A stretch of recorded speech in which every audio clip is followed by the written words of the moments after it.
Gentlemen, please be seated.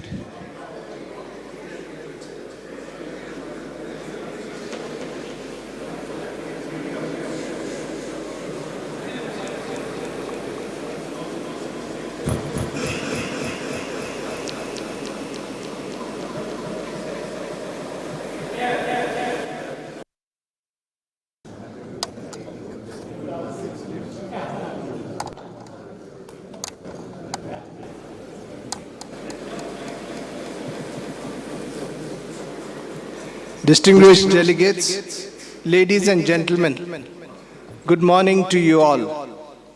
It gives me immense pleasure to welcome you all to this panel discussion on commodities, issues and outlook, as we commence the 130th Annual Conference of UPASI.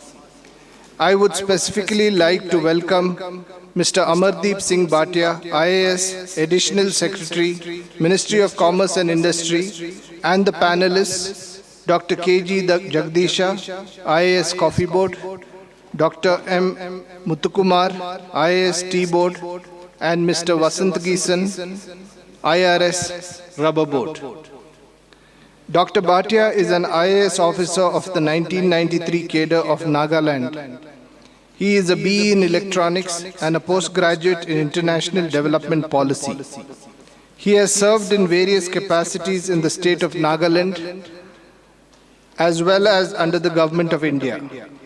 In Nagaland, he has served as Principal Secretary to the Chief Minister and Development Commissioner and looked after personal, general administration and administrative reforms, as well as the development of the Northeastern region. He is presently Additional Secretary of the Ministry of Commerce and Industry and also the Chairman of the Spices Board. A hearty welcome to you, sir.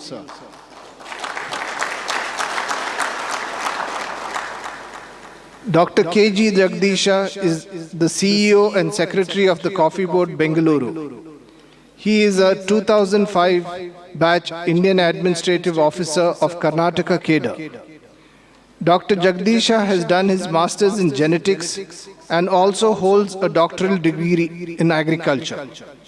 He has served various important positions in the state of Karnataka, which include Deputy Commissioner of Kalaburgi, Dakshina Kannada District, Managing Director of Rajiv Gandhi Rural Housing Corporation Limited, Deputy Commissioner of Mangaluru. He had also served as the Director of Horticulture, Assistant Commissioner of Kalaburgi Subdivision and Commissioner of Kalaburgi City Corporation. Welcome to you, sir. Dr. M. Muthukumar is the Executive Director of the Tea Board. He is an IAS officer of the 2008 batch of Orissa cadre. He holds a PhD in Agriculture, PhD in Indian Agriculture Research Institute, New Delhi. He did his MSc in Agriculture from Tamil Nadu Agricultural University, Coimbatore. He has held various positions in Odisha government during the last 12 years, some of which are Sub-Collector Gunapur, Additional Charge of Project Administrator, Integrated Tribal Development Agency, Rayagada District, Odisha.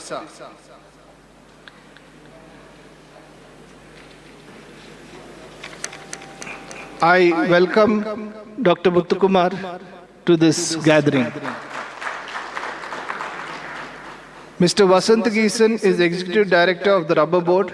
Earlier, he worked as Additional Commissioner of Customs in Cochin.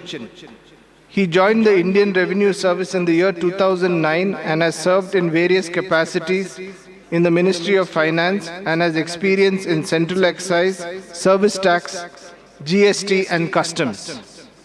With these few words of introduction, may I request Mr. Bhatia to chair this panel discussion and conduct the proceedings.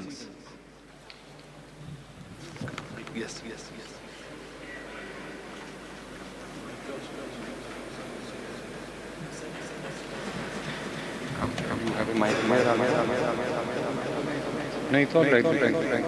Start.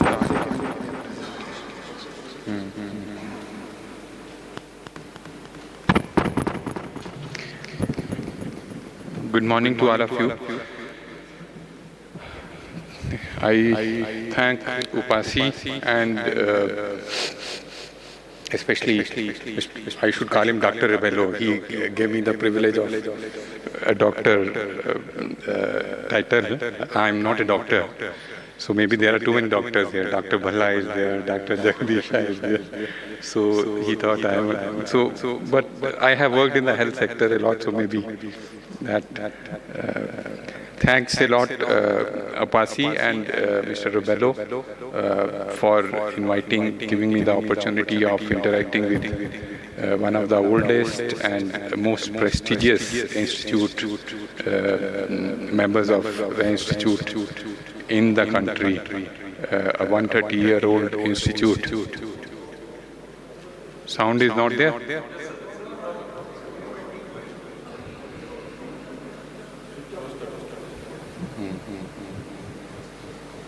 So shall I test it?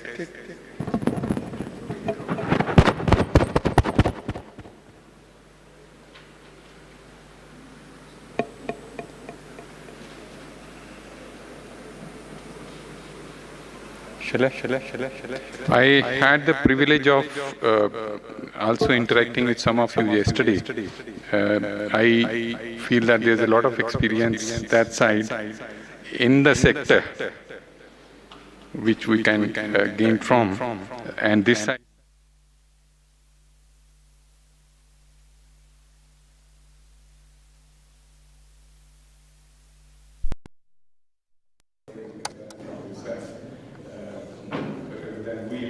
We can give a perspective, but we would like to learn a lot from this side. So coming straight to the topic, the topic today is legal challenges in the plantation sector. We have 4 boards, as all of you know, in the government, which look after the coffee sector, the rubber sector, the tea sector, and the spices sector. The remit of the spices sector is for the entire value chain only with respect to large cardamom and small cardamom. For the remaining spices, it is only the export promotion part that is covered under the spices board. For the other 3 boards, it covers the production part also, and the focus of tea and coffee has been on exports as well as domestic production also. But rubber board has been more on production to ensure how we meet that demand and reduce the gap, demand gap in the country. Now, the issues broadly can be divided into 2 set of issues, which is what I was discussing with some of you. One is issues along the value chain, and second is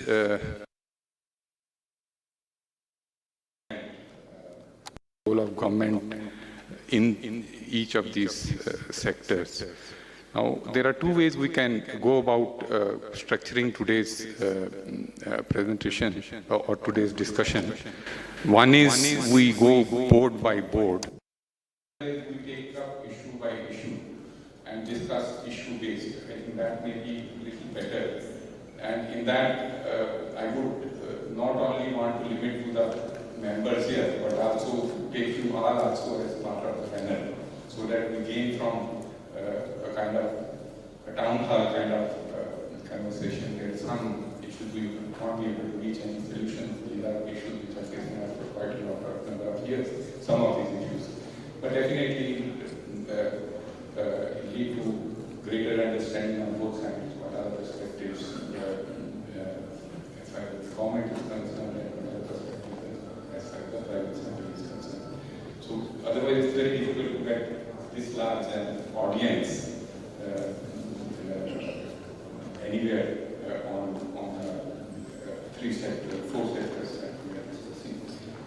Now, as all of you may have heard, the role of the government, broadly, the discussions, I'll give a brief on the issues, then we will take up the issues. the role of the government is broadly vis-a-vis how the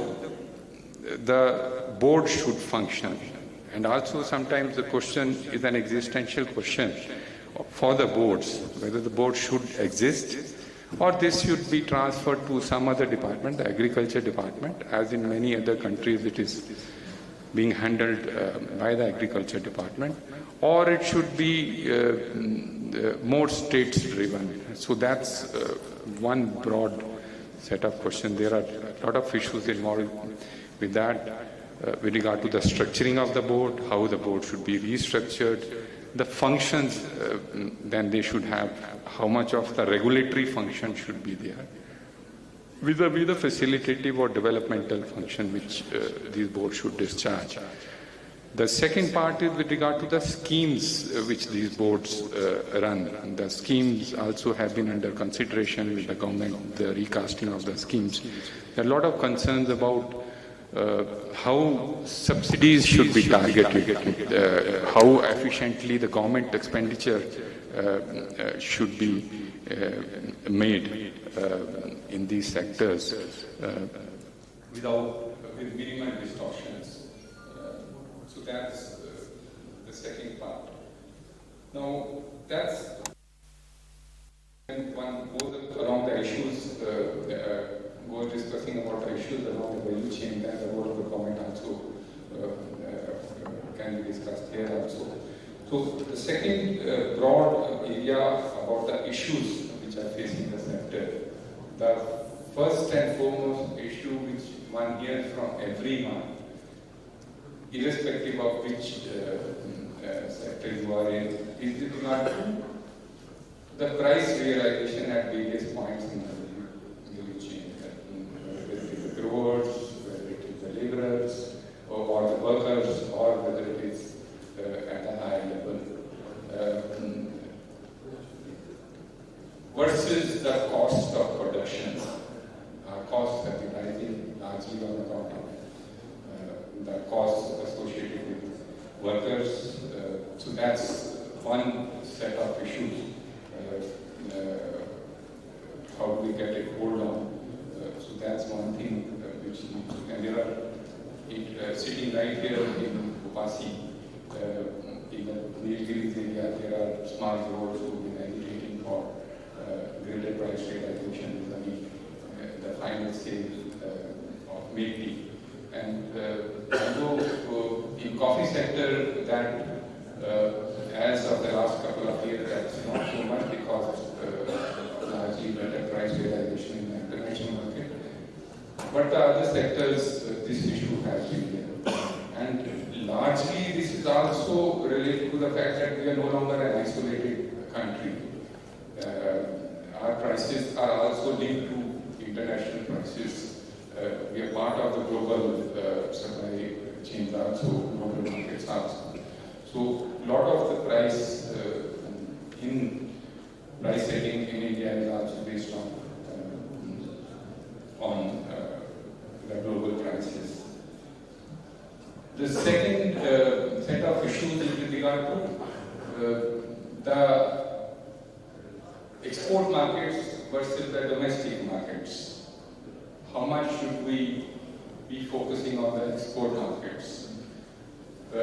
We have a situation in the tea sector where in the 50s Indian exports were around 40% of total global exports. It has come down to around 20%. Various factors, if we start discussing, but it has come down. Simultaneously, the domestic demand also has gone up, even though the per capita consumption of tea is still. So our overall exports have gone down. Resultantly, some of the markets which were traditionally markets of Indian exporters, dominated by Indian exporters, these have been captured by our competitors, whether it is from Sri Lanka or Kenya. We've also seen production growing in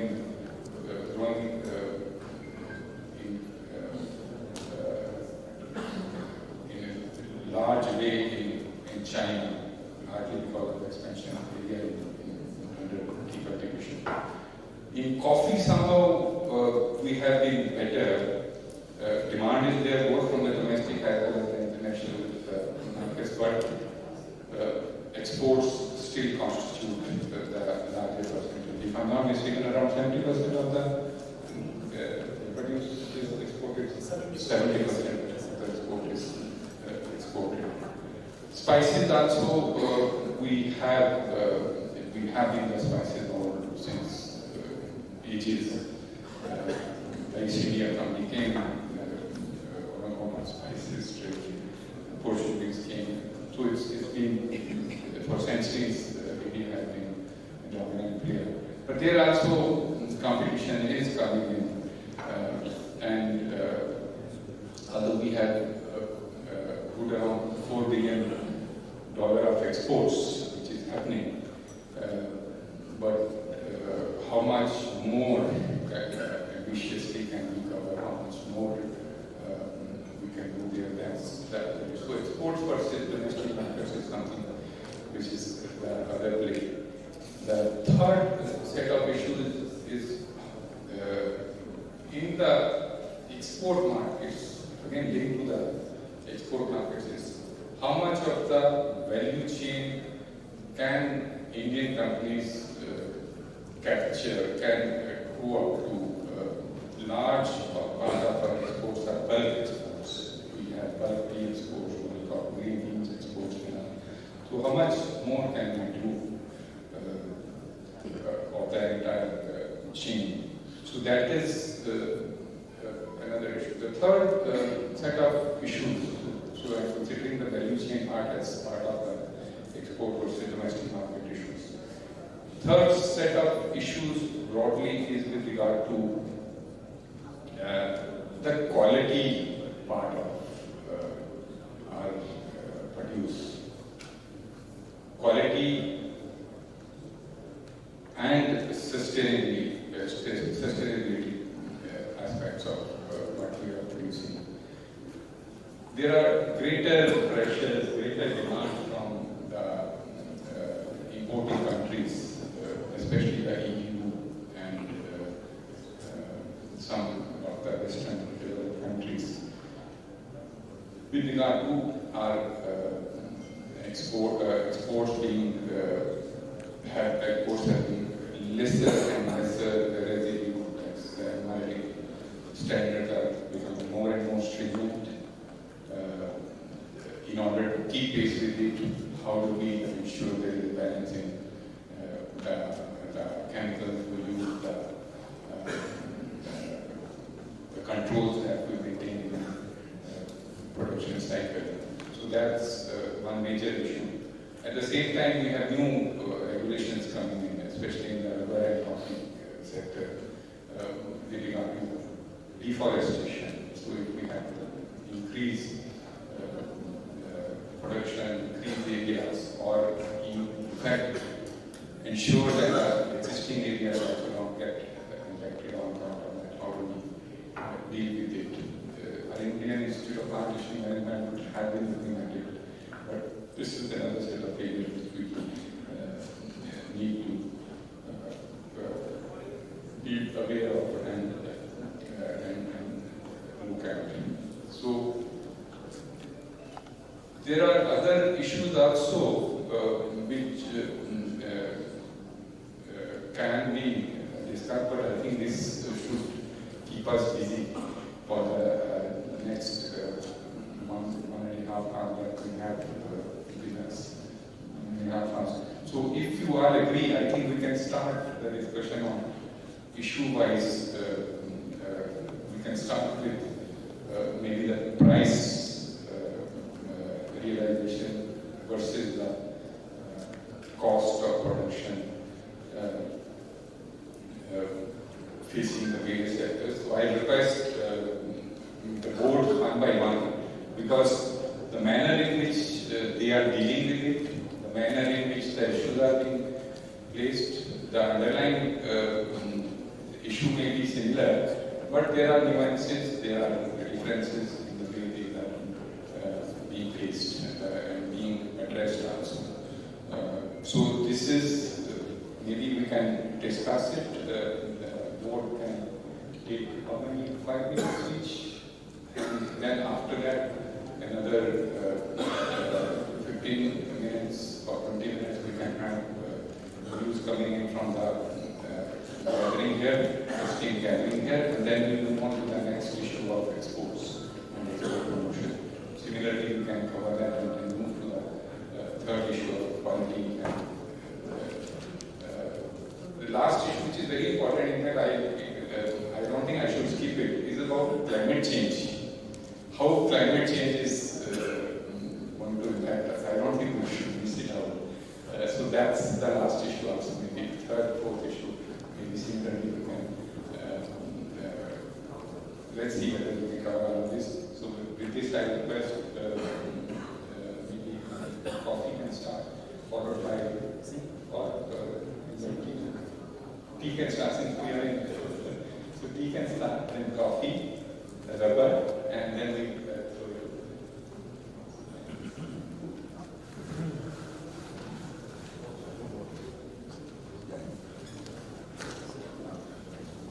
good morning to everyone. Our respected National Secretary, Sri Amardeep Singh Patia, sir, Chief Executive Officer,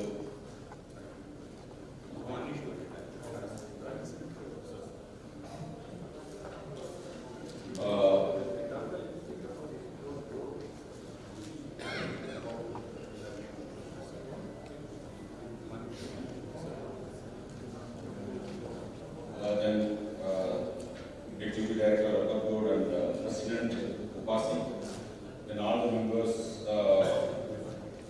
from the UPASI, welcome to all. Also, I also thank the UPASI for this AGM for issue challenges, particularly in the tea sector. Already our National Secretary is already elaborately informed to the House what are the issues actually in all the sector. Maybe the issues is common for all the sector.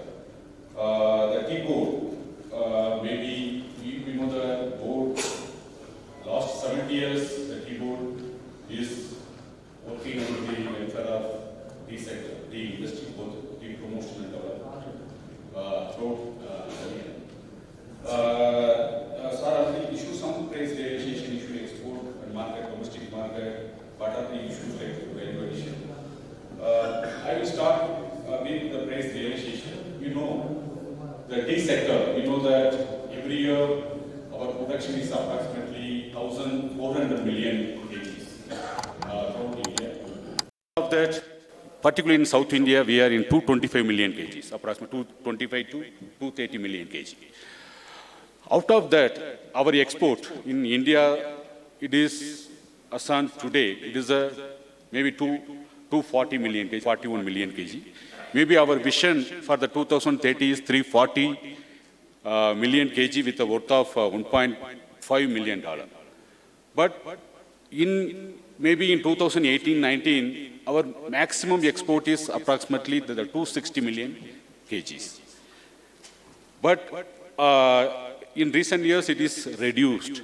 But I am here told that the South India, particularly in South India, is the 50% we are contributing out of the 241. Maybe we are contributing in 2015, it is 100 million kg. But in recent years, it is reduced. Maybe now it is 83, 85, maybe 90 million kg we are exporting. Maybe out of that, maybe 20-30% from orthotax, then 50-60% from CDC, then our specialty green tea exports are very, very minimal. That is the overall export and production India and also South India. In case price realization, because of we have the three type of different classification of industry. One is the estate, you are belong to that. Then second is our bottle leaf industries. They are also sourcing the leaf from the green leaf, and some of the industry may be small tea growers, they are operating mini tea factory, that. Here the price difference is very huge. Suppose maximum the tea, the made tea, is developed from the estate, it come to the action portal, maybe the rate is maybe 250 or it go up to 300 rupees. But in case of barley leaf, you compare the barley leaf, within the barley leaf also, the private barley leaf, then government run, INCOSAV, suppose. The rate is totally different. Maybe last month it is 78 rupees for INCOSAV. The barley leaf maybe average is 90 rupees. That is the price realization of the Métis. They directly impact our grower price. Maybe, suppose 98 rupees, we will realize the price from the auction portal or private sale, then our farmers will get approximately 12 rupees, maybe 11 rupees per kg.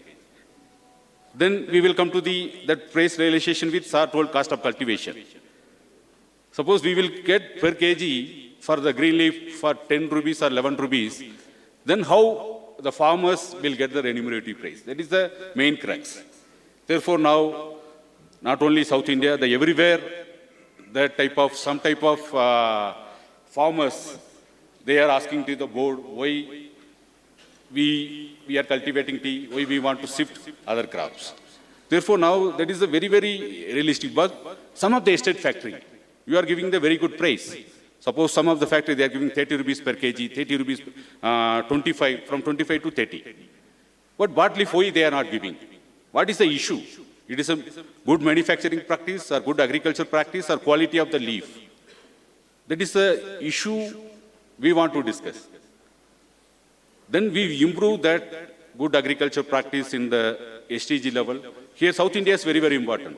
Because we have approximately 1,03,000 hectares, maybe 61,000 hectares with planters, maybe 42,000 hectares with STG. STG, maybe we have approximately 50,000 STG, small tea growers. Maybe in big growers in South India, we have some 250 numbers, estates. Then their holding also very small. That is another issue. Suppose in case of approximately average of South India, tea estate is approximately 250 hectares. But STG, it is only 0.7 hectare. It is a totally fragmented. Therefore, government also taking the step to organize them as a group, farmers producer company. Then they will also follow what are the good practices, the plantation, the estate sector you are following. We will also replicate to them for the cultivation to reduce the cost of cultivation by using the farm mechanization. Because of compared to North India, South India, again another factor, cost of production, maximum related to the labors. Because of the tea plantation compared to fertilizer application or weedicide application, the labor for all the operation, because of the tea is the throat, continuously we want to make agronomic practices in 365 days. Therefore, the labor charge is very high. Suppose total cost of cultivation 70% from the labors. Then availability of labor is also very minimal in South India. Therefore, now we are also, government also moving towards the farm mechanization, collectivization of STG. Then we will also try to reduce the cost of production. Then it is possible for some type of price realization. Then quality. It is also comparable for all the three, barley leaf by the private and estate factories and barley leaf by the government side. That's three level we want some improvement. Then another major issue, particularly we will talk about particularly in plantation sector, particularly in estate sector. Suppose in India we have 6,24,000 hectares of tea. Out of that, maybe 4.24 lakh hectares with large growers. Only some 2.02 lakh hectares with STG. Maybe throughout India, we have the 2.34 lakh STG, but the land holding is only 2.2 lakh hectares. But you have maybe throughout India 1,500 very big growers, but your area is 3.24 lakh hectares. But the contribution, production, from your side, it is only 665 million kgs, but from STG, it is a 750 million kgs. Because of the estate, another major issue, cost of production, price realization, the productivity is decreasing because of age-old plants. Maybe your plantation is 50 to 80 years old. Therefore, that is also very important. Otherwise, in subsequent years, it is possible for tea cultivation to reduce the production and productivity also. That is also a major issue. Therefore, tea board also working towards to reduce the cost of production. Because now the cost of production is increasing.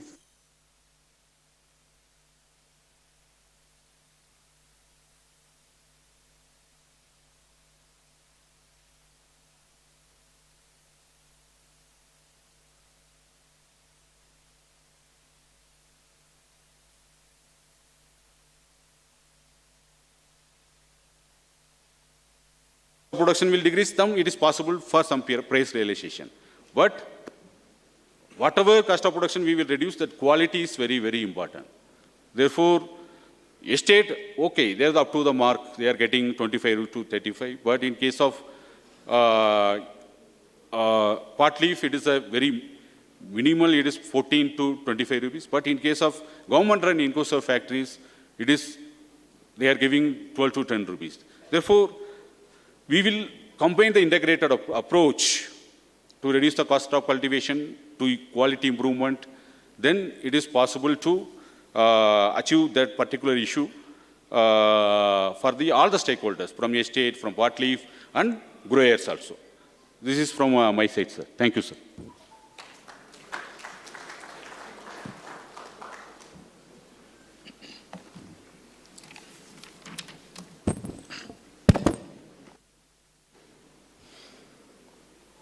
Respected Additional Secretary, Sir, President of UPASI, Jeffrey, and my two colleagues, Vasant and Muthukumar, distinguished guest of the dais. As Additional Secretary said, there is more experience on the other side than here. You are into this sector for a long time, 30, 40 years. Some of them I keep hearing third generation, fourth generation and all. You have more experience than here. Maybe we have a bit more experience in terms of how government works, what is the government thinking right now on the issues what you are facing. That's where I think we can add a bit more. Now I'll not go too much about coffee because Sir has said that we will deal issue by issue. I would start saying that we are 7th largest exporter of coffee and 7th largest producer of coffee and 5th largest exporter of coffee. So last 2 years, we have been very, very fortunate that the prices of coffee is very good. So the problem what we are facing is less. We would have realized much better prices had there no unseasonal rains during the harvest. That was very unfortunate last year and last year. But apart from that, coffee is doing well. That, as a CEO, it's my personal opinion. And this year also, the monsoon has been very deficit in the important coffee growing regions. We have 50% deficit monsoon.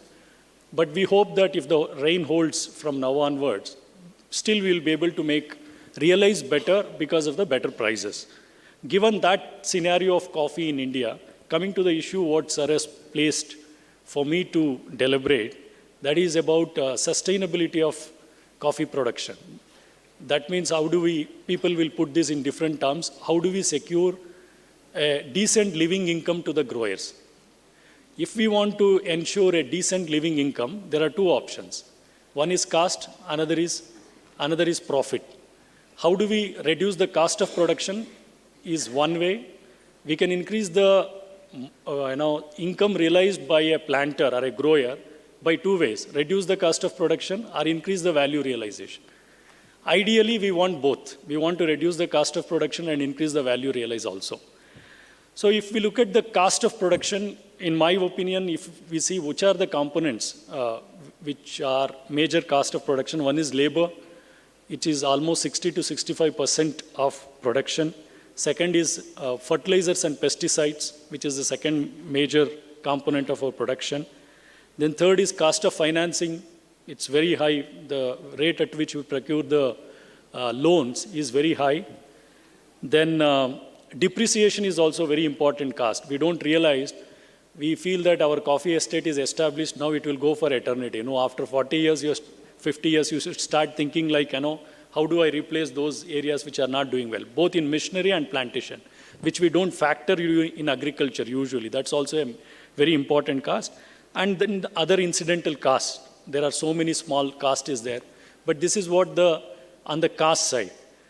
So if we want to reduce the cost of production, what are the options we have? For example, labor, there is a huge opportunity for us to decrease the cost. 65% of our cost is labor cost. But many of the time we feel that the way we grow coffee in a very high elevation, steep areas, we think that we can't go for mechanization at all. It's not possible. we will rule out that in a very, very, one stroke. But it's not that we have reached a roadblock saying that mechanization is not possible at all. There is some effort from the government side, there is effort from the planter side. There is always a bright spots. Looking at the government side, we had invited all the IITs to come and look at our plantation and customize or design something which is feasible. IIT Kharagpur, we signed an MOU. We are in continuous exchange of information. They are saying that prototype is ready. They are going to come to farmers' field and demonstrate some of the things, especially coffee harvesting machine.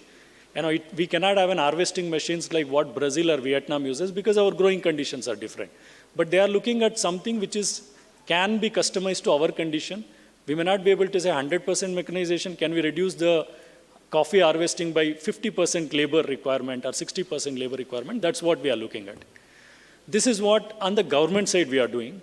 Look at the planter side. I have seen few people. In Tamil Nadu, I have went to few estates. There are few estates in Karnataka and other places. People are doing phenomenal work in terms of mechanizing these farms. They have changed the planting pattern. They've changed the tree, positions. And then out of 60% of labor cost, I heard that almost 60% they have reduced it by those methods. There are examples. I keep telling whoever meets, please go and visit those estates and see what they are doing. If we want to mechanize, if we want to reduce the labor cost, we need to come out of that comfort zone. Unless we don't come out of the comfort zone, it's not possible. We may have to lose 30 to 40% of the plants, 30 to 40% of the trees initially, because we need to readjust our planting pattern to allow the machines to move and do that. But once we do that, we will realize that there is a lot of benefits. Your labor cost will go down, and your production also goes up because of that changed planting pattern. But we don't like that. We don't want to move out. That's what one aspect regarding labor thing. Coming to fertilizers and pesticides, it's the high time. Relatively we use very less fertilizers and pesticides, but there is a huge scope for us to move from chemical fertilizer to organic based. There are estates I've gone and seen, people are using a lot of organic. Indian coffee estates are rich in carbon. We have so much of litter falling from the trees and other things. This carbon is getting decomposed there. If we plan it properly, we can reduce it to a great extent use of fertilizers, but there's no quick fix. It's a long-term thing. What we like is the way we take modern medicines. If you have a fever, modern medicine, you take it another half an hour, fever will come down. We like that kind of. But there are some natural Ayurvedic thing. It may take 1 day, 2 day, 3 day, but it builds your immune system. And next time you get fever, maybe after 3 years. We don't realize that. That kind of solutions are always available, but we need to look into it. Second thing, we also need to introspect what kind of fertilizer we are applying. We are bringing out that publication. Dr. Ramakrishna Parama from US Bangalore, a retired scientist, he came and challenged our scientists saying that whatever recommendation you are making is wrong. You don't need so much of fertilizer, especially potash. That's what he said. And I took him to our CCRI, made a brainstorming. All our scientists are saying we are correct, you prove us wrong. Then he said that, okay, you take the sample of soil, the way I say, don't take it, what you are doing. We collected 4,000 samples as per his method. What is the change? We used to take the sampling of soil between 4 plants. Now he said that don't take it there. Between 4 plants, are you applying fertilizer there? Is it the root zone? You take it at the drip zone. So we took 4,000 samples. Now even our scientists are saying we have too much of potash in our, phosphorus and potash. He is saying potash you need to go for holiday for 4 years. So much of is already there in your soil. So we are coming out with modified recommendations about fertilizer application in our coffee estates. So there is a huge scope. First, we need to look at the alternative options like organic, and also we need to introspect the way we used to test our soil and fertilizer application. So coming to cost of financing, there is a huge demand from farmers, growers saying that in all our competing destinations, the rate of interest is very, very low. Vishwanath, there was a parliamentary committee. Vishwanath and Mr. Pradeep were very, very aggressive with the parliamentary committee a few days ago in Kodagu. They said that all other countries, the cost of financing is 3 to 4% for agriculture. Here we are paying 11, 12, 13 also. So that should be brought down. I think it's an important point. It's already been debated at various levels. Coffee Board also has represented the government on this, both state and central government. I think something will happen on those lines. And then coming to other aspects, these are the major costs where we can, the ways in which we can reduce the cost. Coming to increasing the profit, we can't expect the international market to behave according to us. We say that, look, 250 rupees is not enough, 300 rupees you pay, nobody is going to hear us. You sell, you don't sell. It's a free market. We need to adjust, make ourselves, how do I make the market to listen to what we want to say? That this is something very important. How do we increase our profit? By reducing the input cost or cost of cultivation is another thing. Other side is production. Our productivity of our estates is actually less than what is optimal. I heard from my planter itself, when I attended this one, we were saying, but now we started hearing from them. If you see your whole estate, 90% of your production is coming from 40% of the plants. Another 60% of the plants are yielding below average. Even if you are good yielding plants, if you label them and then transfer those through clonal propagation or something like that to other area, you can be yourself a breeder. You don't need every time government or CCRI to come and say, your best performing plants in your estates are your best variety. You need to transplant that to not so performing side so that another 50% of the production can come up if you replace it in next 5 years. So that is how easiest way of increasing the production. Then quality upgradation. Coffee is something, you keep improving your quality, the price realization keeps going up. And a lot of people when they come, Indian coffees on the plant are best. Your quality is the best. But the way you process it, you lose all those positive aspects during processing. We don't dry it properly, we don't maintain the moisture content, we don't keep it clean because coffee is a very hygroscopic. It absorbs the water and any other thing very easily. So drying is also need to be improved to the latest technology like tray dryers or something like that. And we have very different types of fermentation processes. Every fermentation process makes your coffee better and better. You need to know what suits your coffee better. So these are all not cost intensive, but it's all time intensive, and you need to invest a lot in terms of your time and effort, quality time. So if we work towards increasing the quality of our coffee, definitely we are going to gain a lot in terms of price, what we get. Then also next is our coffee estates. We can't get the yield what Vietnam or Brazil gets because they grow under open cultivation. We grow under shade, our yields are bound to be less. But there are so many positive aspects we can make profit out of it. We grow pepper. Pepper is very important crop. A lot of people have shown the way. There is avocado, there are a lot of fruit trees, aromatic trees and all. So we need to see how, other than coffee, every inch of my land, I'll put something and get out of something out of that. You're increasing the biodiversity, you are making the profit. Even if there is a price slump in coffee, you have some other crop to support you. So that is something we should seriously look at it. Then next is brand building. Brand building, always we perceive that it's Coffee Board job. No. Coffee Board should be the leading person. It's all of us need to come together. All of us need to speak about our coffee. A lot of time you speak to Indians, oh, is it we grow coffee? Is it we export coffee? That's what I hear when I go to North or somebody who have not coffee drinking people or states. So if Indians don't speak high about Indian coffees, we can't expect foreigner to speak high about our coffees. So we need to start speaking high about our coffees. This should be an effort which should be a society driven, not just Coffee Board driven. So far it's been only Coffee Board driven. Mr. Bopanna is here. He has been putting a lot of thoughts. We are all working together. Hope we bring all of you. He has went pillar to post to present, how all of us should come together, not only Coffee Board. I think it's a night time that we all come together in that brand building exercise. Many times quality is also in a perception. You give the same 2 cups of coffee and tell that this is very good and give good explanation. Another thing, you don't give explanation. Person will perceive this coffee as better. But I'm not saying a worst coffee and a good coffee, then person will say that good is good. But when it is equally placed, perception is also important.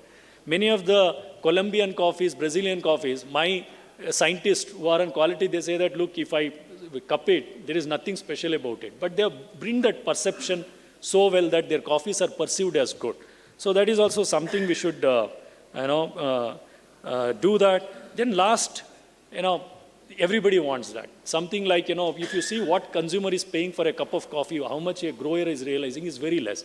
This is something entire value chain need to come together and discuss. How do we make sure that grower gets his due share of what consumer pays? You know that World Coffee Conference is coming. Delegates from 80 countries will be here. This is going to be one of the core topics. It's not an easy thing in a market-driven. Market-driven is always, there is an unfairness in market-driven this one. So we need to find some balance and see that how do we bring that parity between what a farmer realizes. I think this is what I would like to put it in brief. Thank you so much.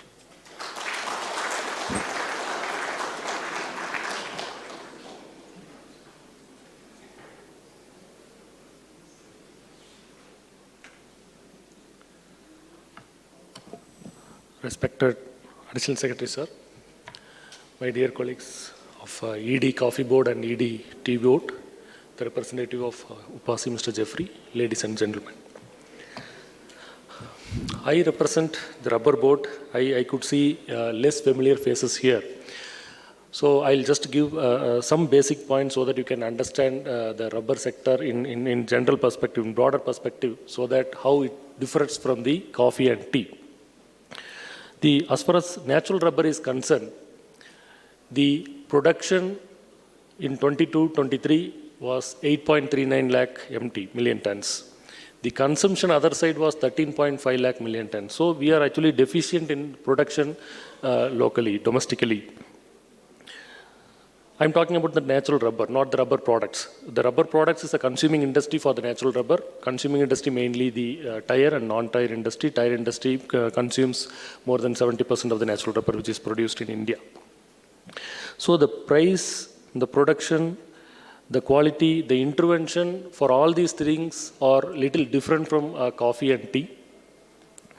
As far as production is concerned, the rubber is, the traditional area is Kerala mainly, the state of Kerala and one district in Tamil Nadu, the southern districts of Tamil Nadu. And in northeast, mainly next to Kerala is Tripura. Now to increase the production and productivity, the government is planning to expand the area as well as the productivity. And Rubber Board is established in the year 1947, so we have the established Rubber Research Institute also. We are running Platinum Jubilee this year. So we have rubber research, our scientists have introduced 7 high-yielding clones so far. So we were able to reach from 550 kilogram per hectare to the national average of 1,450 per hectare as of now. In Kerala, of course, it is higher than that. It is around 1,800 per kg per hectare. So now, as far as expansion is concerned, Honorable Minister of Commerce, Government of India, has come up with the public-private model. He was able to persuade the major consuming industry of rubber, that is tire industry, and they were agreed to support financially for 5 years from 21 to 26 to expand 2 lakh hectare in Northeast. So that is a major project as far as expansion is concerned, the Rubber Board is doing as of now. Other than that, as I mentioned to you, we have a lot of clones which is susceptible to the climate and other things that have been introduced, so that the non-traditional areas also can be explored for expansion. If suppose the 1,000 centimeter the rainfall is required average. So, but in Chhattisgarh and Gujarat and in many other areas, the lot of agriculture universities are coming forward to work with the Rubber Board so that they can explore the possibility in specific regions with the small irrigation in specific times. So accordingly, we had a memorandum of understanding with the agriculture universities in Chhattisgarh, even in Gujarat, and all are performing well. Even 2-3 years before itself, Gujarat, we have given 4,000 number of trees. And then now they have asked further more so that they can plant in different area for research purpose by using the technical support from the Rubber Board. This is the production is concerned. And there is a challenge here for the replanting in the traditional area. For instance, in the traditional area, new plantation is negligible because of the area available. But replanting, the challenge is that the new generation is not coming forward to take up this rubber sector because of various reasons, including the price and most of them settled in abroad or taken different professions. Because it is a long gestation crop, it matures by 7th year and then it goes up to 30 to 35 years. So replantation, the growers are very cautious to go for replantation. So there, the government is giving little push by giving the subsidy for the original planting the rubber. And productivity is concerned, the major challenge is that the disease and as sir mentioned, additional secretary mentioned, the climate change. It is the generation of planting material itself, it is a very sensitive one. It takes average from 12 months to generate ready to plant material. And then planting season also there. See, after once you plant, then it requires maybe 1 week to 10 days rainfall also. Otherwise, the mortality rate will be high. So, for instance, in the Northeast project itself, we could see the very big difference. Sometimes the first year we could see from April to August. The second year, it has been shifted to little later, even September, October. This year, now it is good rainfall is there. In between July, 2-3 weeks, rainfall was not there. So these are all the practical challenges as based on the experience and micro level intervention. The rubber board is supporting the growers. And then the next major challenge is that diseases. Diseases actually, you can see that the origin of this rubber is actually Amazon belt of Brazil. Now nothing is there in Brazil because of the disease. So, and all the Southeast Asian countries only like Malaysia, Thailand, Vietnam, Cote d'Ivoire, these are all the major rubber producing countries. So, the disease control also very, we have to be very sensitive enough towards that. And it is good that our scientists are working on it heavily, and then there is a concept called crown budding. It is in the processed, it is in being processed. And I hope that within 1 or 2 years, we'll be able to come up with the recommendation for that crown budding. Once that crown budding is comes, then all these issues of disease would go. But of course, the practical issues will be there. How the ground bedding is made, and then how it can be planted, the logistical issues, all those things are there. But continuously we are working, but it is the results are really encouraging as far as disease control is concerned vis-a-vis the outcome which we have seen so far in the crown bedding. And then the price. Price, as I told you, we are actually deficient in the domestic production of rubber. So the consuming industry requires the less price of raw material, that is natural rubber. The producers, that is growers, wants higher price. So both the sides of the welfare downstream and upstream has to be taken care by the rubber board and government of India. So the issues are contradiction, and solution also have to be different in nature. So at the same time, the consuming industries also understand that if we are losing the production domestically, then if one or other reasons, including disease, if the Southeast Asian countries also loses the production of natural rubber, it is really dangerous. So the consuming industry is also very much cooperative with the rubber board and government of India to support the growers reasonably. So how to balance the price between the consuming industry as well as the producing growers. So this is the challenge, and then that's why the government, we used to give the input to the government how much the rate of customs duty can be imposed, and then how to balance the free trade agreements, all those things. These are all the challenges in the rubber sector. And I strongly believe that like Mr. ED Coffee Board Jagdish sir told, government may not be able to handhold for years together. So for getting price, two ways are there. One is increasing the price, that is not in our hand, that is in the market driven, and other is the reduction of the cost of production and increasing the productivity.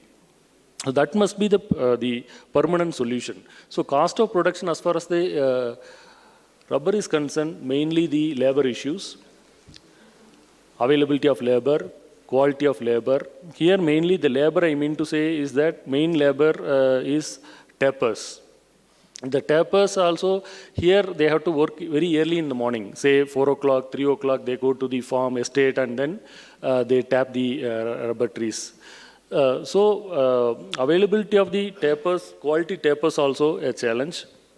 So the scientists have come up with the low frequency tapping. Instead of 3 days once tapping, now they have recommended for 7 days once tapping with the good agricultural practices with the specific SOP. But at the same time, one more factor pertains to rubber sector is the small growers are more than 90%.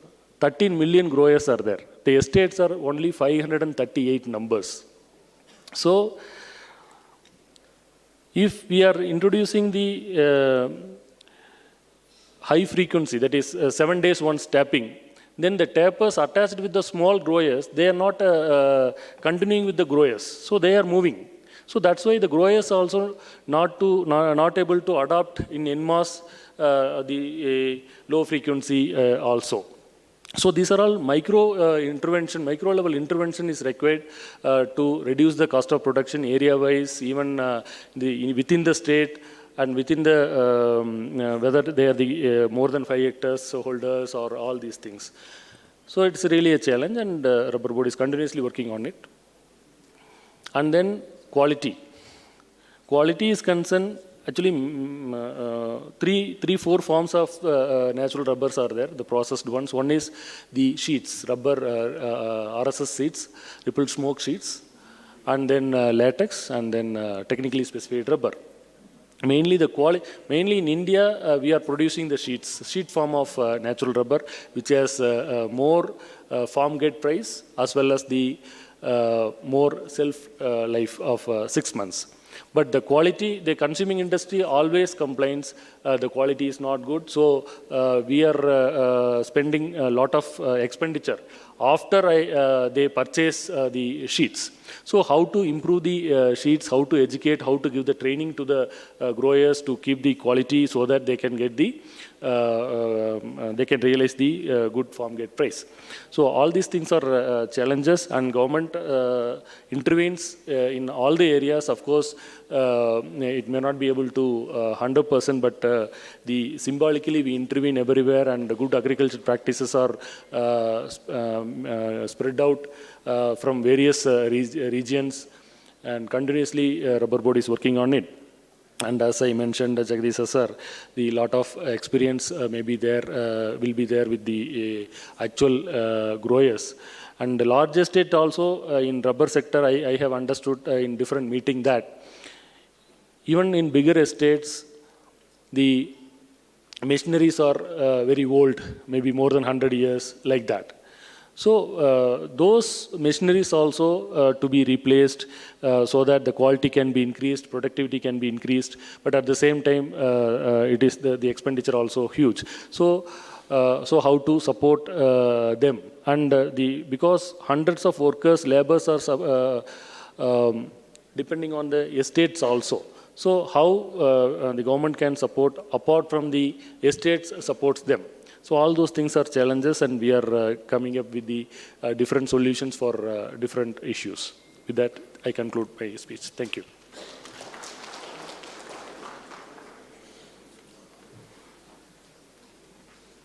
Yeah, thank you. So I'm told we have around 15 minutes available. So any suggestions? I would have loved to have a little more time for suggestions, or if you want to seek any questions on any of the issues that we have raised, I think that'll be better. 15 minutes we have, but I'll request let the interventions be short, pointed, and thirdly, if more than one are asking, avoid repetitions. Yeah, please.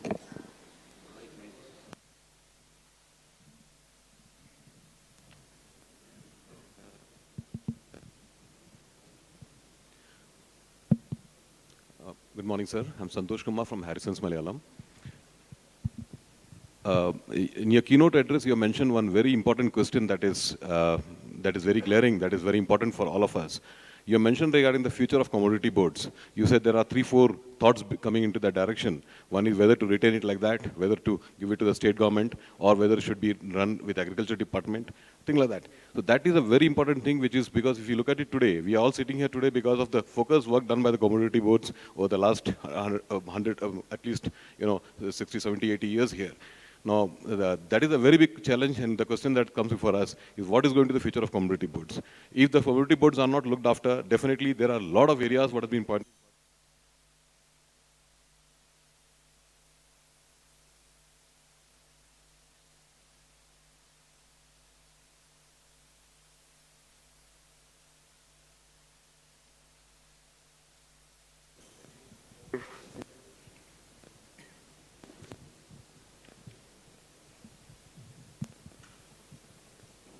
Good morning.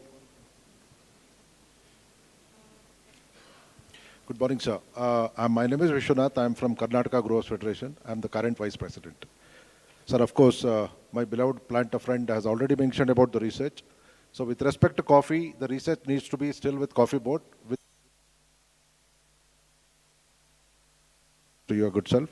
And at this point of time, with the current market prices, even though the prices are at its peak, the return on investment for Robusta is around 50%. For Arabica, it is just 5%, sir.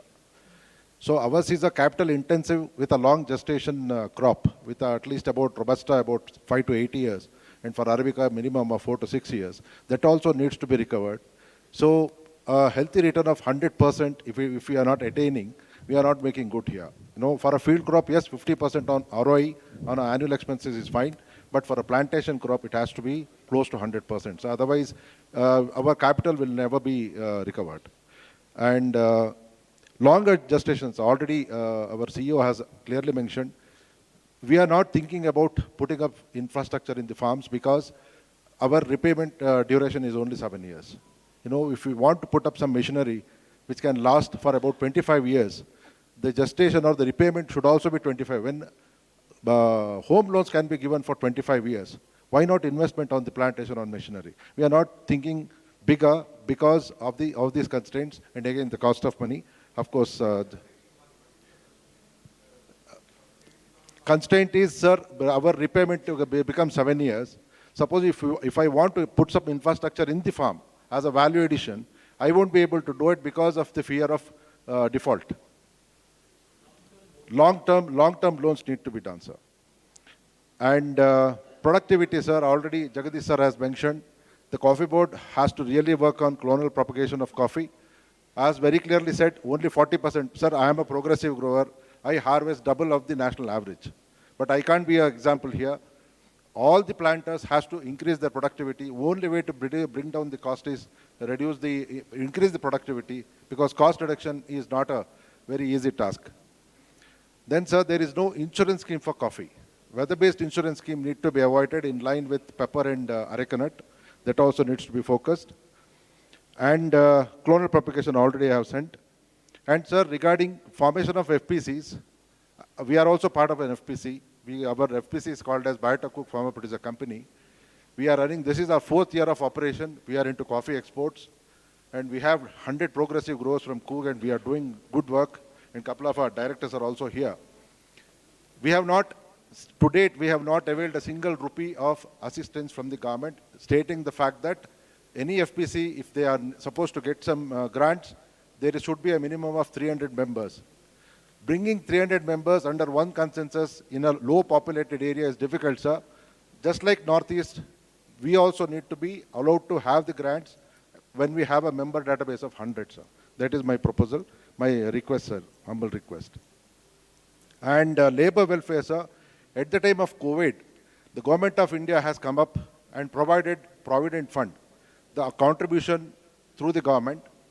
This is one of the welfare activities which the government can think of for an industry like plantation industry, where if the government comes, intervenes there, provides this, definitely there will be a reduction in burden on the annual expenditure of the farmer, and the government support will also come for the grower. That grant needs to be provided. And farm mechanization, wherever is possible, again, has to be a longer gestation of repayment with a lower rate of interest.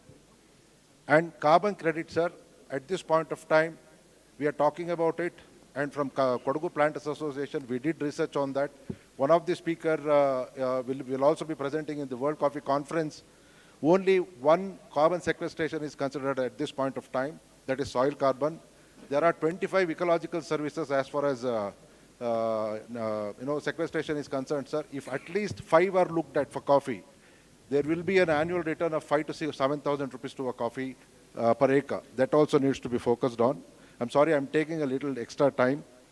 And brand building, of course, my fellow planters will enlighten on that. And that's all, sir. That is all I wanted to.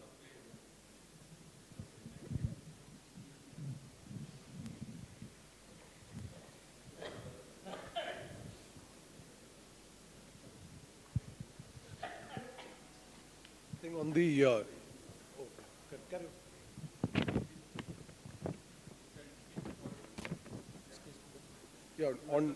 sure. So okay. So on the topic of price, it's clearly in tea, it's a situation of excess supply. So this has to be tackled in a holistic manner. If you look at excess supply, it's an excess supply of poor quality teas. So unless that is addressed, the supply and demand equation will not be in favor of the producer. What the ED had mentioned was that 2/3 of the area under cultivation is with the large growers, whereas 1/3 is with the small growers, whereas the production from the small grower sector is in excess of 50%. While the small grower sector does have younger plantation, this excess supply is also on account of quality. If they were to improve the quality of the tea, there would be a drop in production. During COVID, what we have seen clearly is that when there was a shortage of little excess of 100 million kgs, the industry, the prices were sustainable levels. So, and also in terms of the schemes, what I feel from a strategic point of view, we'll have to look at this in the short term, and the schemes also, the replanting, rejuvenation, what they will do is they will bring down the quantity in the short term and increase the productivity in the long term. So here again, my request, sir, is that should be seriously looked at. The present schemes have the unit area costs were worked out some time back. They have not been revised in terms with inflation. So it was worked at some 13 lakhs a hectare, whereas now it's 18 to 20 lakhs. So this also, it would be good if it's looked at. And one very important aspect from marketing is the generic promotion. India's per capita consumption is very, very low. Similar to what other industries have done, it's very important to get this generic promotion done. The quality improve, exports will follow. The reason why we are seeing a drop in exports is predominantly because of the qualities. So I'm Balaji Rao from Coonoor. I own a plantation producing orthodox teas. Now we've been producing orthodox teas for the last 30 years. Now, but what has happened now in the last few months that we get in a letter from tea board saying that orthodox production, which has already been sanctioned for the incentive that has been already formulated, now they're saying there's no funds. So, but this is talking about 2018 onwards. Till now, they have not released these funds. So this is one sector that we have to look into it. And second is that most of the 2018 onwards, 18-19 onwards. So not only me, all the producers of South India are facing this issue. That is one. The second is orthodox production is more prominent here in the small district here. But we find that exporters are facing a huge challenge because there's not much of quantities other than who have been certified, but we produce only sell only in the auctions. So we would like to see that more orthodox tea is produced with an incentive, but I would request what the government can give us, whether it is for a small growers. In fact, we buy a lot of teas from the small growers. 65% of our teas or bottle leaf is from the small growers. So we are indirectly helping the small growers also. So if you can give us some scheme for the industry, like I say, orthodox, and for the small growers, I think I would be happy to get some positive response from your sides.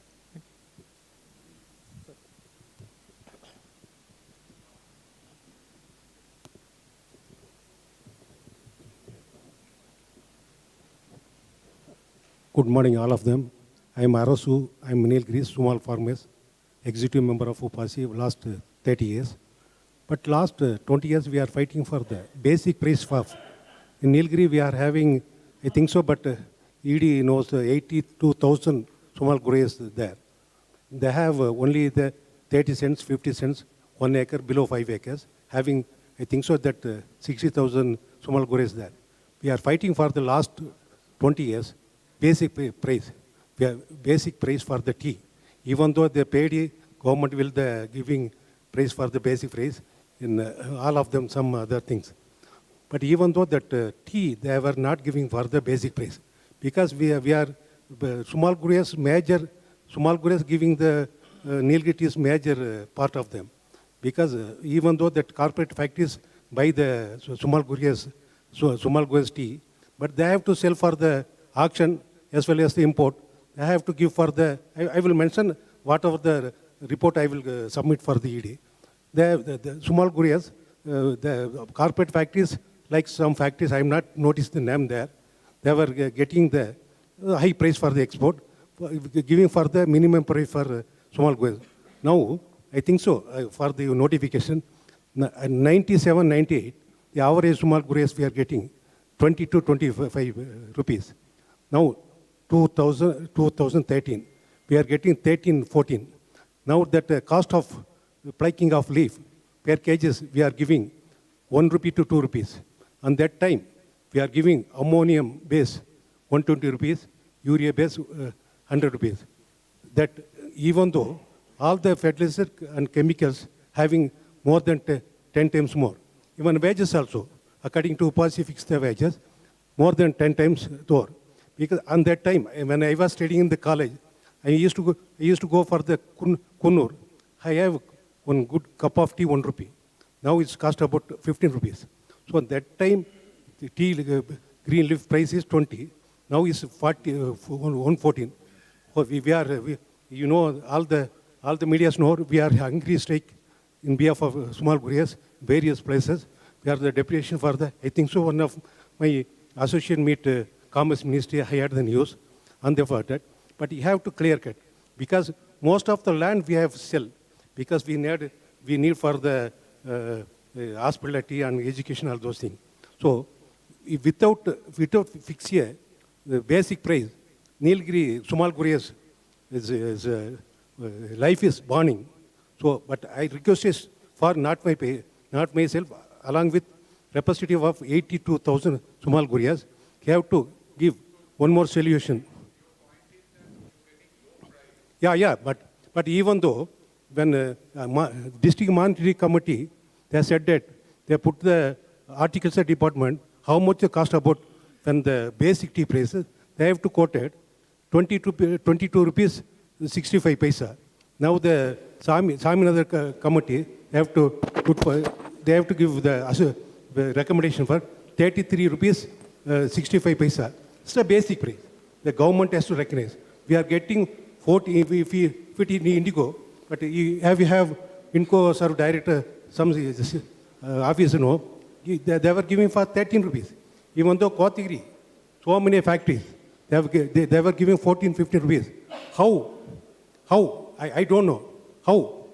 You can rectify the thing in behalf of, I'm a requisition application for the 82 for small growers farmers. Thank you. Yeah, please. Good morning, sir.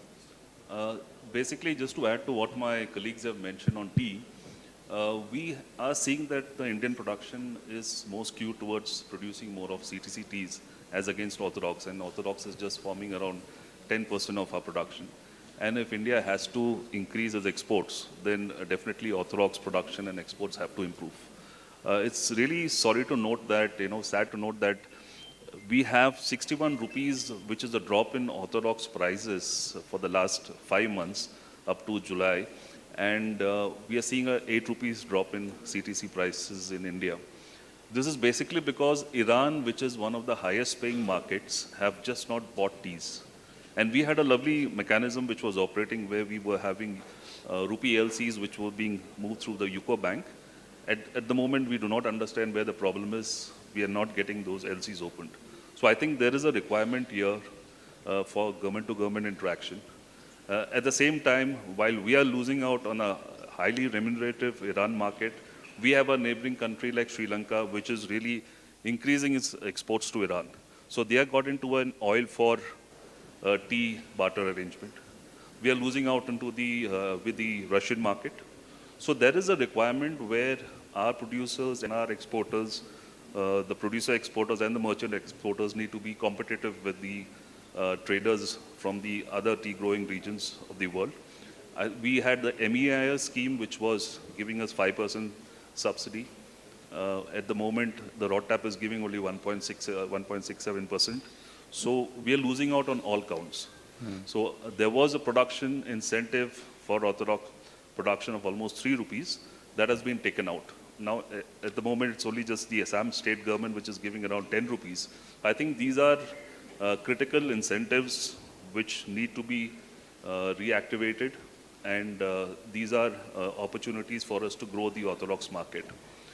Having said that, I think there is a large amount of issues which with pesticides and all the other issues that are there. And there are producers who are certified with the latest food safety standards, which meet MRLs, which have traceabilities. So I think single origin produce also needs to be promoted. There should be some incentive that comes for single origin teas also. So I think these are some of the points which I want to put out. And in India, I think most of the producers are uncompetitive because the wages that we pay, the all-in wages, if you look at it, is $8.50 in South India. In North India, it's $5.50. In Sri Lanka, it's only $3.50, and in Africa, it's less than $2. So I think if we have to be competitive, we need support from the government. And I think there should be government-to-government interaction and to open up opportunities for trade. We are seeing almost a 10 to 11 billion drop in exports from UAE and Iran this year. I think it's high time we get the government support to tide over the situation, or we lose even the traditional markets which are demanding for our teas, but we are unable to do the trade. Thank you, sir. Morning, sir. In Nilgiris, the small tea growers are agitating. Last question. Yours will be the last. Okay. Okay. Sir, Nilgiris. So this is the last. After you, last. Yeah. One more. Sir, morning, sir. No, Sir, one more, we can have sir. it later. We can have a discussion after this also. No issues. Yeah. So in Nilgiris, the small tea growers are agitating for the last 13 days. Hunger strike regarding the implementation of the price of 33 rupees for small growers. What is the, in the High Court, what is the government stance on this? Okay. Can I? Yeah. Thank you. So just to take from what ED said about the futuristic exports of tea, if you're looking for a 340 million exports, sir, it has to come from the large grower sector, because if you look at the present exports in South India, 50% from the overall Indian production, 50% overall Indian exports comes from South India, and that too from the large growing sector. And large growing sector production is going down year on year because of no replanting, because of the high pest incidents, because of age-old bushes. So I think there's a lot to do in the R&D space. There's a lot of investment required in that. So only then we can go in for a replanting and pest and disease-resistant clones. today South India invariably has got a better footing in the form of MRL compliance compared to the other growing areas. But then the increased strictures, increased limits which have been brought from the European Union and other places, we very soon will fall into a category where it will not go. So we also need to strengthen our R&D with regard to the biocontrol remedies. So R&D today with about 1.5 crore or 1.6 crore given to the tea, it doesn't go anywhere. I mean, we need to really substantially look at it. Like the Vice President mentioned, large-scale replanting to be done, about 20% production to be cut in the short term, which will bring a balance of the overall demand supply, and that will also help to improve the productivity to bring down the cost. So just to add, I also represent, I'm CEO of the Harrison Mill, which also got a rubber as a large interest. So rubber, unless we bring the commodity under the agri-commodity instead of industrial raw material, we will not be able to compete with the global prices. See, today, whether it's coffee or rubber, if the China manufactures, the prices goes up.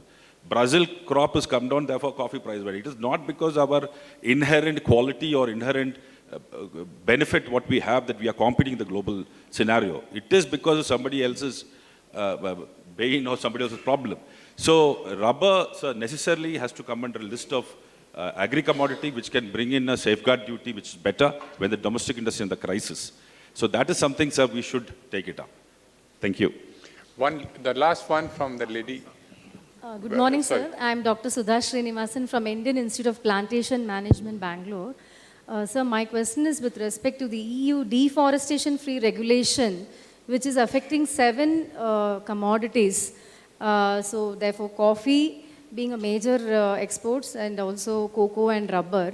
And for this, the major challenge that going through the norms and other guidance issued by the EU, we find that the traceability is the major issue, and this would require a huge investment in terms of satellite imagery, collections, blockchain technology. So what is the way forward with, what is the ministry, what is the initiative that the ministry can take? I would like to know that, sir. Sir, one last. Okay, last 1 minute. I'll just, again, Professor Joshi from Indian Institute of Plantation Management. One thing that I think I would like to request all of you is reduction of production is no solution. Only thing is because we have seen in 1950s when the India's, our domestic consumption was 50%, whereas 50% we were exporting, it has come down to only 15% export and 85% consumption. Our share in the international market, which was almost, very high, now I think 50-51%, now it has also come down to almost 6-7-8% at the most. And the productivity, the problems you have seen, like we have seen, sir, in Darjeeling tea, where in 12 million kg it has come down to 6.5. So only solution is to get a better price in the international market. So I think we should, rather than these measures which should be on a forward-looking measure, is how to get a better price. If we do the price competition, you find the Chinese black tea. China is good for green tea, but in black tea, their black tea is getting 5 times more price than the Indian black tea in the international market. In case of Sri Lanka, 30% of the tea they export is in 30 kg bag or less, where in our tea is 3 kg or less, where our tea is the bulk tea. And it is only 4-5% at the most that we. So we need to go for the more value-added tea, fine teas. And I think the generic, the tea board, he is there. He will tell you that despite of spending millions of dollars, we lost the case under the international courts. Anyway, somewhere we gained also. But the TRIPS agreement in the present status under no circumstance protects us. And therefore, I think all of you should combine together rather than, working in compartmentalized manner or in a silo fashion.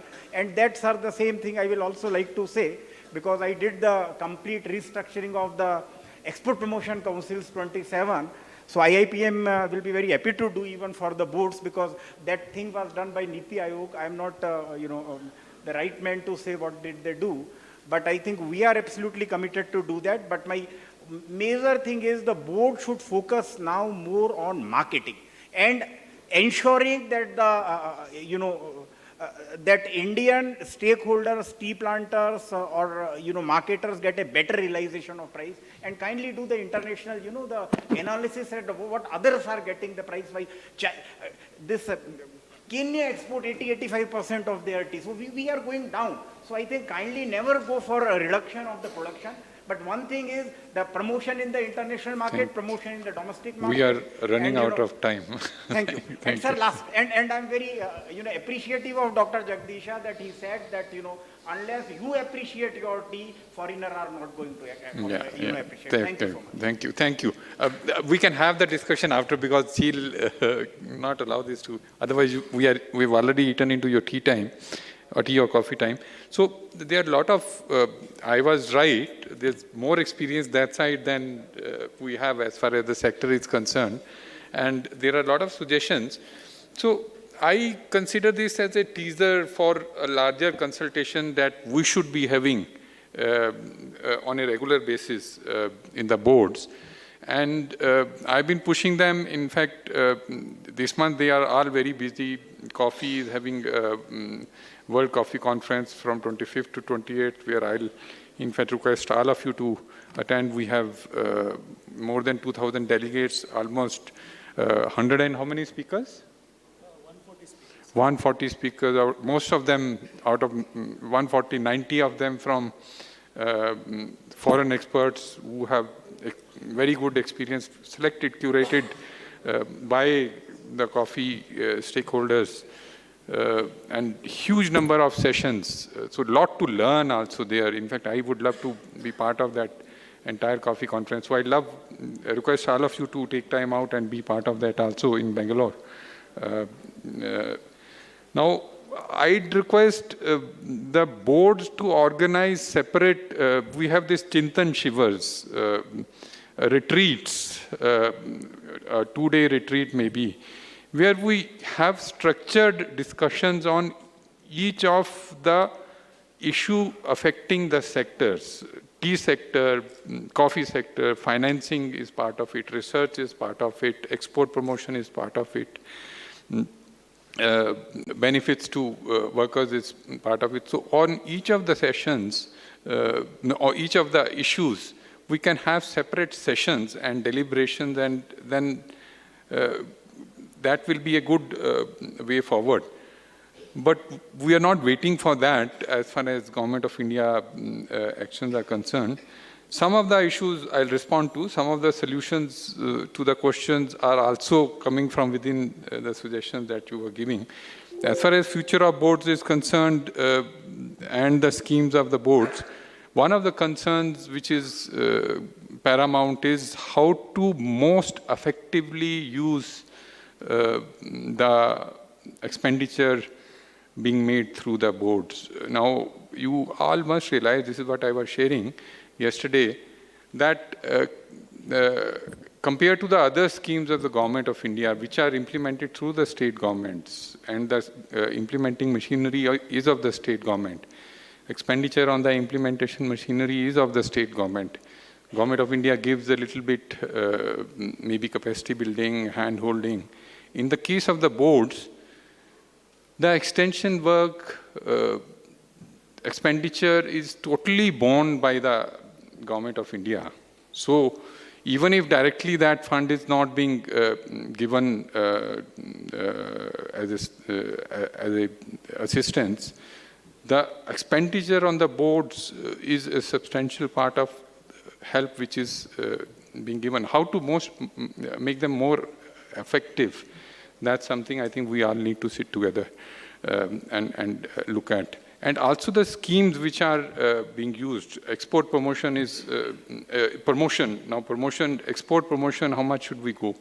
Now, are we ready for the export promotion part of it? Domestically, the producers have to be ready first. Producers, if they are ready, then we simultaneously, promotion can go on. If the producers are not ready, just export promotion without the produce to be exported doesn't make sense. Now, we can't work alone. Boards cannot work alone. So similarly, the producers, the packeteers can't work without the growers, growers can't work without the processors.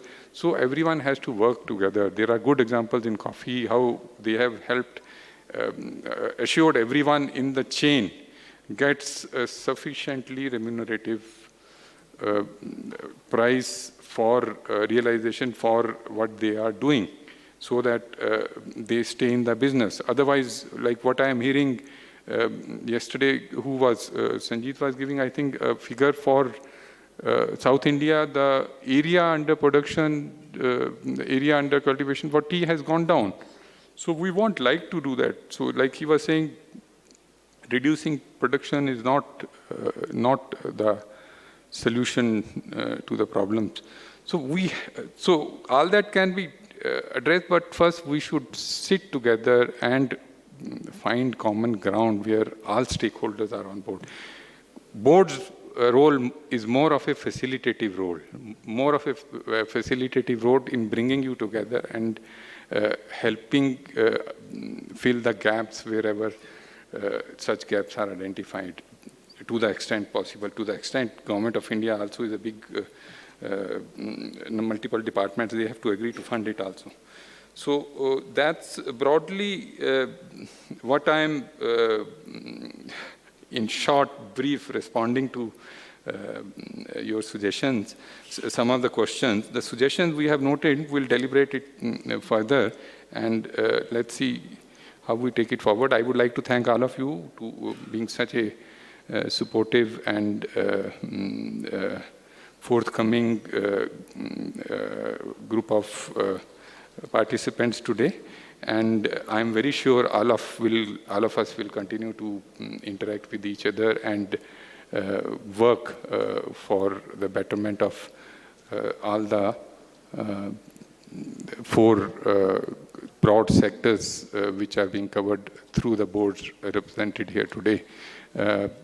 I would also like to thank UPASI once again for inviting us, for making us part of this annual general meeting. Thank you once again. And I think this gives you 11 minutes for the tea break, no? Before the next session begins. Thank you.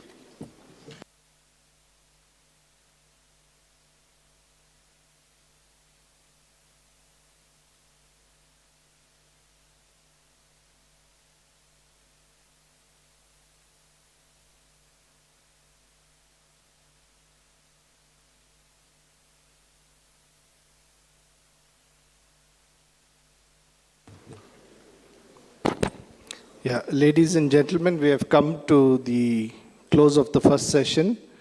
So I would like to thank all the speakers present here today, and I would like to call upon Mr. C.N. Natraj to present a memento to Mr. Bhatia.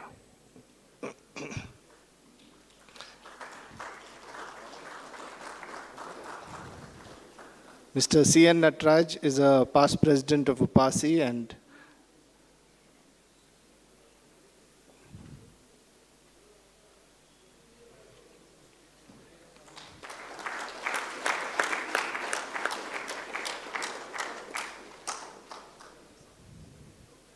I would like to also call upon Mr. Vijayan Rajesh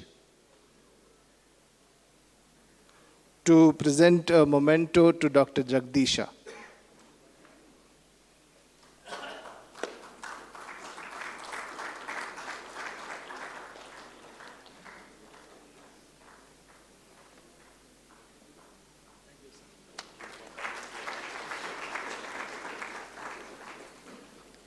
I would like to call upon Mr. Jairam to present a memento to Mr. Muthukumar.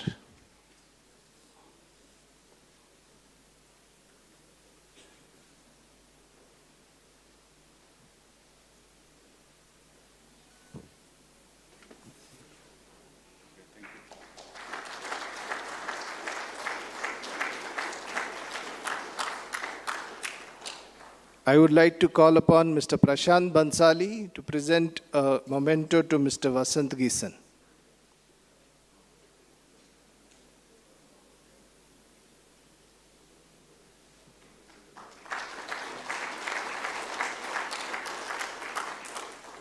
So thank you, ladies and gentlemen. We'll have a short tea break and we'll reassemble at 12 noon. Thank you.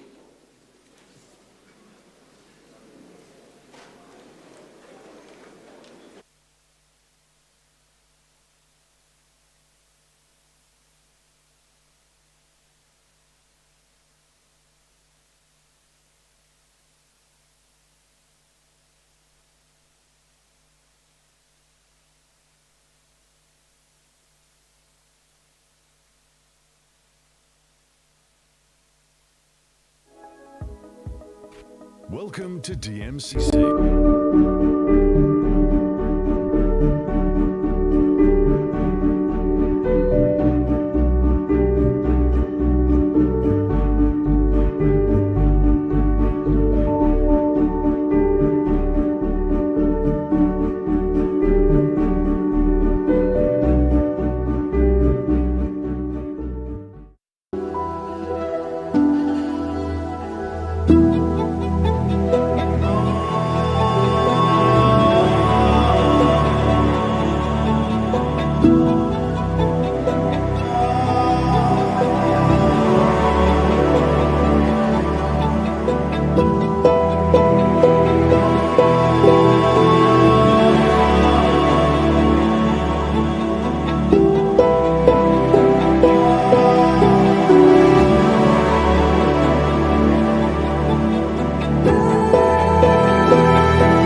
Every day we move ahead amongst varied terrains in this journey of life.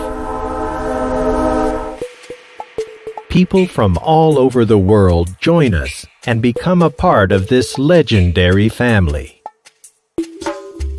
This successful journey that has spanned over decades now has reached innumerable destinations, with each one being special.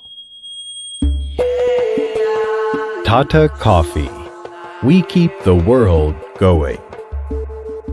The erstwhile Consolidated Coffee Limited is a part of the 150-year-old Tata Group and has grown to be one of the largest integrated coffee plantation companies in the world. Since we cater to people all around the world with various tastes, we ensure that everyone enjoys their cup of coffee. With businesses including plantations in tea and coffee, we entice the taste buds of our cherished patrons all over the world with the highest quality roast and ground, spray, agglomerated, and freeze-dried instant coffees.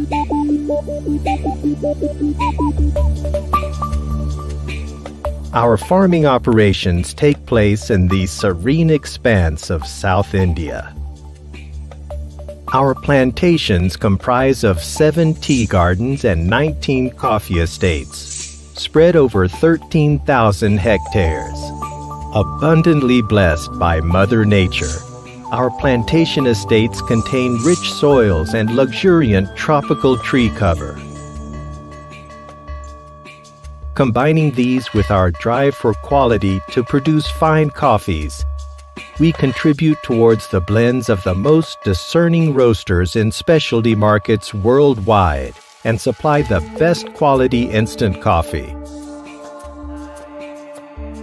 With one of the best estates under us, we have the best people working for us amongst Mother Nature to ensure that we all keep moving day after day. We grow both Arabica and Robusta and process the coffee to produce washed and unwashed coffees. The ripe cherries are identified and hand-picked. It is then fermented, washed, and dried for the apt number of hours appropriate to the elevation and humidity of the estate. Our product portfolio includes fine single-estate coffees, monsoon coffees, and other premium qualities. Apart from our specialized coffee, Green Bean, our varieties of instant coffee, freeze-dried, spray-dried, and agglomerated are preferred world over by coffee lovers. We also consider the special requirements of individual buyers, apart from providing customized packaging for specific needs. We are thankful to Mother Nature for all that she provides. Unique measures ensure peaceful coexistence with the surrounding wildlife. And here at Tata Coffee, we strive to give back to her, such that our future generations are able to experience her beauty as well. All our farms have large irrigation tanks filled by rainwater harvesting, which minimizes groundwater usage. Tata Coffee is a carbon-negative organization. Across the world, when people wake up in the morning, they first reach out for a cup of coffee. During these modern times, coffee surely means a lot more. Diverse people have diverse tastes. Our multiple offerings speak of the diverse range that we have. Our instant coffee is just the perfect choice for those who don't wish to wait, but want that quality coffee.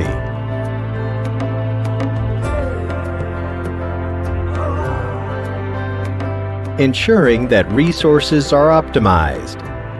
Even the quality of our pepper and tea is just the best. Of course, it doesn't stop here. Tata Coffee has always looked towards the future and performed at all levels, delivering the best. We constantly move ahead in this journey and keep the world going.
day we move ahead amongst varied terrains in this journey of life.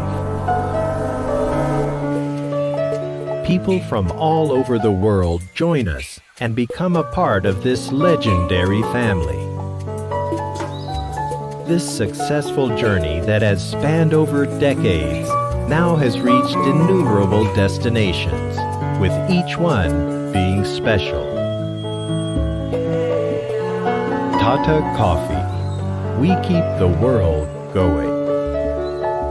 The erstwhile Consolidated Coffee Limited is a part of the 150-year-old Tata Group and has grown to be one of the largest integrated coffee plantation companies in the world.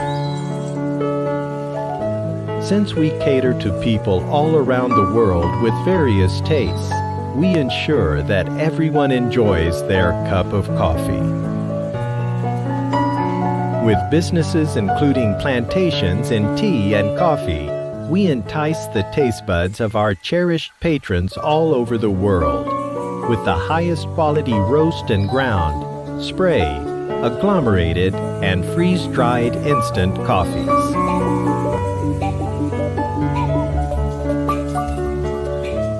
Our farming operations take place in the serene expanse of South India. Our plantations comprise of 7 tea gardens and 19 coffee estates, spread over 13,000 hectares. Abundantly blessed by Mother Nature, our plantation estates contain rich soils and luxuriant tropical tree cover. Combining these with our drive for quality to produce fine coffees, we contribute towards the blends of the most discerning roasters in specialty markets worldwide and supply the best quality instant coffee.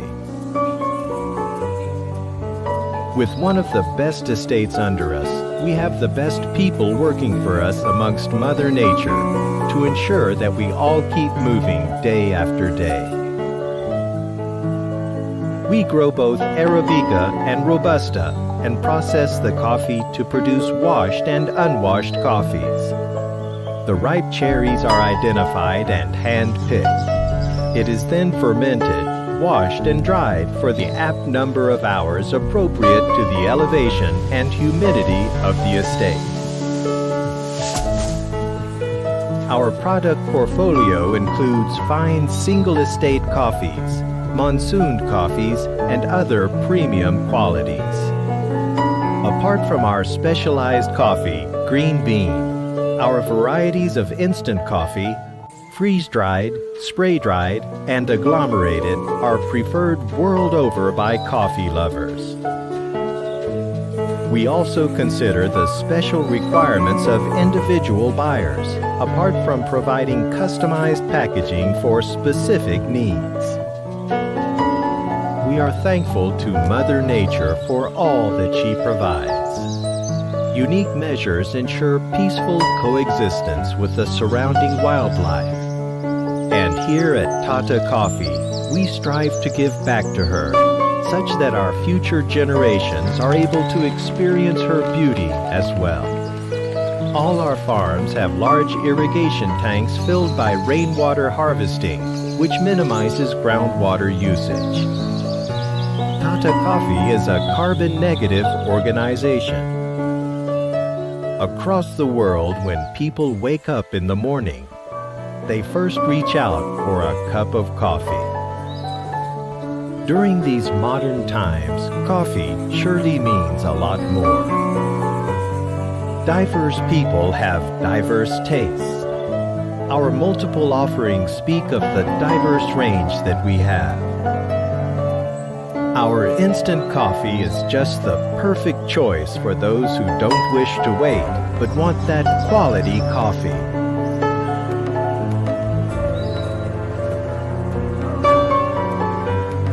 Ensuring that resources are optimized. Even the quality of our pepper and tea is just the best. Of course, it doesn't stop here. Tata Coffee has always looked towards the future and performed at all levels, delivering the best. We constantly move ahead in this journey and keep the world going.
Ladies and gentlemen,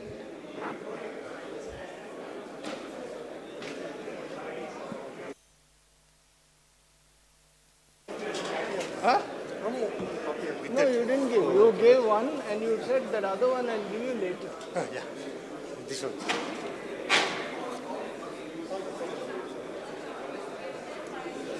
But after 2 speeches, lunch break will come. Yeah.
Ladies and gentlemen, please be seated.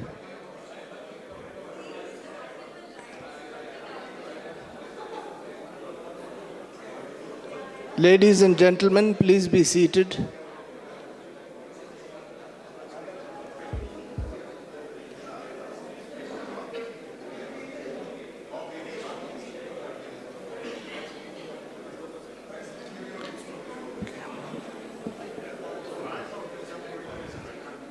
Good morning, everyone. Welcome back. We will start the next session now. Mr. Said Al-Suwadi, Mr. Sushant Dash, Mr. Abhishek Srivatsava, Mr. Mark Tormo, Mr. Sanjeev Chatterjee. Silence, please.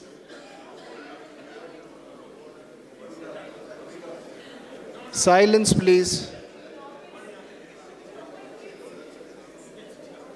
Can we have some silence? Yeah. It gives me immense pleasure to welcome you all to this technical session of the 130th Annual Conference of UPASI. We have lined up a few presentations of topical interest today. The theme of this edition of UPASI being branding and value addition, the presentations will center around this theme. Another emerging area of interest being carbon footprint assessment and the benefits it can generate to the plantations. We have a presentation on this as well. Without much ado, let me get into the business. Let me invite Mr. Said Al-Suwadi, the Director of Agri-Commodities in Dubai Multi-Commodity Center, to make his presentation. Mr. Suwadi was appointed to the role as Director in January 2022 and is responsible for driving the strategic growth and expansion of DMCC's soft commodity portfolio and related ecosystems. With vast experience in international supply chains, logistics, and FMCG digital business models, Said leads the operational, management, and commercial teams of both DMCC Coffee Center and DMCC Tea Center. He is also tasked with engaging DMCC's growing number of local, regional, and international members in the agricultural commodities sector. Prior to joining DMCC, Said served as an advisory role to the Prime Minister's office in Dubai. Let me welcome Mr. Said Al-Suwadi to make his presentation on cultivating success, UAE's rise as the ultimate destination for tea and coffee trade. Welcome, Mr. Suwadi.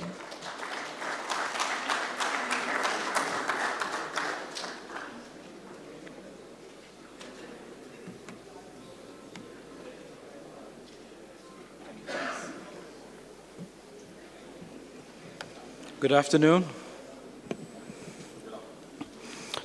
It's great to be here. This is my first time in India and in this beautiful country with beautiful people. Yes, it's my first time, but still there's a lot of familiar faces here. Thank you so much. We'll go over the MCC and what we do and how UAE can help a lot of some of the issues that brought up this morning. Welcome to DMCC, in the heart of Dubai, a business capital with unrivaled access to the world's highest potential economies and infinite possibilities. Our free zone is home to the leading businesses of today and of tomorrow, where over 100,000 people live, work and play in our award-winning community and our new world-class destination, Uptown Dubai. This is a place where innovation transforms ideas into opportunity and networks forge relationships that last. We are also the world's leading commodities hub, a global center for trading. Everything from tea and coffee to gold and diamonds, and so much more. Where ancient trade routes meet a hyper-connected future. To grow your business and reach the world, set up your company in the world's leading free zone and be part of the future of trade.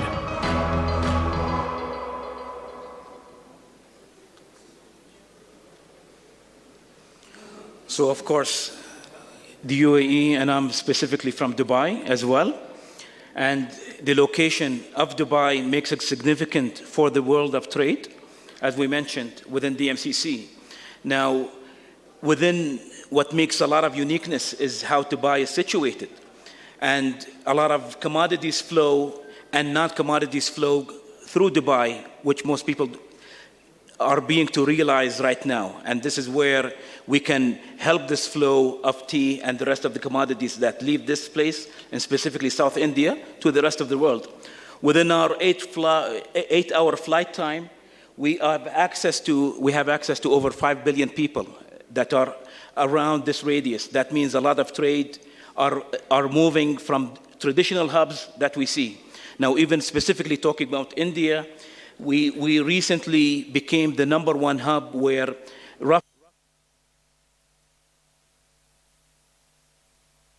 Indian traders, this is much more better and situated when it comes down to Antwerp, for example.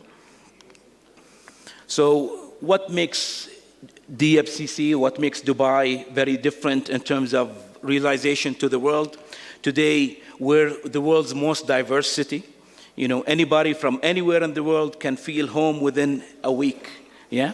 So like, anyone who has visited Dubai would be more comfortable. So we're the #1 most diverse city, and we are the #1 #1 space where it's the place to do business, yeah? So other statistics as well, we're the second most safest city, behind our sister city, Abu Dhabi, by the way, in the world. So all of these in combination help bring businesses from around the world and help bring other items around the world and do business for that. So we top the ranks in terms of that.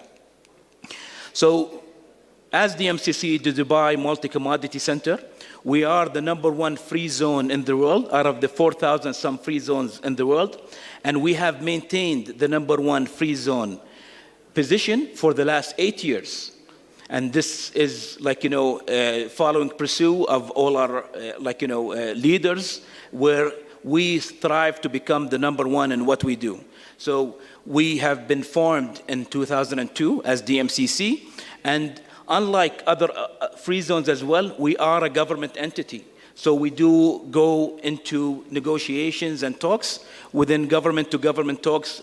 This is where, we can have government and government discussions also when it comes down to business. So our mission really is to facilitate trade and connect from the value chain and be the actual middle value chain of connection. And this is what gives us our advantage. Not just come down to the rest of the value chain where it comes out. There's a lot of missing elements.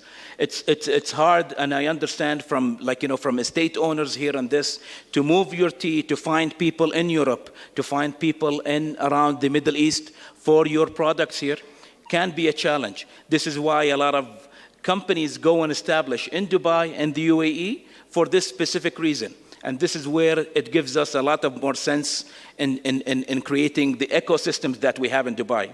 Now, for example, just to give you an example, out of context, even out of commodities. So the majority today, 60 to 70% of all handheld consumer mobile phones in Africa, and including consumer laptops and computers in Africa, go through Dubai. Yeah? So the majority comes through Dubai, and also printers. If you go to Africa, the majority of printers come from Dubai. It's because we have the complete ecosystem for that to facilitate these kind of trades. So this is our mission as what we do. So if you saw in the beginning video, we have a lot of vertical commodities that we follow with. Yeah. So we have gold, we have diamond, we have a lot around the agricultural business. Yeah, we have a full dedicated, as I'm sure, which I've met a lot of you around. We have a full dedicated tea center, a vertical, and a full dedicated coffee center. We'll go into more detail. But we have, of course, but when trade comes, all of your traders here from India absolutely know Dubai and absolutely trade in Dubai. This has been going on for the past 60 years with us, and specifically now with the MCC as well.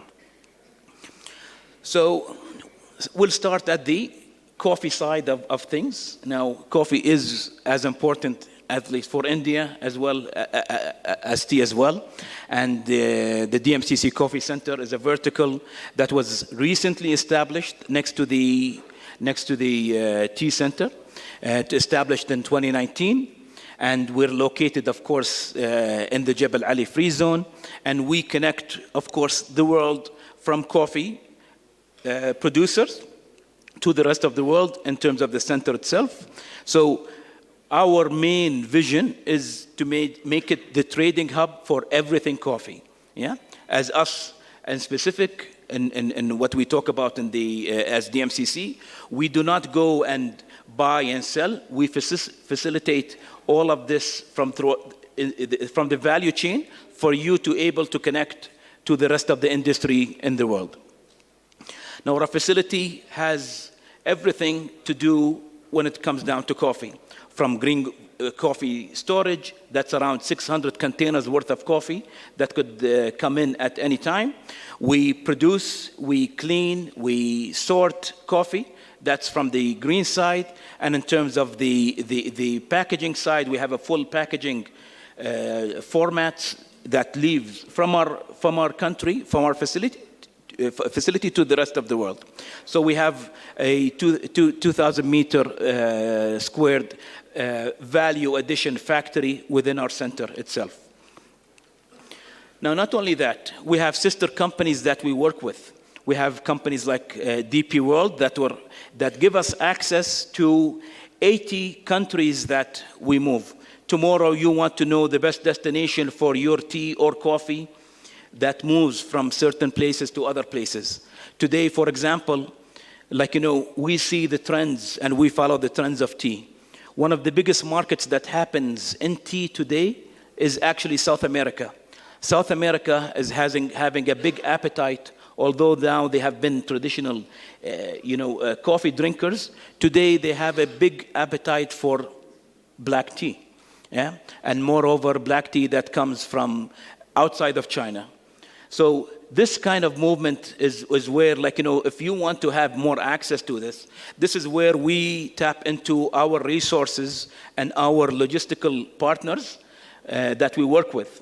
With 78 partners today, the largest hub that moves coffee, for example, in Santos in Brazil, is owned and managed by DP World, our sister company. And this is where, if you are thinking about sending coffee from Dubai or your coffee from India here to Brazil, this is where, we can help facilitate that and help you into that journey. So the coffee center itself, we have the facility itself, which houses a lot of green pre-processed. So today we say it's a 50-50 process of what we do. The majority of coffee that comes into our facility goes back into green. So a lot of people are buying coffee through the traders that have the green stored within our facility. And then we have the value addition that's there. Today we have more than 22 formats. We do have some coffee that's processed and roasted in Dubai. That's in 2 airports here, by the way, that's roasted and packed, and they're available here in India as well. So we do have movement of coffee, and that coffee is also of Indian origin, but roasted in our facility. So we have a lot of this, and we do everything in terms of the coffee, in terms of training, and so forth for coffee. And we have a lot of commercial spaces where we have a lot of companies from around the world. They establish and have their office with us in the coffee center. So we have a lot of services that go in terms of logistics on this, and we help you to move coffee from your estates here to the rest of the world in whatever format that you look at. So from the warehousing point, we talked about the green processing, commercial spaces, and one of the things is training and events. We do have events that happen within the coffee center and outside the coffee center in Dubai, mainly to connect, the coffee people from the world to the world as well. As most of the events that happen in coffee, they cover a certain fragment of coffee. We want to cover the more holistic view of the value chain of what we do. So in terms of consumption, it's kind of almost like a even playing field, with the exception of Africa, but it's between 30 and 50% in terms of consumption. And this is something that, I'm sure, we heard they touch about it. But the consumption is growing, even here locally, where traditionally, this is a tea drinking, place. But we've seen this kind of growth, and that means there's a lot of demand in movement of coffee, and there's a lot of demand of going in with the prices that are happening that you have today. I think there's a lot of opportunity for coffee to be realized in the world. Africa is the only one that's really growing much more further, and this is mainly due to the north of Africa's growth and traditions into coffee that's being consumed. In terms of production here, we've seen a lot of Asia has been going more through production. There's more towards Indian production that's been followed up by that, and that gives a much better realization in terms of pricings as well. So we have that kind of growth that's happening that's very good for the industry as well as a whole. So trading in terms of coffee, as our hub right now, we just established in 2019, so our recovery right after COVID, but we still see a lot of movement from our region that is growing, and especially in the coffee part as well.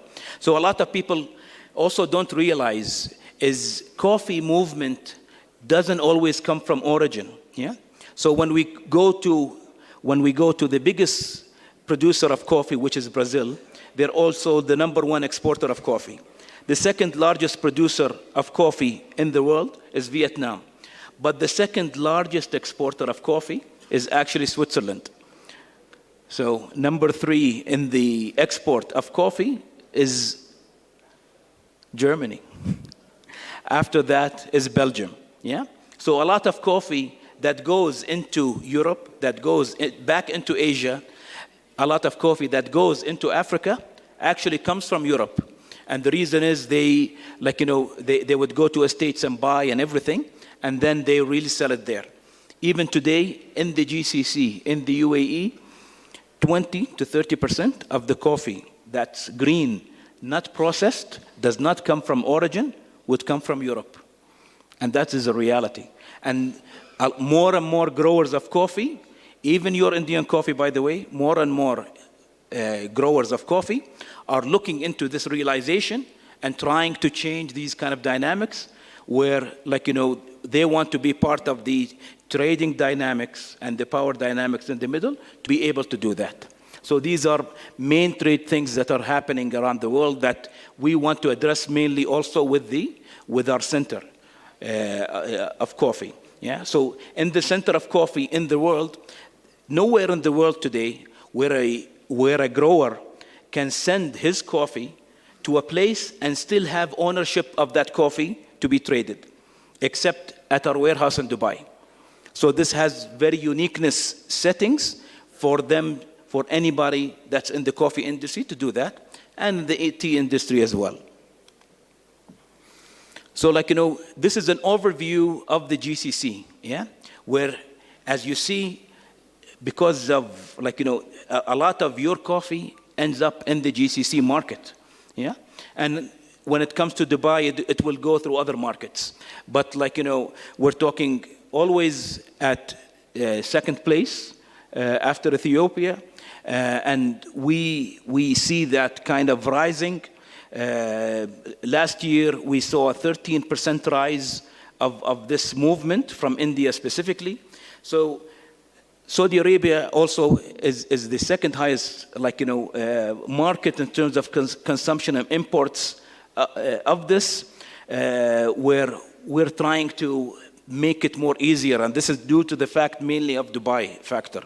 And so there's a lot of focus that can happen within the GCC for Indian coffee to be realized.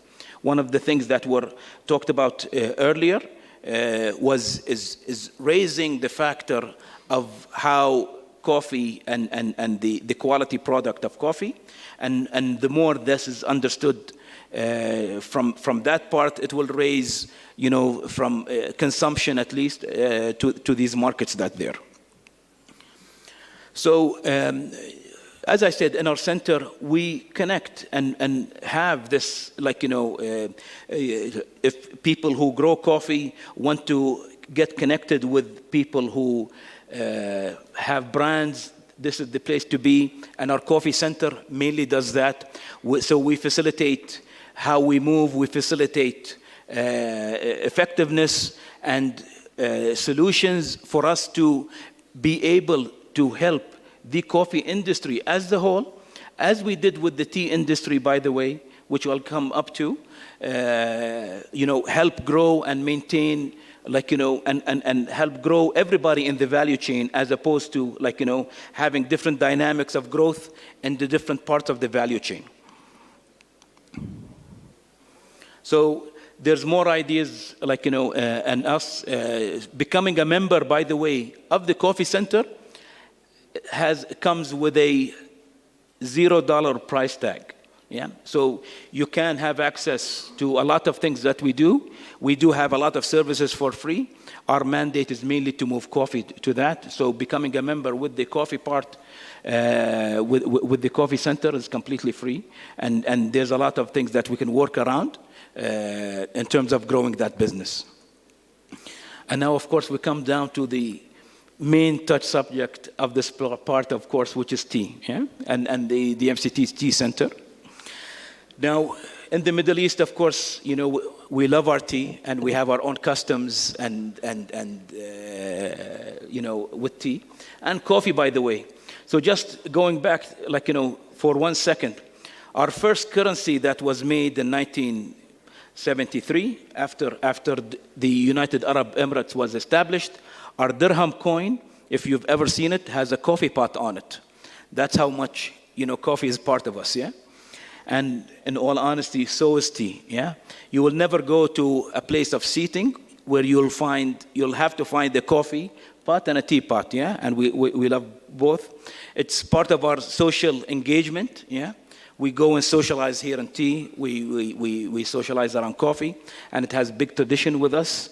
Now, with this, of course, how we consume tea has a lot of dominance. So there's mostly that's consumed throughout the GCC, and the Arabic region is mainly loose. So the entirety of the Arabic region, and this is including the Middle East and North Africa, with the exception of Morocco, all of them consume majority of black tea. Morocco drinks the green tea, gunpowder from China. Exception of that, all of us, would drink your traditional, known that we know as black tea, and this is in terms of tradition. Now, when we look at our place, the tea center in specific, because we're situated in Jebel Ali, right next to the port, this is where one of the biggest advantages that happened there. Yeah, as we are the largest re-exporter of tea, and the UAE is the largest re-exporter of tea due to the fact of the MCC Tea Center. Yeah, so one of the reasons is everybody who wants to buy tea, spot trading, so forth, we have very short accessible time to the rest of the big markets there. Yeah, when we talk about Saudi Arabia and the GCC from Dubai to Kuwait, it's a maximum of 4 days. And the tea is available there. And bigger markets, you have big markets on Iraq.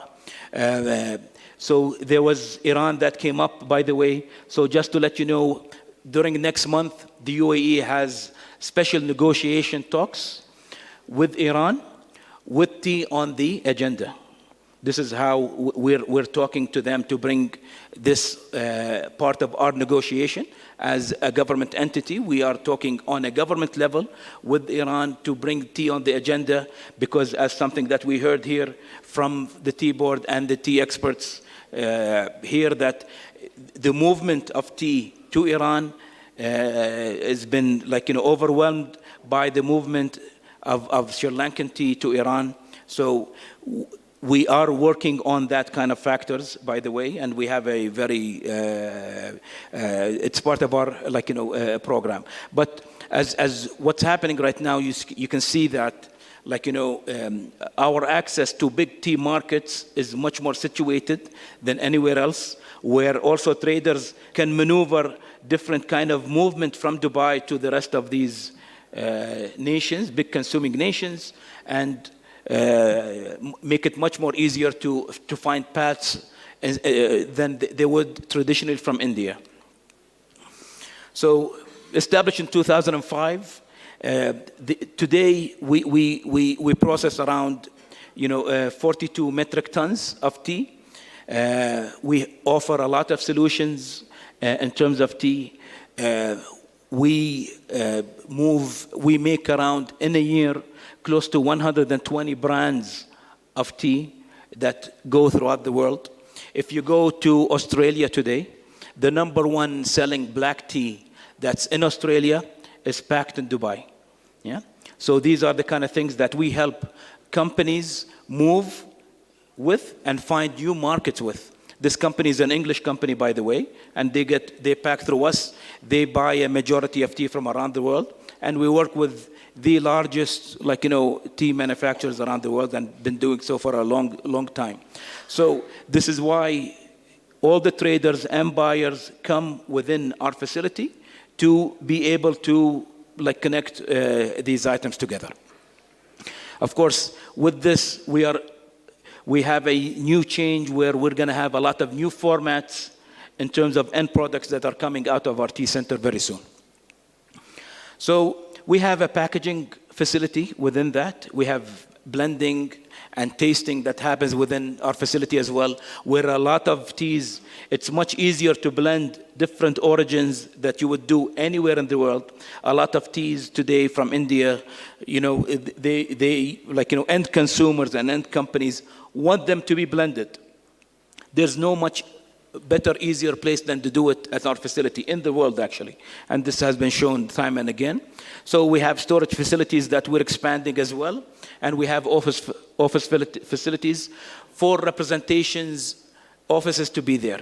And with this, I just want to add a value set here. Your counterparts in tea have representation offices with us in the tea center. This is why today, when you look at the variation, I did not put it here, but if you look at the variation of what's under our warehouse in Dubai, the majority is not Indian tea, yeah? Because they have other origins who have representation office, who work with their estates back in the tea to make sure that these kind of, they are connecting the estates to the markets and everything, and they have a representation office like, in Dubai. And this is something that we want to see, maybe something to help grow the movement of Indian tea to the world through Dubai. And this is something that, is like, we can go and have a discussion and to help you out, do this there. So, as I briefly mentioned, opening up in Dubai, you retain 100% of everything, yeah? All the tea that's there, everything that you do. If you make a brand, if you all of these services, 100% business ownership and 0% personal and corporate tax. There's free storage available, tasting, and a lot of infrastructure that we're changing and upgrading right now. Everything is going to be much higher world class in terms of what we do and to make sure that this is beneficial for you. Just a showcase of your exports, and I'm sure that everybody's aware of where your tea is going to. Just to showcase, last year we saw a big jump of Indian tea that comes towards Dubai. So we are just behind Russia. So a lot of your Indian tea that comes to Dubai also is going to Russia and Ukraine as well, through blending aspects as well. So most of the tea that comes through, the UAE as a whole gets into the re-export. Of course, we don't have the capacity to consume all of this, although yes, it's delicious, and yes, it's right. But, most of this goes to the end factories. And I saw, I think this jump that happened in 2022, post-COVID, I see, and I think there's a lot of growth that's happening within an understanding and realization that's happening in the market to have this kind of realization. Consumption-wise, and production-wise, of course, you're behind India, you're behind China, I'm sorry. Now, China, of course, the majority of the tea is consumed within, where their exports is not as much as Indian tea and these kind of teas that are there, traditional teas, into the Europe and GCC market that's there as well. So, there's a lot of expertise here, yeah? And if we're going to talk about the South Indian tea as well, I think there's some development that also has to happen to adapt to the taste of the end markets, mainly in the GCC. If that's the target that you want to focus on, I think,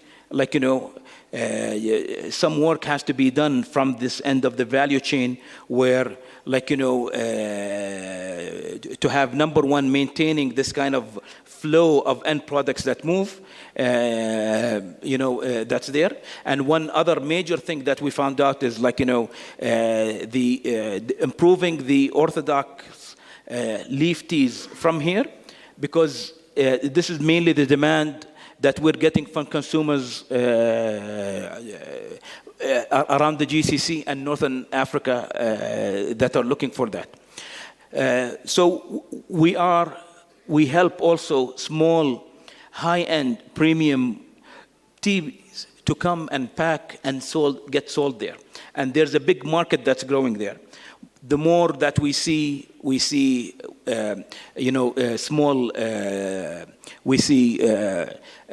hotel chains and this want to have their brands and association with the farmers that are back here. Yeah. One thing I want to add that came in that we'll try to help with is the origin trail of movement. Yeah. How do you, traceability is a very important subject. Yeah. So we are working with companies today at the MCC for coffee and tea to help implement some, as we see some technologies from around the world that can be implemented in places like India, and we can help you fix this traceability problem to and back forth. So this is something that we can add value to in that. And with that, I thank you so much for giving me the time to be amongst you here today. Thank you so much.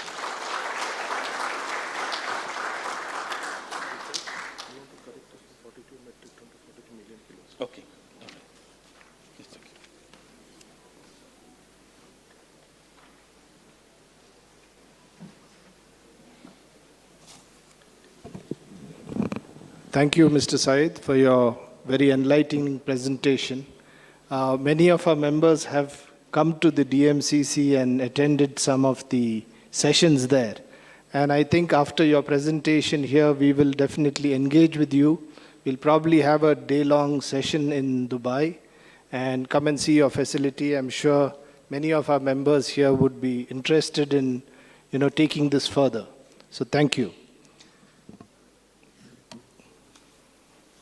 Let me now invite Mr. Sushant Dash to make his presentation on coffee landscape in India and the Tata Starbucks journey.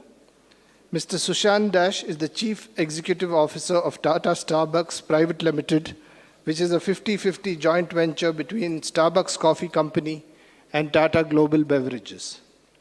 As part of his current role that began in May 2021, Mr. Sushant is driving the company's strategic vision in India, one of the fastest growing markets for Starbucks, thoughtfully expanding its presence and leading business development of the brand. Mr. Sushant was on the core team that opened the first Tata Starbucks store in India in 2012 and was directly responsible for the brand strategy and marketing in the country during the launch. An industry veteran with deep experience in growing consumer and retail businesses across markets, Mr. Sushant has been with Tata Global Beverages since 2000. Over the last 20 years with the company, he has been instrumental in growing the branded beverage business to its current leadership position. In his previous role with Tata Consumer Products as President, Packaged Beverages Division, India, Bangladesh, and Middle East, he was responsible for developing the business growth plans, leading marketing strategy, and improving revenue and EBIT delivery. Mr. Sushant has also led global mandates for the company across various markets, including USA, UK, and Canada. He began his career in 1996 with ORG Mag as a management trainee. He holds a postgraduate degree in brand management from Mudra Institute of Communications, Ahmedabad, and is a graduate in economics from Ravenshaw University, Cuttack. Mr. Sushant believes in celebrating human connections over a cup of coffee, usually an Americano. Outside of work, he has a keen interest in sports and is a long-distance runner. Let me welcome Mr. Sushant Dash to present his paper.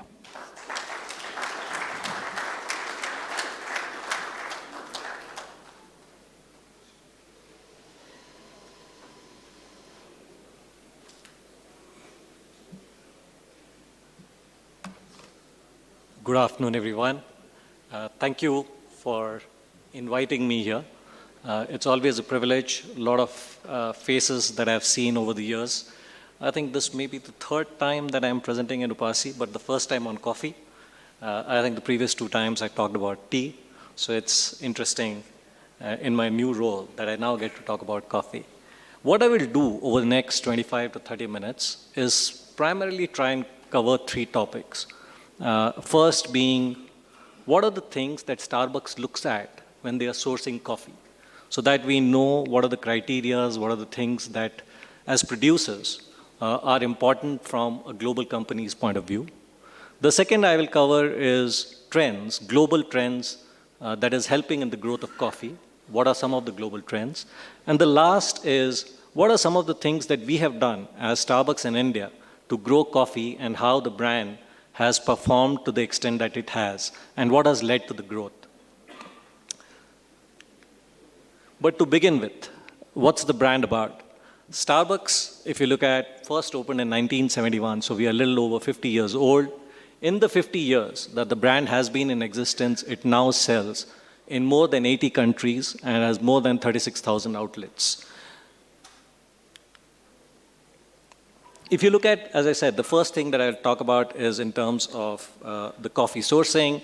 If you look at the coffee sourcing, where do we source our coffee from? We source our coffee from more than 4 lakh plus farmers. We source it from 30 plus countries. And what do we source? We source the top 3 to 4% Arabica that is produced in the world. That's what we do. How do we do that?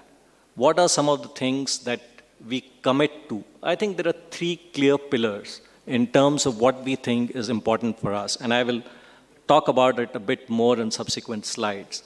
But the basic philosophy when we look at buying coffee is that it needs to be good for the farmers, it needs to be good for the planet, and it needs to be good for me as a company and for coffee as a community. I think those are the principles on which Starbucks tends to buy. So what do I mean when I say it's good for the farmer?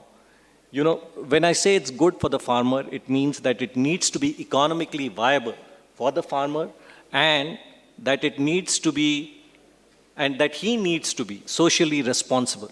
Because it's important that we also ensure the future of the crop. And that is actually connected to the last point.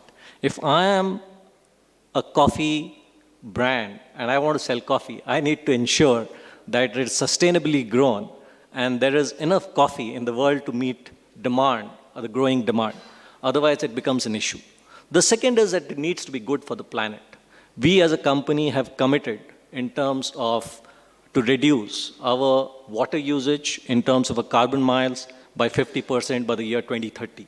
So we need to ensure that when we buy coffee and the source of a coffee, we do that from resources which are worried about what the environment is all about, and that it is good for the environment. So those are the 3 clear principles on which we look at sourcing our coffee.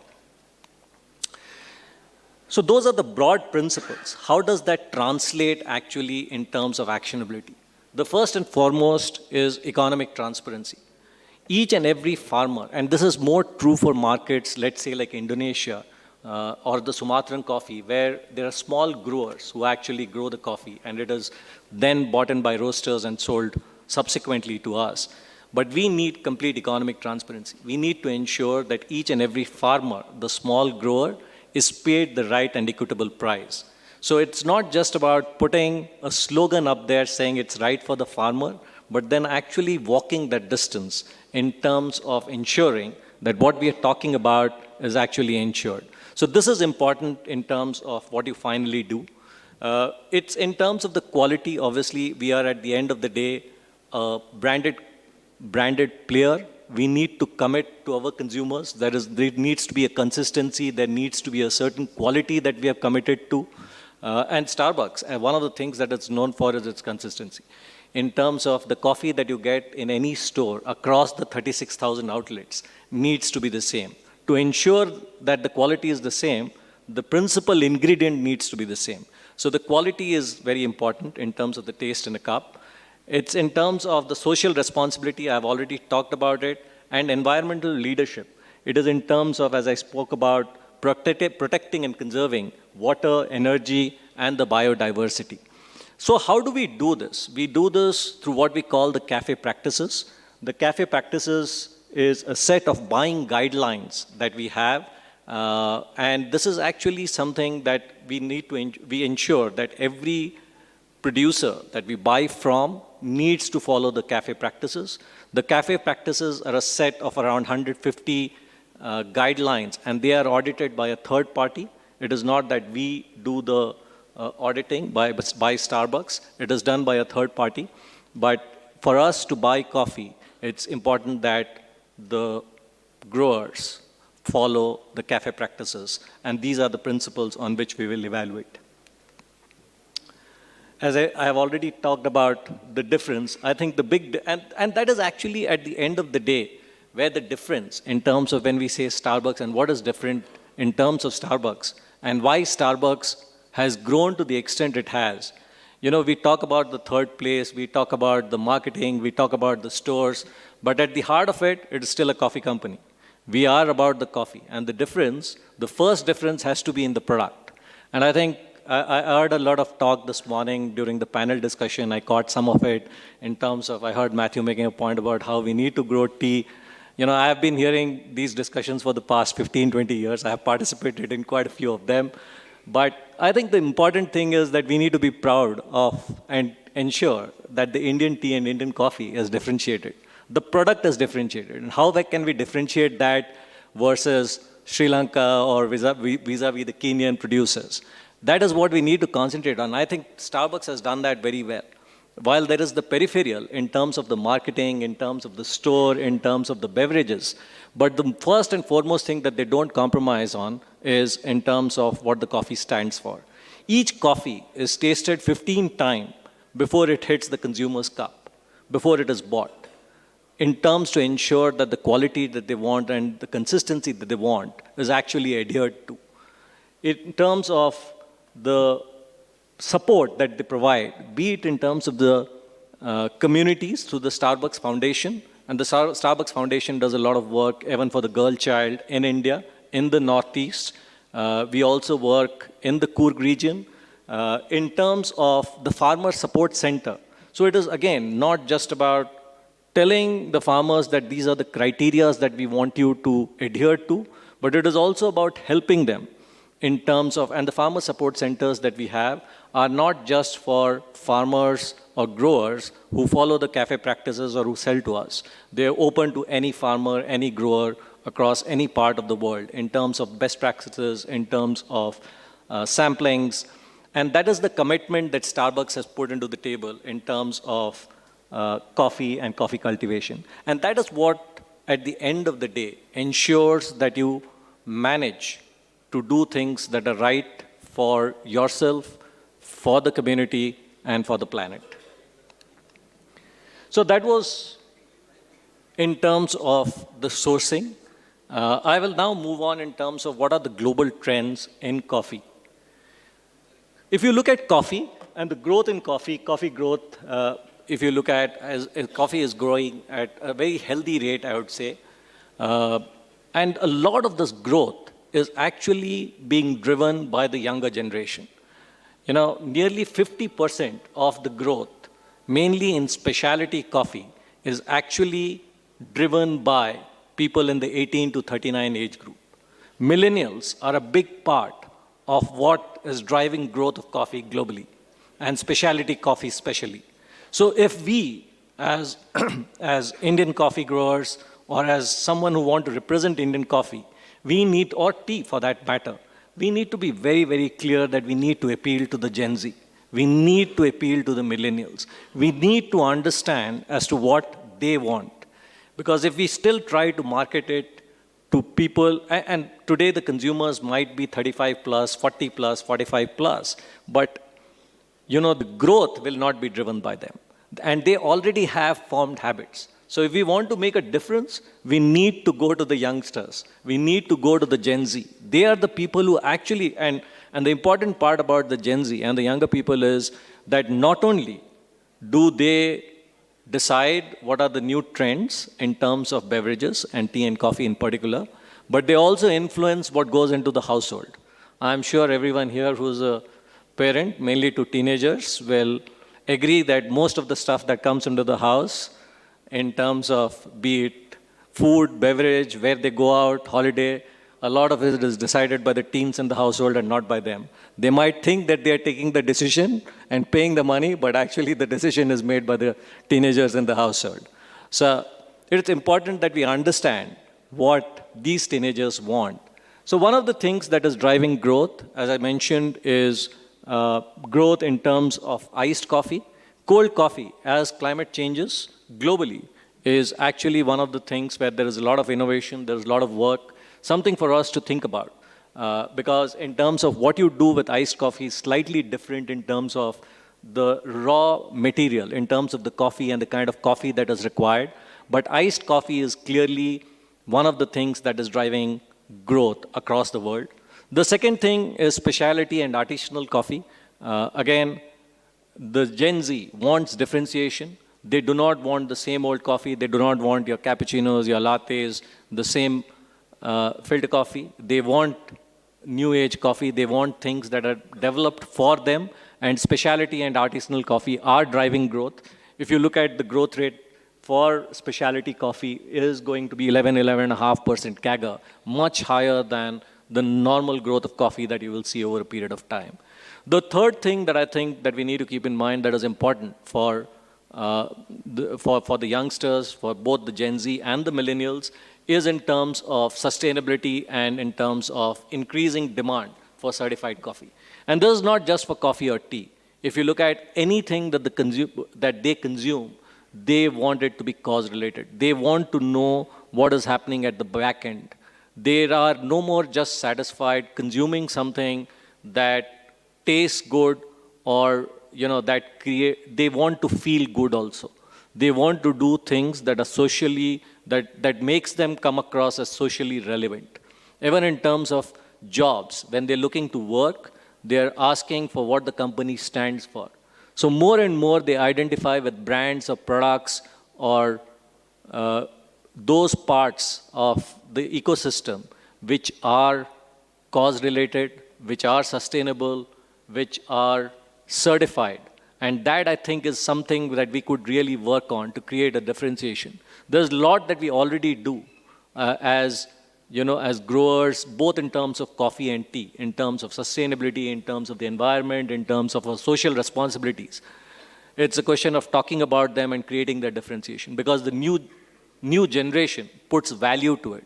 I have heard many a time this discussion, mainly in the tea industry, as to how the social cost and the things that we do adds a burden to the overall cost, and the consumer is not willing to pay for it, right?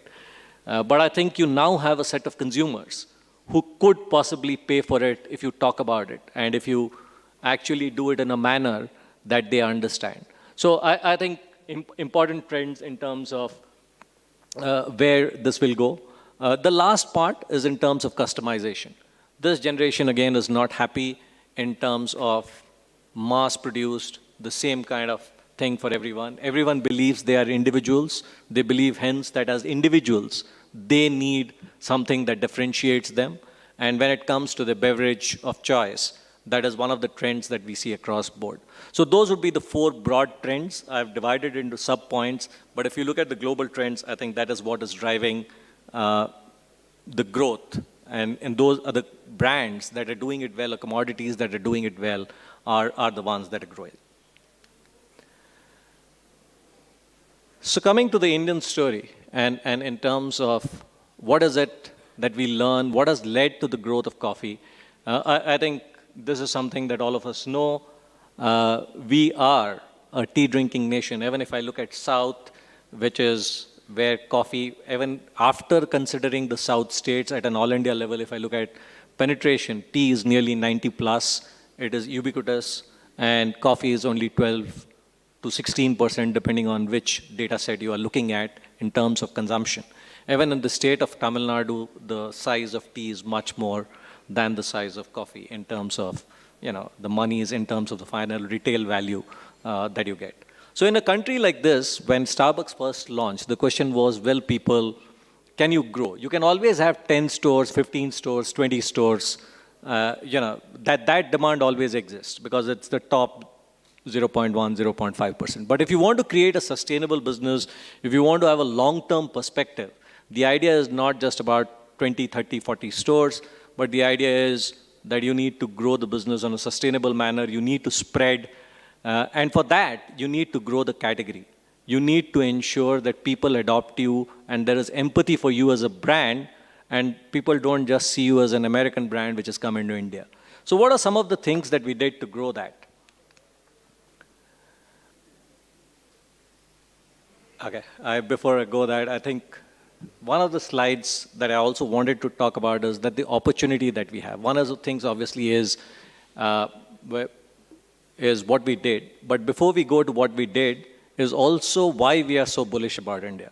And in fact, one of the things that I keep joking about is we are now 10 years in this country. If you look at the first 100 stores, we took 5 years. The second 100 stores that we opened, we took 3.5 years. The third 100 stores, we opened in 18 months. We are now 358 stores, and this 100 store we will open in less than 12 months. So that's the pace at which we are growing, and that's the pace at which people are accepting the brand.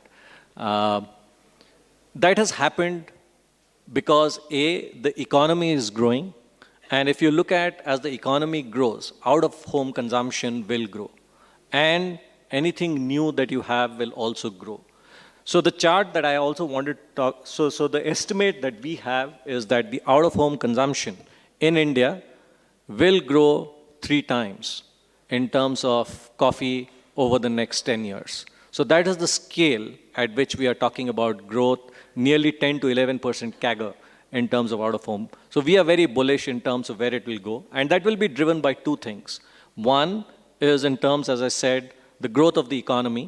The affluent mass, which is today at around 4%, will grow to around 8%, and that will give us the kind of purchasing power people will have to spend. The second is, as I said, the younger demographics. The biggest advantage that we have as a country across board is our demographic dividend. And I cannot but emphasize the importance that brings to the table in terms of selling new things or in terms of creating a market for us. No one else has that advantage. So I think the next 15 to 20 years or 25 years till this population ages is our opportunity. If we miss this opportunity, we will again rue the fact that we didn't do enough in terms of the industries that we work for. But that is where we stand. And I also wanted to talk about the growth that China has had. If you look at China, and I can talk about the Starbucks story in China, for the first 10 years that they existed, till 2010, 2011, they actually had 100 stores, much slower pace of growth than India. And China, like India, is a tea market, right? They drink tea, and they are the largest consumer and producer of tea. Coffee is completely alien. In India, at least, there are parts of a country, and we have been growing coffee for a long period of time, so there is awareness. China, there was 0. We had 100 stores till 2012. In the last 10 years, we have grown to 6,000 stores. Yeah, and the coffee category has grown from 6% to 36% penetration, driven by this growth. And 2 things again that drove that growth. And today, it is not just us with 6,000 stores. Just the city of Shanghai has 1,000 stores. And in India today, all of India, I have 358 stores. So that is the kind of potential when you look at, and the reason that we are so bullish and why I feel that this is the time. And when I say coffee, and I am talking about coffee here, because the same thing can happen for tea if we do it the right way. If we do and understand what the younger generation wants, because affluency and the growth, the India macroeconomic story everyone has bought into. India is growing, and India will continue to drive growth. So it's for us now to think as to what is required to make ourselves successful. And China did that. So if you see, and other than the 6,000 stores that we have, there are other players that have come in because of the growth that they saw. And today actually overtaken Starbucks. There's actually Luckin Company, which is a local company, which has just last quarter reached 10,000 stores. And in 1 quarter, they opened 3,500 stores. So that's the kind of numbers that they are opening in terms of the stores in that country. Obviously, the infrastructure is better. So what are some of the things that will drive? I think I'll skip some of this because of the time. I've spoken in terms of, the other thing that I wanted to talk about, a lot of people believe that, Starbucks being a premium offering is a very metro phenomenon. Till 2 years back, we were present in 8 or 10 cities. But today, we are there in 48 cities. As I speak, we have actually opened 2 cities in the last 1 month. So we are now there, and you name it, in most of the class 1 and penetrating the class 2. So I am there in Siliguri, I am there in Guwahati, Raipur, you name it, we are there. And in many of the smaller markets, we see better traction and numbers than in the larger metros. Because in the larger metros, you have competition, you have other options for the youth. In many of the smaller markets, they have the money, but they do not know what to do with it. So when you give them opportunities, when you give them options, they are more than happy to adopt it. And today, everyone is aware of what is happening in the larger world. So communication and training and behavior change is no more an issue. So that's also something that's important to look at. So what are the things that we did? I think 3 things, and I think these are true for anything that you want to grow or to build. I think build brand occasions, that you are present in more number of occasions, and I will talk through some of it. Where you are present. We cannot just be present in one place. we need to be present wherever our consumer is present. And today the consumer is present in many more places than they used to be earlier, right? Today the consumer is present online most of the time, which didn't happen, let's say 6 years, 7 years, or 10 years back. So today if I say that I will only sell at my store, then I will only capture 40, 50% of the value that the consumer is willing to give. So if I want to sell, I need to be present in the digital world. I need to be present, reach the consumer's home. Deliveries are a way of life. People order, be it your food through a Zomato or Swiggy or Zeptos of the world delivering groceries within 20 minutes. So if I say I won't participate in that, then I will not reach the consumer. So you need to be present wherever the consumer wants. I cannot say as a producer, a brand owner, or a manufacturer that this is my way, I will go here, the consumer needs to come to me. The consumer is not going to come to you. You need to go to the consumer, right? And if the consumer is at multiple points, one of the things if you want to grow is to ensure that you are available at multiple points.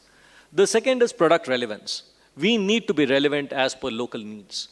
You know, it's great as a global brand that you have processes, there is consistencies, there are goods that you bring to the table.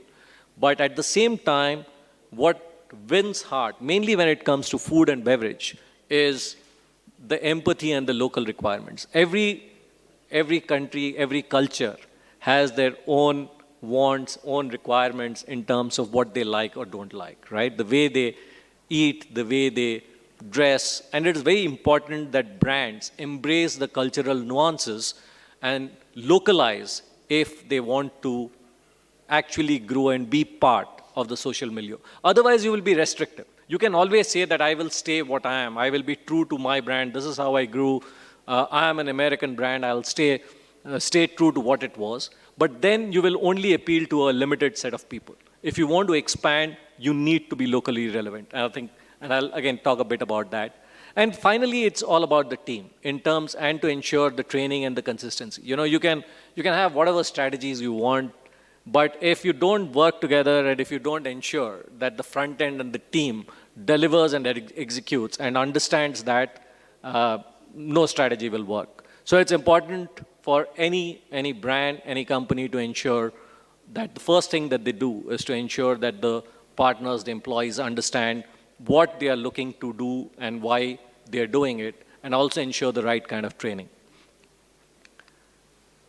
So in terms of, as I said, omni-channel in terms of presence, so be it in terms of the digital channels, we have an app through which we deliver, we have tied up with Swiggy and Zomato in terms of delivering to your homes, we are there in the e-commerce platform, be it Myntra, Flipkart, Tata Click, in terms of merchandise.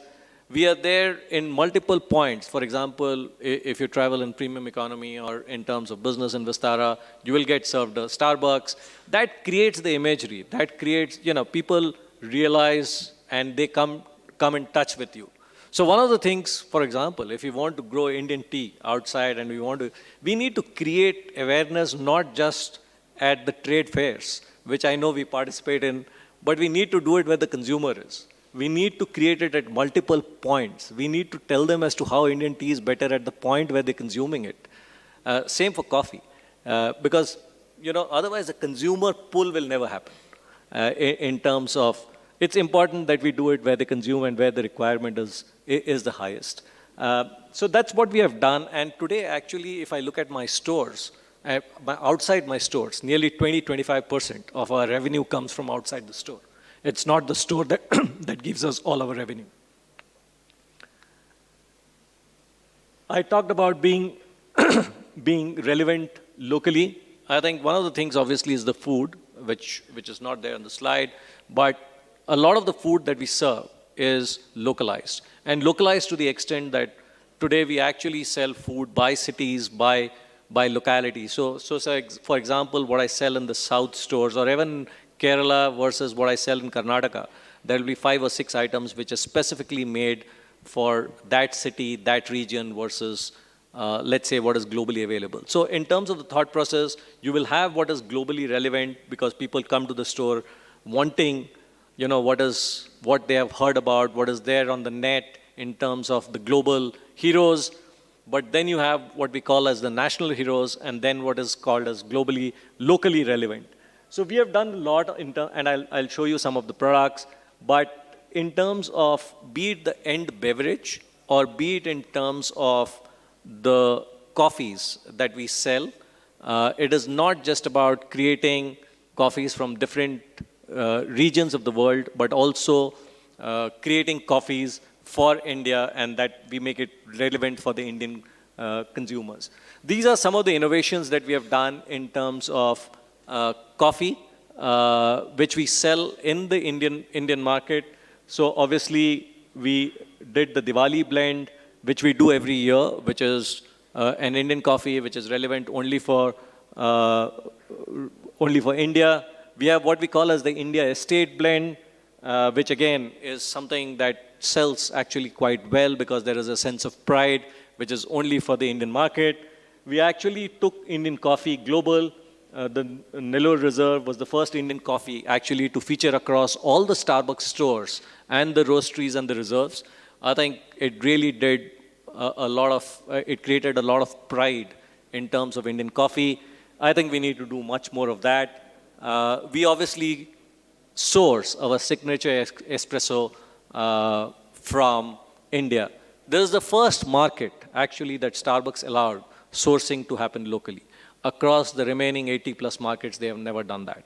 So I think the fact that Starbucks allowed that and we managed to meet the stringent qualities, and the fact that we managed to deliver what they want, gives me the confidence that we can replicate this if we want across board for our coffee. It's just about getting together and understanding as to how to do it. And if we do it right, I'm sure the sky is the limit. So this is in terms of local innovation. I spoke about people. This is one of the most critical parts of what I think we have done. And again, it is not just about lip service. We wanted to create, as a brand, as I said, you need to stand for some of the value systems that you believe in. I had gone on record 2.5 years back saying that 40% of our workforce will be women. We are 40% plus in terms of our female partners, 100% pay equity between men and women. Today, this number of 23 has gone up to 26 in terms of all women stores. But not just that, it is also about doing a lot of industry first in terms of be it parental insurance, 5 days a week in the QSR segment. No one did that before, and it costs a lot more of money. But I think the dividend that you get back, and in terms of the growth of the brand, if there is a single most important reason, forget the coffee, forget the stores, I think it's the people. They are what makes the brand, and if you do good to them, they will ensure that the brand does well. So yes, that's where, so they are the reason as to why I think we have grown in terms of where we are in the Indian market. So that's what I had. Thank you.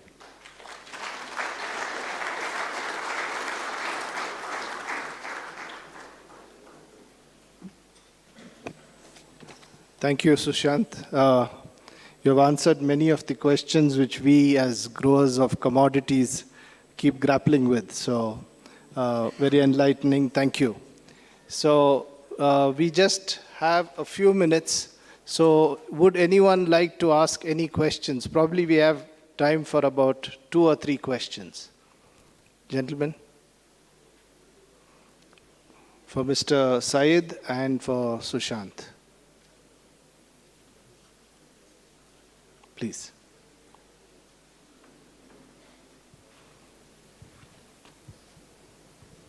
This question is addressed to Mr. Saeed. So you were pointing about the different blends. Even CTC Orthodox blend is now the being preferred. But then when you're doing all this blending and other thing, how do you ensure the traceability aspect? Because EU now demands traceability to the plantations, etc. So how do you ensure that? Okay. Well, as I mentioned at the end of my presentation, right now we are working on some solutions to bring in to the table for estate owners like yourself.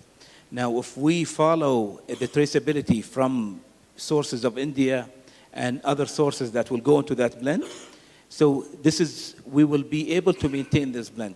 So in the coffee, there is that as well. As we work in coffee, and also my friend here also works in coffee and worked in tea much more so. And he would tell you that the majority of coffee also is a blend. And like in the EU, there has to be traceability. And coffee is blended from way more different origins than it does tea. Yeah. So like, in tea, on average, you have 2 to 4 blends, where in coffee, 6 blends actually are kind of normal. Yeah. So to find traceability for these, they have more than one solution, and this is a solution that we can introduce for you to adapt. And we can combine them together in our blending, where most of the blending happens in Dubai. So these are things that we will slowly communicate with our members on, on how they can adapt these kind of solutions for traceability. As we have a lot of solutions from around the world that showcase this. Yes. Any other question?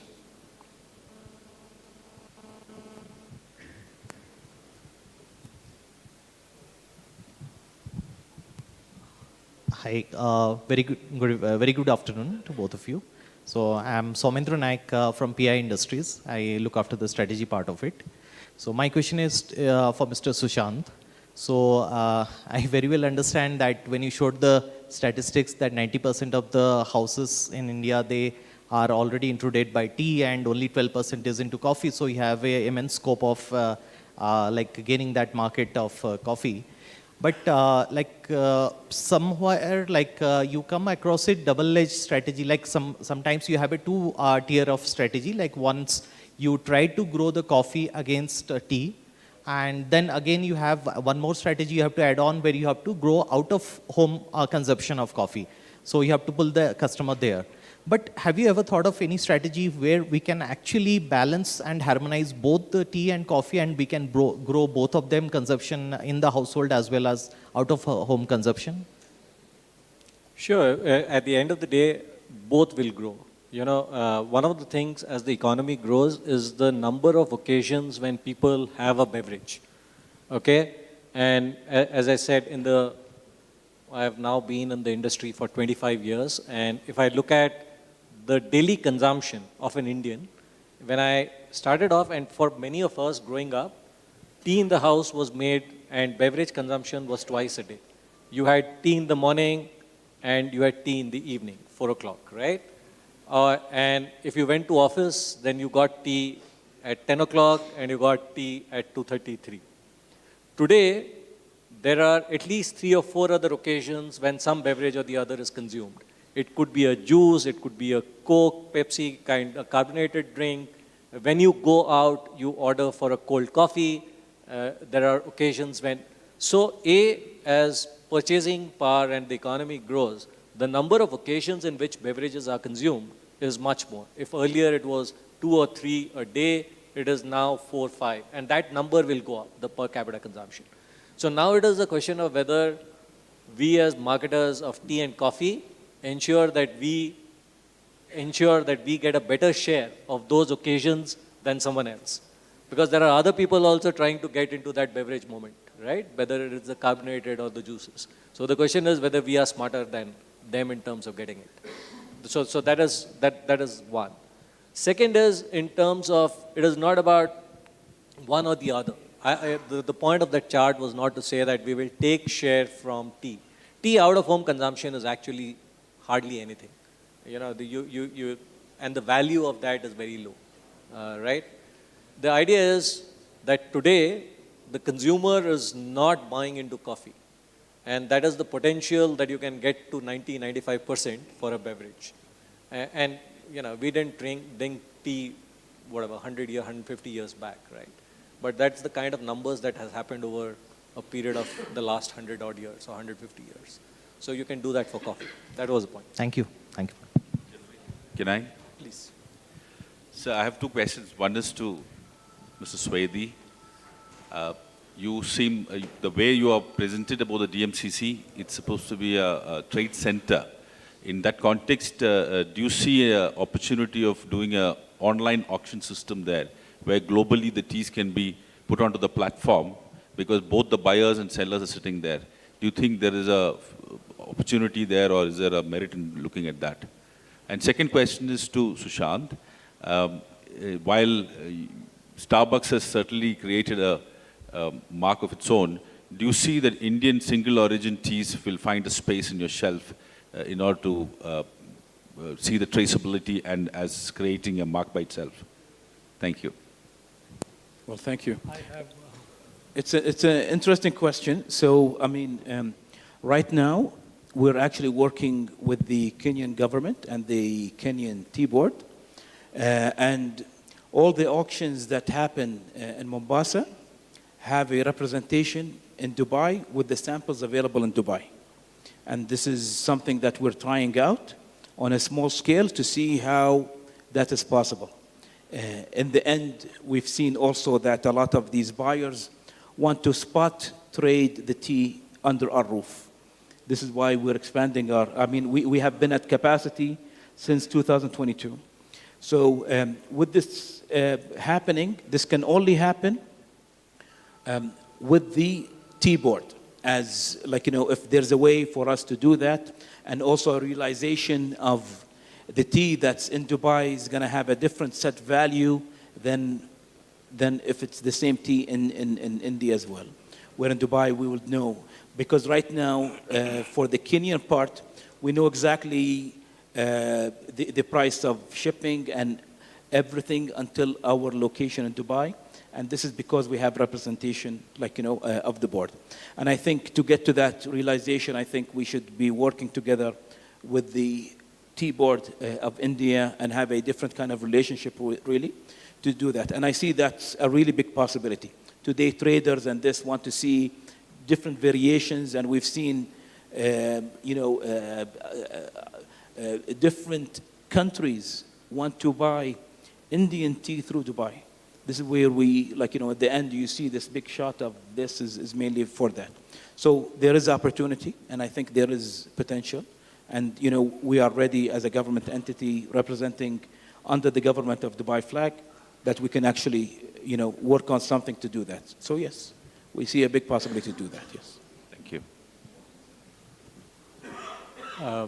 Short answer is yes. We already have tea that we sell in the Indian stores, which we source from India, which is actually Indian masala chai. We actually brand it as. I do know that there are producers who sell tea to the global entity, which goes into the blend. I know the suppliers, some of them. So there are people who are already working on the traceability problem, even in India, as we speak, and providing for that data. It is cumbersome, it is hard. You can do it with a couple of estates, but if we want it to become a more regular feature, and as you said, I'm sure as a brand, we would love to have Indian single origin teas, but there is a lot of work that we need to do at the back end. We need to ensure that the back end is then taken care of for us to go that route. But the answer is yes, we can do it. Thank you. Question. Jeffrey, can I ask you a question? Yeah, please. Yeah. My question is to Mr. Sushant. At the outset, thank you so much for that insightful presentation on future of Indian domestic market in coffee. The question is, if I may, how much is the percentage of coffee you source is Indian origin, and what is the reason for that percentage? If you can. Indian coffee. Yeah, how much is your coffee is of Indian origin? All of it is Indian coffee.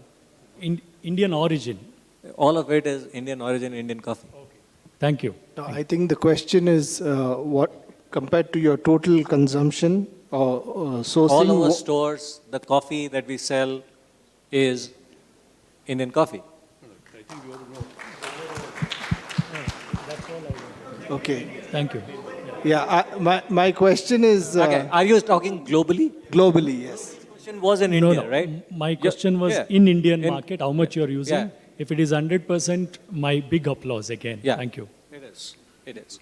And compared to the global market, what is your Indian sourcing? Global market, we do take coffee from India, but the percentage is very small. And the reason is, like we discussed, with the global scale that we have, it is not that the brand is not interested in. And I think we have had many discussions with partners here. But in terms of cafe practices, as I said, we'll only buy if people adopt the cafe practices. So do you see a big scope? Yeah, there is. People need to take the initiative.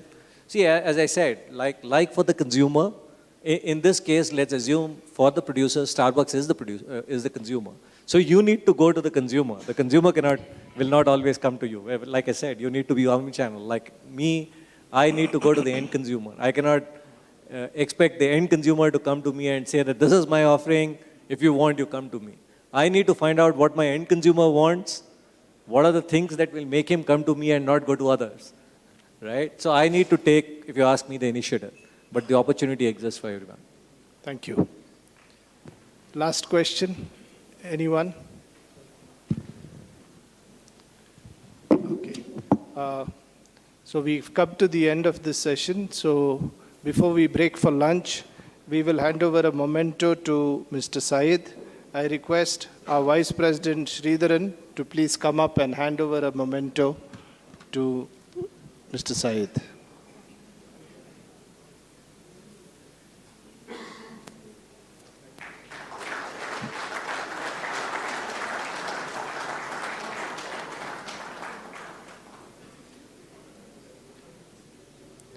I request our Coffee Committee Chairman, Mr. Ajoy Tipaya, to please come over and hand over a memento to Mr. Sushan Dash.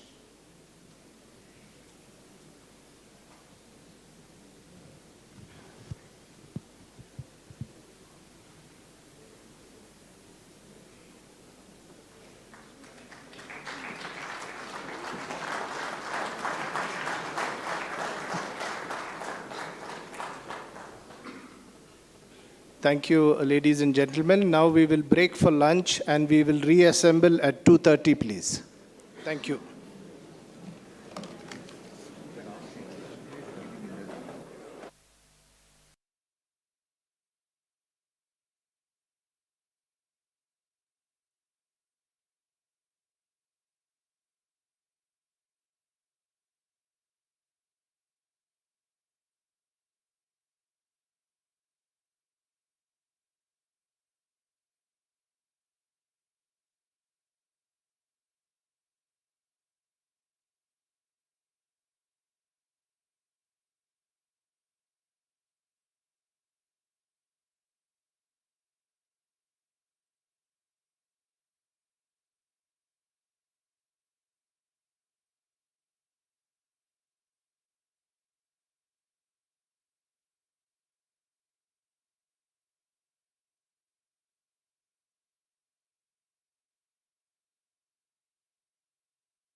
Every day we move ahead amongst varied terrains in this journey of life.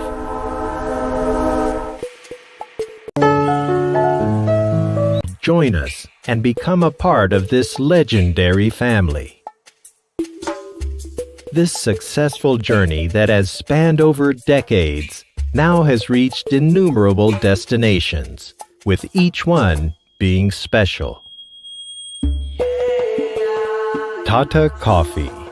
We keep the world going. The erstwhile Consolidated Coffee Limited is a part of the 150-year-old Tata Group and has grown to be one of the largest integrated coffee plantation companies in the world.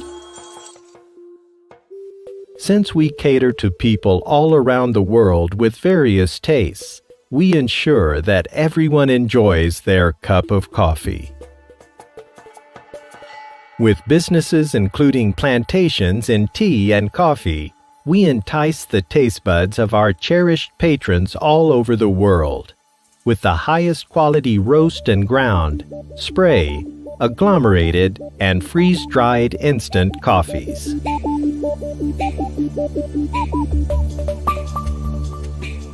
Our farming operations take place in the serene expanse of South India. Our plantations comprise of 7 tea gardens and 19 coffee estates, spread over 13,000 hectares. Abundantly blessed by Mother Nature, our plantation estates contain rich soils and luxuriant tropical tree cover. Combining these with our drive for quality to produce fine coffees, we contribute towards the blends of the most discerning roasters in specialty markets worldwide and supply the best quality instant coffee. With one of the best estates under us, we have the best people working for us amongst Mother Nature to ensure that we all keep moving day after day. We grow both Arabica and Robusta and process the coffee to produce washed and unwashed coffees. The ripe cherries are identified and hand-picked. It is then fermented, washed, and dried for the apt number of hours appropriate to the elevation and humidity of the estate. Our product portfolio includes fine single-estate coffees, monsoon coffees, and other premium qualities. Apart from our specialized coffee, Green Bean, our varieties of instant coffee, freeze-dried, spray-dried, and agglomerated are preferred world over by coffee lovers. We also consider the special requirements of individual buyers, apart from providing customized packaging for specific needs. We are thankful to Mother Nature for all that she provides. Unique measures ensure peaceful coexistence with the surrounding wildlife. And here at Tata Coffee, we strive to give back to her, such that our future generations are able to experience her beauty as well. All our farms have large irrigation tanks filled by rainwater harvesting, which minimizes groundwater usage. Tata Coffee is a carbon-negative organization. Across the world, when people wake up in the morning, they first reach out for a cup of coffee. During these modern times, coffee surely means a lot more. Diverse people have diverse tastes. Our multiple offerings speak of the diverse range that we have. Our instant coffee is just the perfect choice for those who don't wish to wait, but want that quality coffee.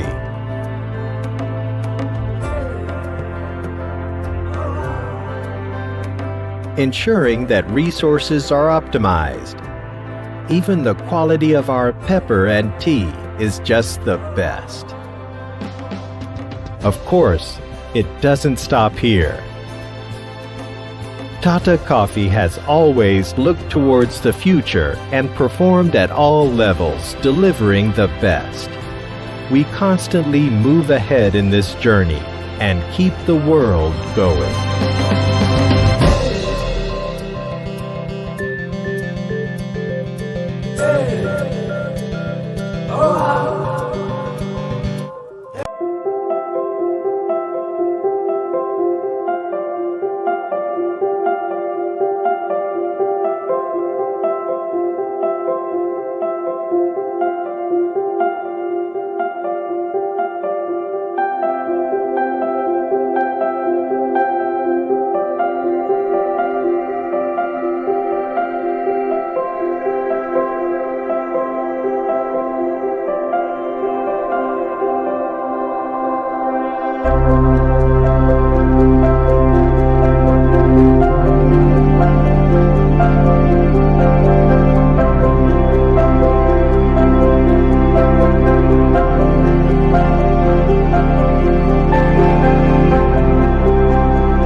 family.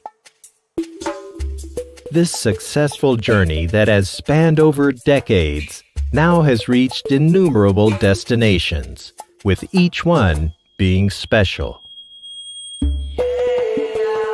Tata Coffee. We keep the world going. The erstwhile Consolidated Coffee Limited is a part of the 150-year-old Tata Group and has grown to be one of the largest integrated coffee plantation companies in the world. Since we cater to people all around the world with various tastes, we ensure that everyone enjoys their cup of coffee. With businesses including plantations in tea and coffee, we entice the taste buds of our cherished patrons all over the world with the highest quality roast and ground, spray, agglomerated, and freeze-dried instant coffees.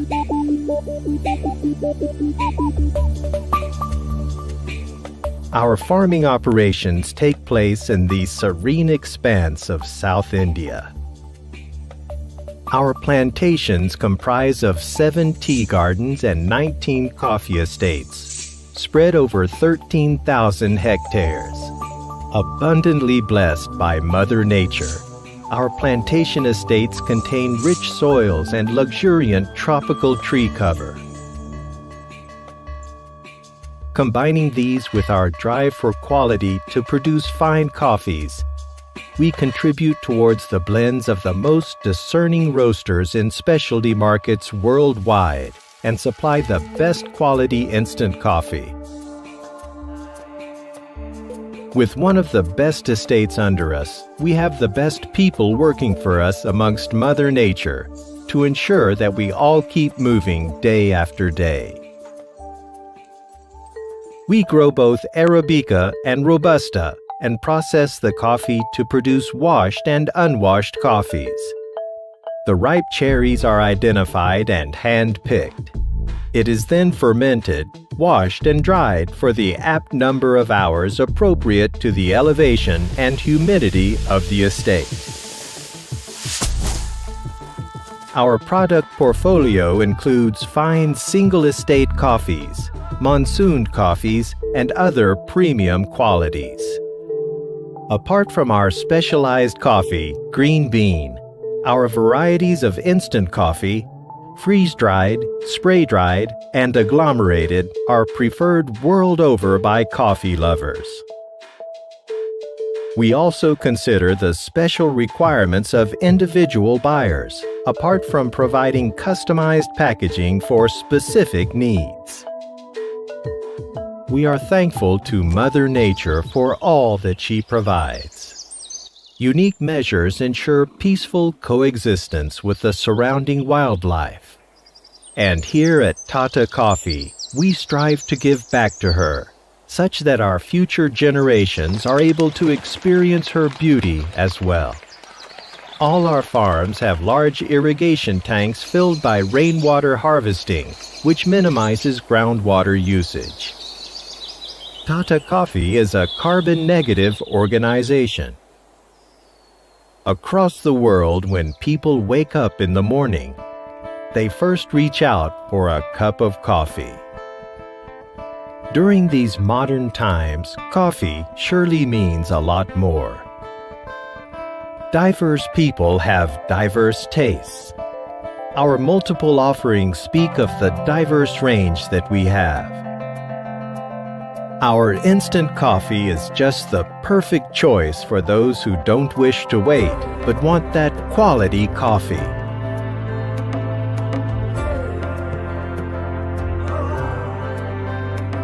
Ensuring that resources are optimized. Even the quality of our pepper and tea is just the best. Of course, it doesn't stop here. Tata Coffee has always looked towards the future and performed at all levels, delivering the best. We constantly move ahead in this journey and keep the world going.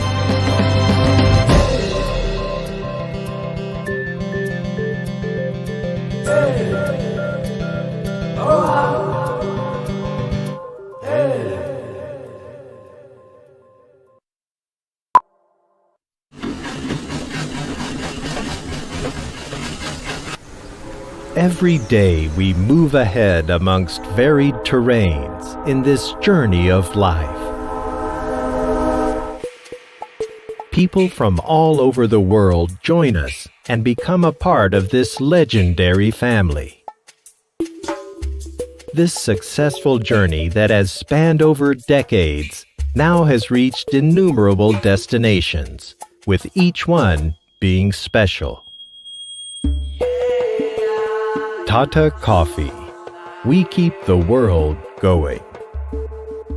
The erstwhile Consolidated Coffee Limited is a part of the 150-year-old Tata Group and has grown to be one of the largest integrated coffee plantation companies in the world. Since we cater to people all around the world with various tastes, we ensure that everyone enjoys their cup of coffee.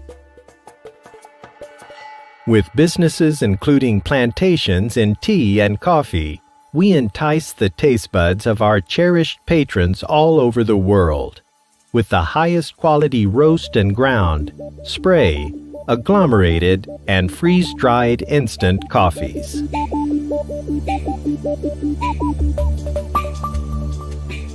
Our farming operations take place in the serene expanse of South India.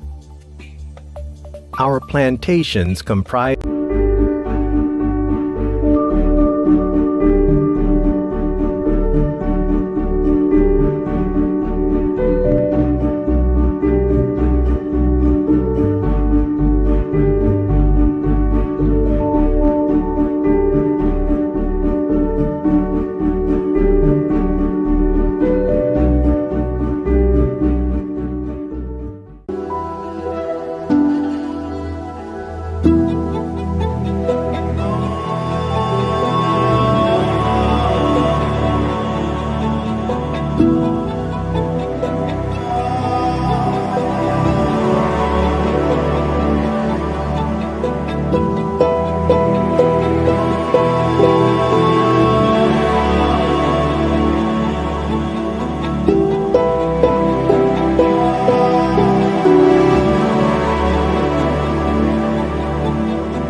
Every day we move ahead amongst varied terrains in this journey of life. people from all over the world join us and become a part of this legendary family. This successful journey that has spanned over decades now has reached innumerable destinations, with each one being special. Tata Coffee. We keep the world going. The erstwhile Consolidated Coffee Limited is a part of the 150-year-old Tata Group and has grown to be one of the largest integrated coffee plantation companies in the world.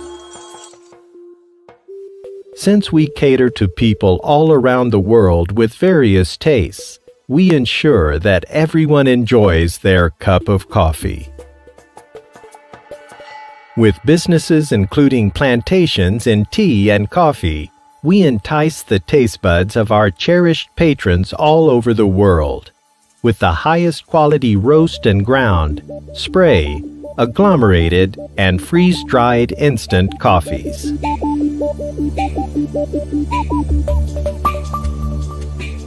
Our farming operations take place in the serene expanse of South India. Our plantations comprise of 7 tea gardens and 19 coffee estates, spread over 13,000 hectares. Abundantly blessed by Mother Nature, our plantation estates contain rich soils and luxuriant tropical tree cover. Combining these with our drive for quality to produce fine coffees, we contribute towards the blends of the most discerning roasters in specialty markets worldwide and supply the best quality instant coffee. With one of the best estates under us, we have the best people working for us amongst Mother Nature to ensure that we all keep moving day after day. We grow both Arabica and Robusta and process the coffee to produce washed and unwashed coffees. The ripe cherries are identified and hand-picked. It is then fermented, washed, and dried for the apt number of hours appropriate to the elevation and humidity of the estate. Our product portfolio includes fine single-estate coffees, monsooned coffees, and other premium qualities. Apart from our specialized coffee, Green Bean, our varieties of instant coffee, freeze-dried, spray-dried, and agglomerated are preferred world over by coffee lovers. We also consider the special requirements of individual buyers, apart from providing customized packaging for specific needs. We are thankful to Mother Nature for all that she provides. Unique measures ensure peaceful coexistence with the surrounding wildlife. And here at Tata Coffee, we strive to give back to her, such that our future generations are able to experience her beauty as well. All our farms have large irrigation tanks filled by rainwater harvesting, which minimizes groundwater usage. Tata Coffee is a carbon-negative organization.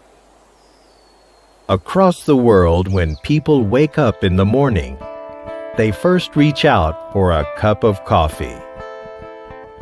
During these modern times, coffee surely means a lot more.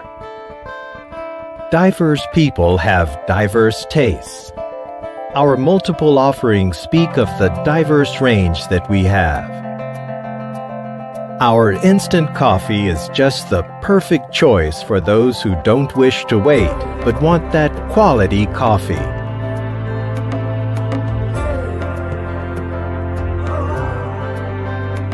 Ensuring that resources are optimized.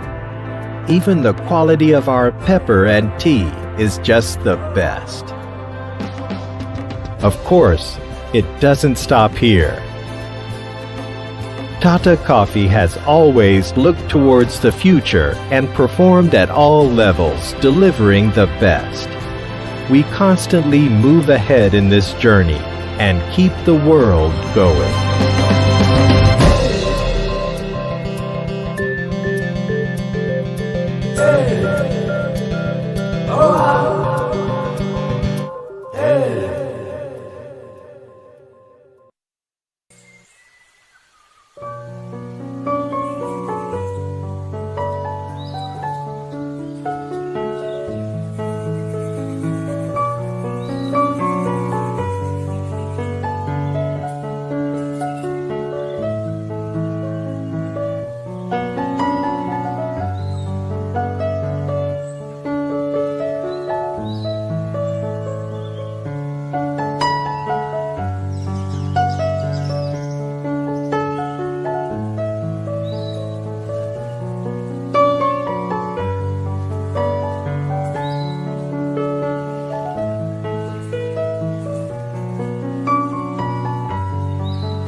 Every day we move ahead amongst varied terrains in this journey of life.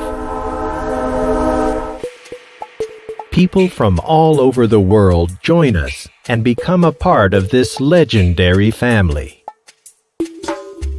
This successful journey that has spanned over decades now has reached innumerable destinations, with each one being special. Tata Coffee. We keep the world going. The erstwhile Consolidated Coffee Limited is a part of the 150-year-old Tata Group and has grown to be one of the largest integrated coffee plantation companies in the world. Since we cater to people all around the world with various tastes, we ensure that everyone enjoys their cup of coffee. With businesses including plantations in tea and coffee, we entice the taste buds of our cherished patrons all over the world with the highest quality roast and ground, spray, agglomerated, and freeze-dried instant coffees.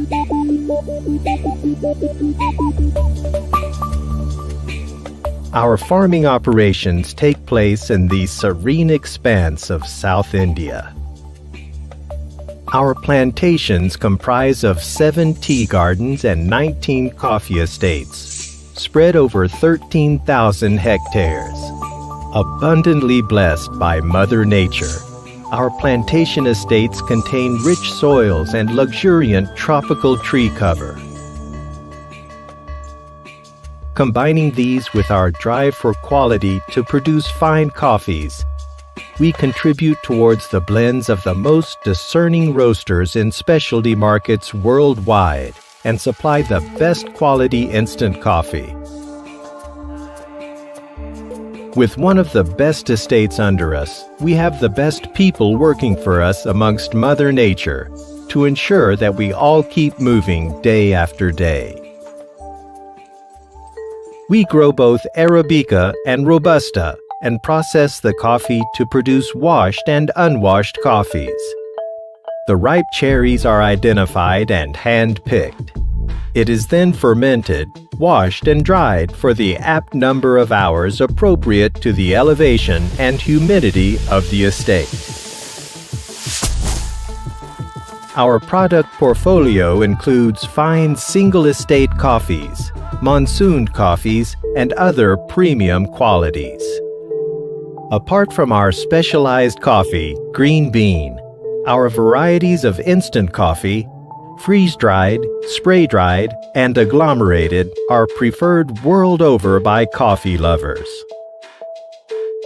We also consider the special requirements of individual buyers, apart from providing customized packaging for specific needs. We are thankful to Mother Nature for all that she provides. Unique measures ensure peaceful coexistence with the surrounding wildlife. And here at Tata Coffee, we strive to give back to her, such that our future generations are able to experience her beauty as well. All our farms have large irrigation tanks filled by rainwater harvesting, which minimizes groundwater usage. Tata Coffee is a carbon-negative organization. Across the world, when people wake up in the morning, they first reach out for a cup of coffee. During these modern times, coffee surely means a lot more. Diverse people have diverse tastes. Our multiple offerings speak of the diverse range that we have. Our instant coffee is just the perfect choice for those who don't wish to wait, but want that quality coffee.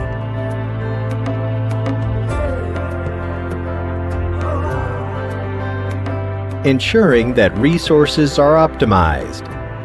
Even the quality of our pepper and tea is just the best. Of course, it doesn't stop here. Tata Coffee has always looked towards the future and performed at all levels, delivering the best. We constantly move ahead in this journey and keep the world going.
Every day we move ahead amongst varied terrains in this journey of life. people from all over the world join us and become a part of this legendary family. This successful journey that has spanned over decades now has reached innumerable destinations, with each one being special. Tata Coffee. We keep the world going. The erstwhile Consolidated Coffee Limited is a part of the 150-year-old Tata Group and has grown to be one of the largest integrated coffee plantation companies in the world. Since we cater to people all around the world with various tastes, we ensure that everyone enjoys their cup of coffee. With businesses including plantations in tea and coffee, we entice the taste buds of our cherished patrons all over the world with the highest quality roast and ground, spray, agglomerated, and freeze-dried instant coffees.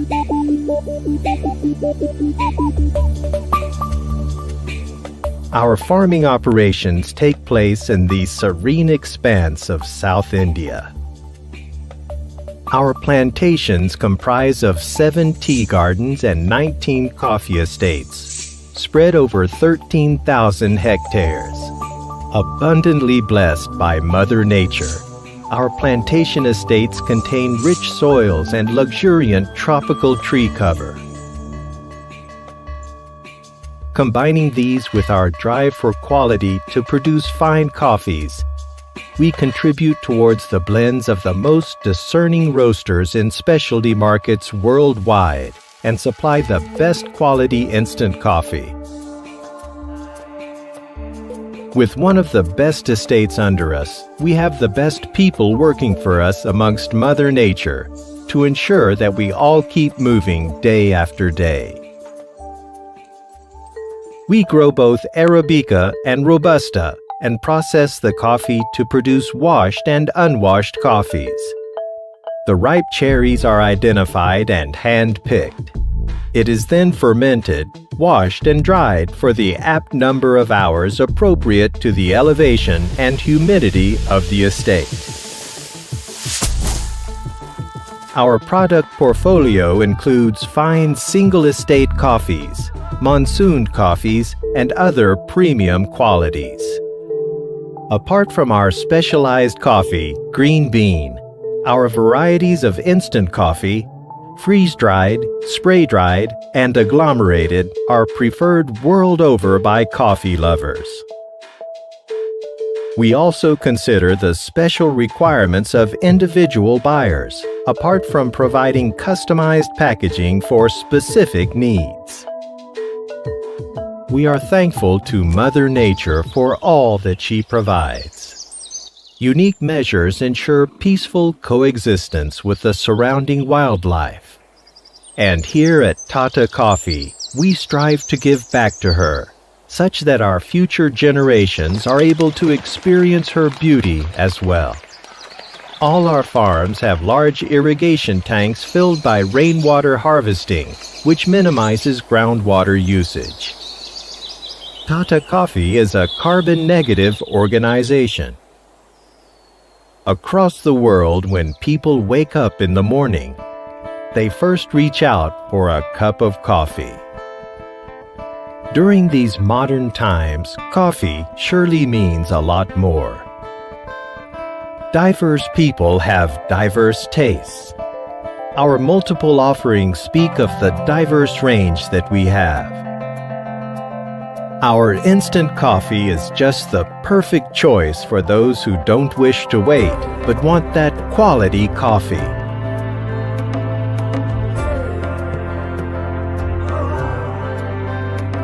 Ensuring that resources are optimized. Even the quality of our pepper and tea is just the best. Of course, it doesn't stop here. Tata Coffee has always looked towards the future and performed at all levels, delivering the best. We constantly move ahead in this journey and keep the world going.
Every day we move ahead amongst varied terrains in this journey of life. People from all over the world join us and become a part of this legendary family. This successful journey that has spanned over decades now has reached innumerable destinations, with each one being special. Tata Coffee. We keep the world going. The erstwhile Consolidated Coffee Limited is a part of the 150-year-old Tata Group and has grown to be one of the largest integrated coffee plantation companies in the world. Since we cater to people all around the world with various tastes, we ensure that everyone enjoys their cup of coffee. With businesses including plantations in tea and coffee, we entice the taste buds of our cherished patrons all over the world with the highest quality roast and ground, spray, agglomerated, and freeze-dried instant coffees.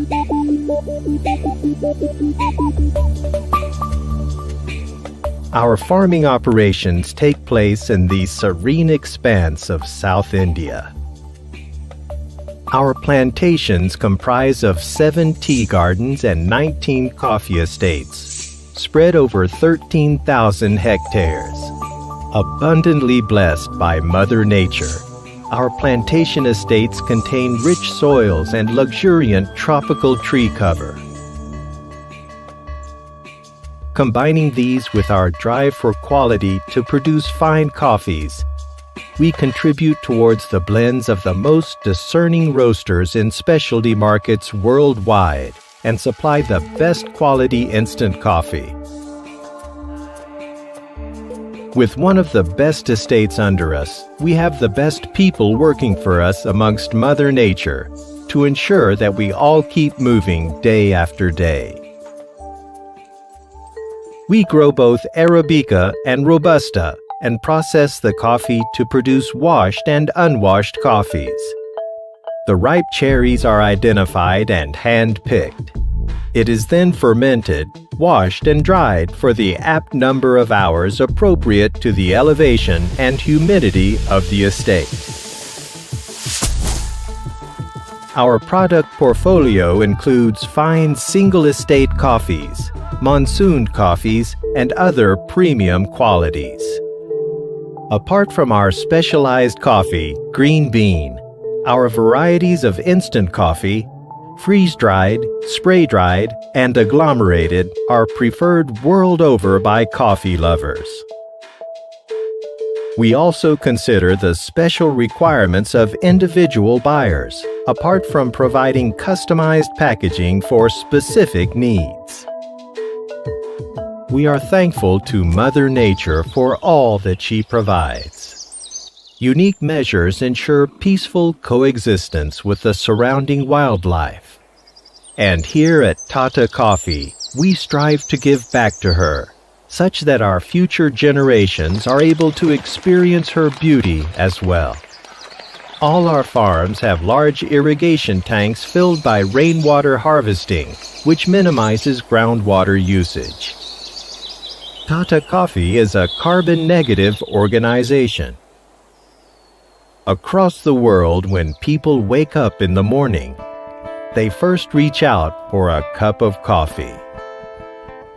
During these modern times, coffee surely means a lot more. Diverse people have diverse tastes. Our multiple offerings speak of the diverse range that we have.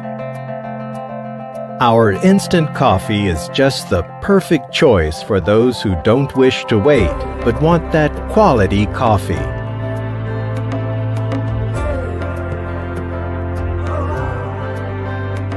Ensuring that resources are optimized.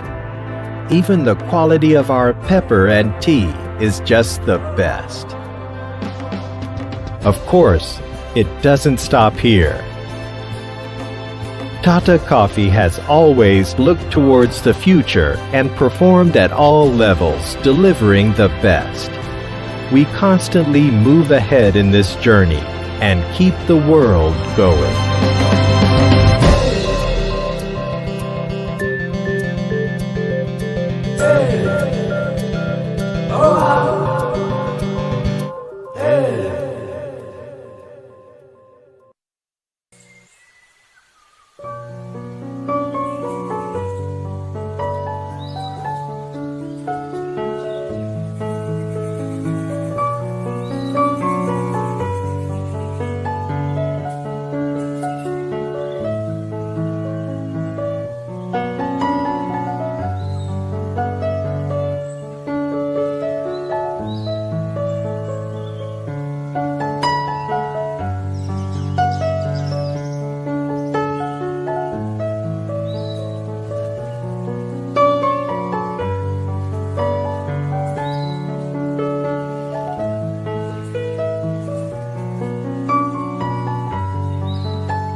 This successful journey that has spanned over decades now has reached innumerable destinations, with each one being special. Tata Coffee. We keep the world going. The erstwhile Consolidated Coffee Limited is a part of the 150-year-old Tata Group and has grown to be one of the largest integrated coffee plantation companies in the world. Since we cater to people all around the world with various tastes, we ensure that everyone enjoys their cup of coffee. With businesses including plantations in tea and coffee, we entice the taste buds of our cherished patrons all over the world with the highest quality roast and ground, spray, agglomerated, and freeze-dried instant coffees.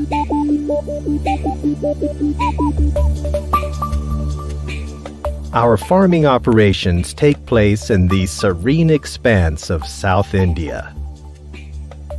Our plantations comprise of 7 tea gardens and 19 coffee estates, spread over 13,000 hectares.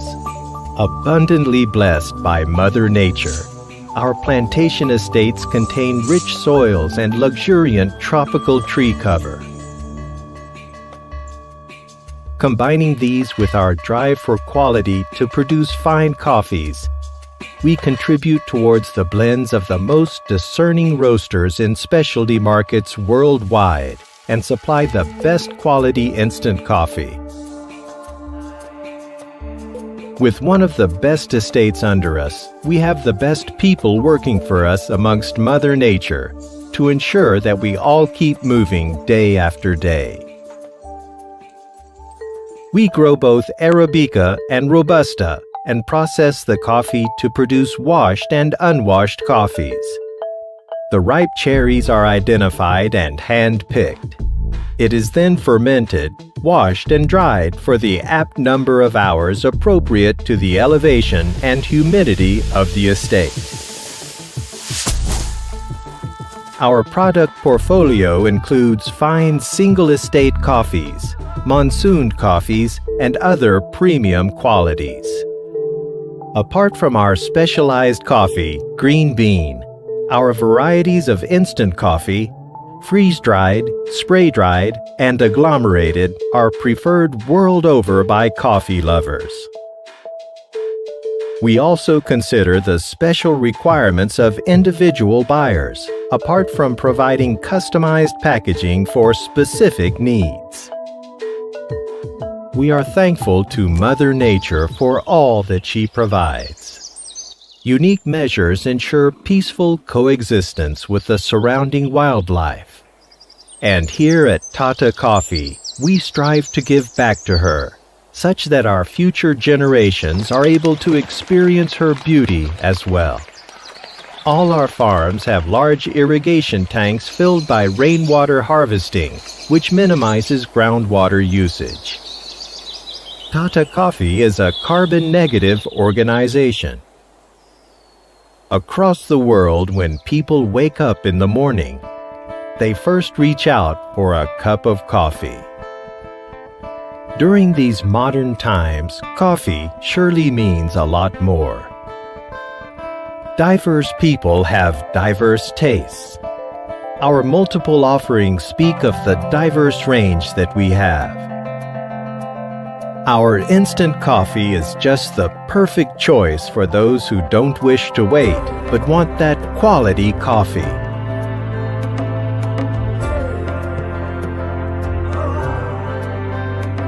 Ensuring that resources are optimized. Even the quality of our pepper and tea is just the best. Of course, it doesn't stop here. Tata Coffee has always looked towards the future and performed at all levels, delivering the best. We constantly move ahead in this journey and keep the world going.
Every day we move ahead amongst varied terrains in this journey of life. People from all over the world join us and become a part of this legendary family. This successful journey that has spanned over decades now has reached innumerable destinations, with each one being special. Tata Coffee. We keep the world going. The erstwhile Consolidated Coffee Limited is a part of the 150-year-old Tata Group and has grown to be one of the largest integrated coffee plantation companies in the world. Since we cater to people all around the world with various tastes, we ensure that everyone enjoys their cup of coffee. With businesses including plantations in tea and coffee, we entice the taste buds of our cherished patrons all over the world with the highest quality roast and ground, spray, agglomerated, and freeze-dried instant coffees.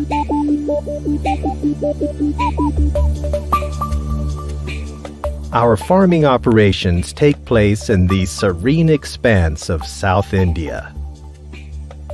Our plantations comprise of 7 tea gardens and 19 coffee estates, spread over 13,000 hectares.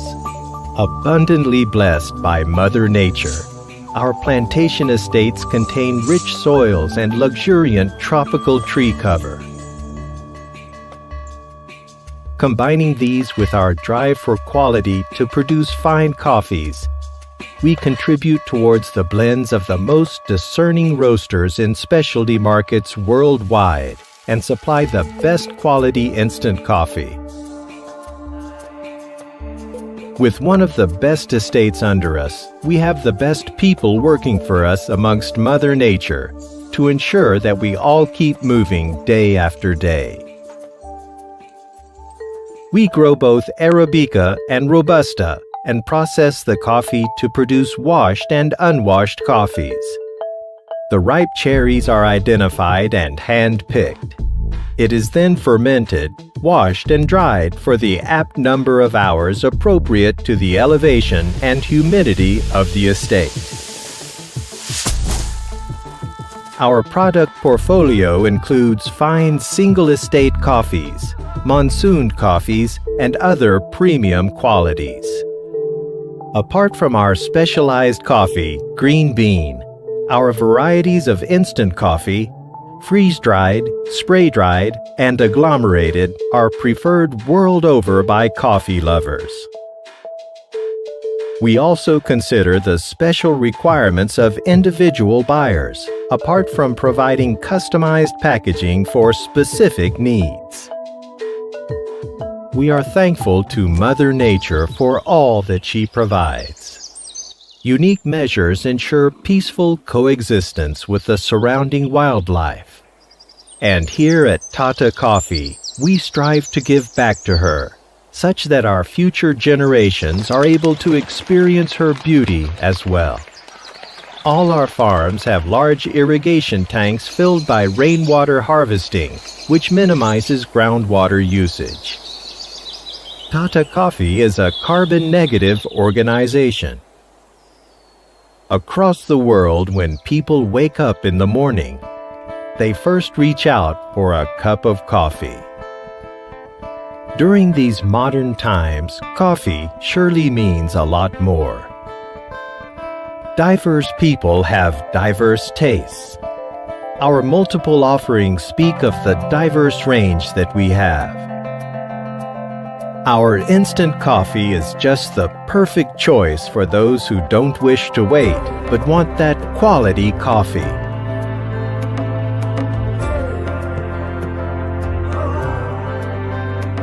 Ensuring that resources are optimized. Even the quality of our pepper and tea is just the best. Of course, it doesn't stop here. Tata Coffee has always looked towards the future and performed at all levels, delivering the best. We constantly move ahead in this journey and keep the world going.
Ladies and gentlemen, we are going to start the next session in 2 minutes.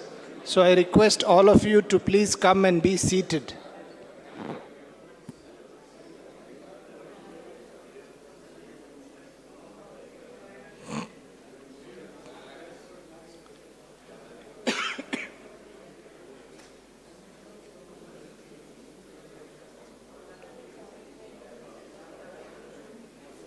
All those who have finished their lunch, please come and be seated. Please, we'll start in another 2 minutes.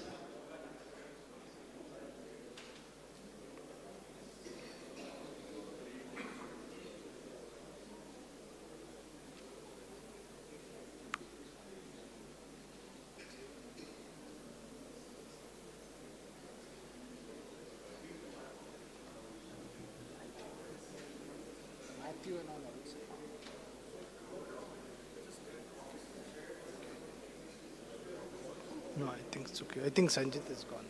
Sanjit is gone.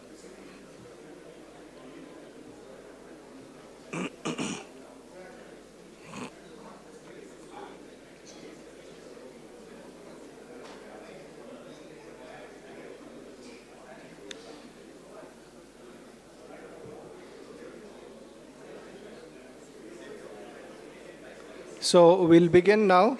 Welcome back, everyone. The next presentation is by Mr. Abhishek Srivatsava on emerging possibilities of carbon markets and green finance.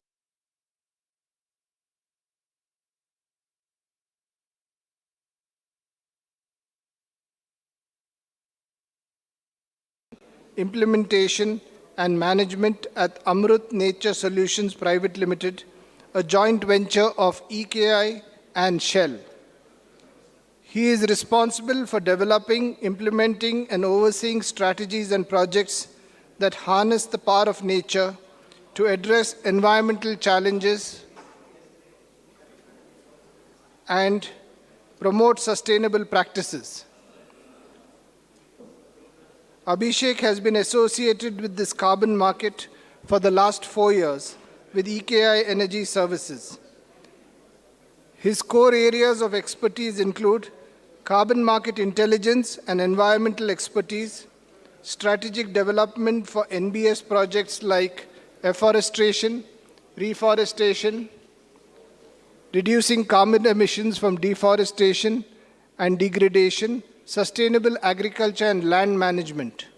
He is also an expert in globally accepted carbon mechanisms such as CDM, VCS, CBC, and gold standard carbon financing, project budgeting to secure financial resources. Let me welcome Mr. Abhishek Srivatsava to present his paper.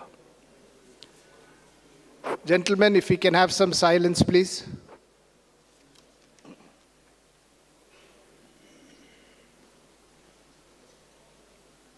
Hello all, good afternoon.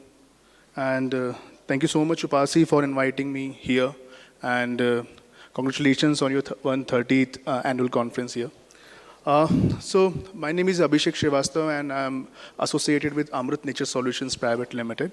And I'm working there as a senior manager into nature-based solution projects, as into the origination, implementation, and management.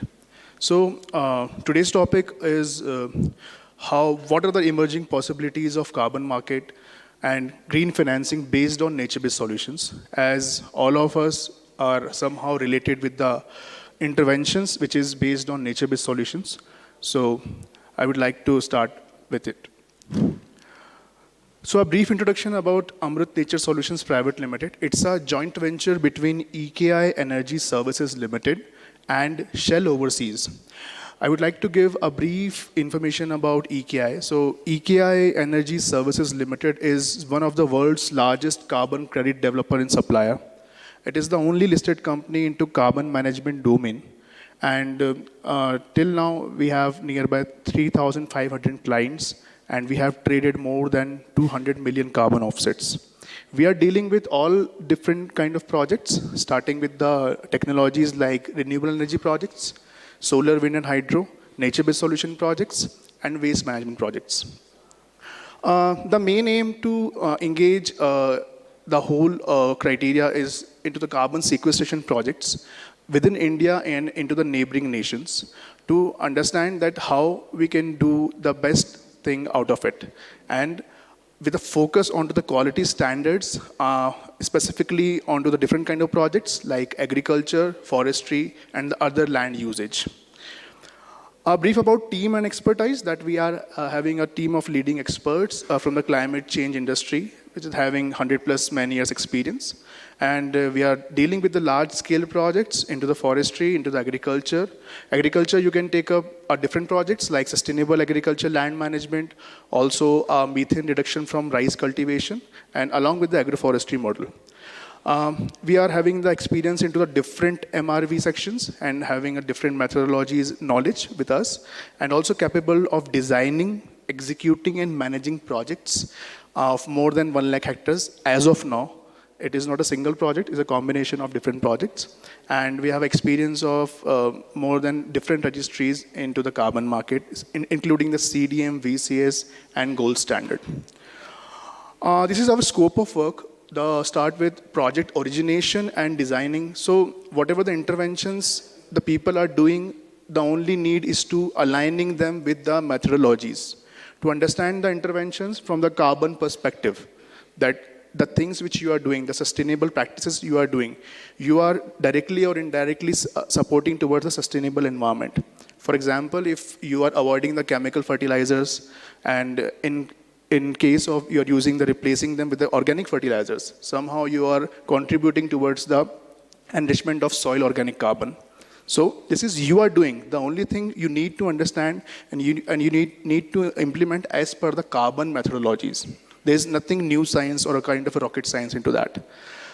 Project origination and designing is a very important phase where we need to understand that how your interventions can align with these kind of methodologies. listing, validation, and registration under the different mechanisms, where I would like to tell you that there are two mechanisms under voluntary carbon market, which is known as VCS and GS. VCS stands for Verified Carbon Standards, and GS stands for Gold Standard. So these are the two globally accepted mechanisms into the voluntary carbon market. Verification and issuance of carbon offsets is the next step by a third-party auditor called as DOE, Designated Operational Entity. And then how to do the MRV, which is known as measurement, reporting, and the verification of carbon credits, and facilitating the trade to generate the income after that. So you can say that we can act as an end-to-end carbon consultant for these kind of projects, starting from the scratch to the trading of carbon offset to generate the revenue. Now, it is very important to understand that what is carbon credit. So carbon credits are measurable, verifiable emission reductions or removals. So there are two different approaches through which we can support towards the sustainable environment and fight against the climate change. First one is to stop the emissions. How to stop the emissions? These are the first one. How to avoid the emissions? If you are taking up some activities through which you are stopping the emissions. For example, in early stages, we are generating the electricity by the coal, right? Now it is replacing by the hydro plants. So when you're generating the coal, electricity from the coal, at that moment you are doing the coal combustion, and there is a huge emissions happened at that time. But now it is reduced. So this is the reason why hydro projects comes under the category of and eligible for the carbon credits. Second one is the carbon sequestration, carbon removals from the atmosphere. It is very important to stop the emissions, the coming emissions, but it is also important to remove the current carbon which is already into the atmosphere, right? So the second types of carbon credits called as carbon sequestration, or you can say the carbon removals. In general layman language, the carbon removals you can easily take up by doing the plantations, by doing the afforestation, or by avoiding the cutting the trees which are actually sequestering the carbon from the atmosphere. So through this diagram, you can easily understand that how the carbon credits work out. There's an organization who is having some permitted sources who are going to buy the carbon credit to meet regulatory requirements. So when you say regulatory requirements, it comes under the compliance market. In some of the organizations or in some of the countries, there are some kind of alignment that you have to purchase that much amount of carbon credits if you really want to do that. So it is called as cap and trade system, which is called as compliance market. But some organizations are doing it on a voluntary basis. So in India, as you know, recently we saw the draft of carbon credit trading scheme.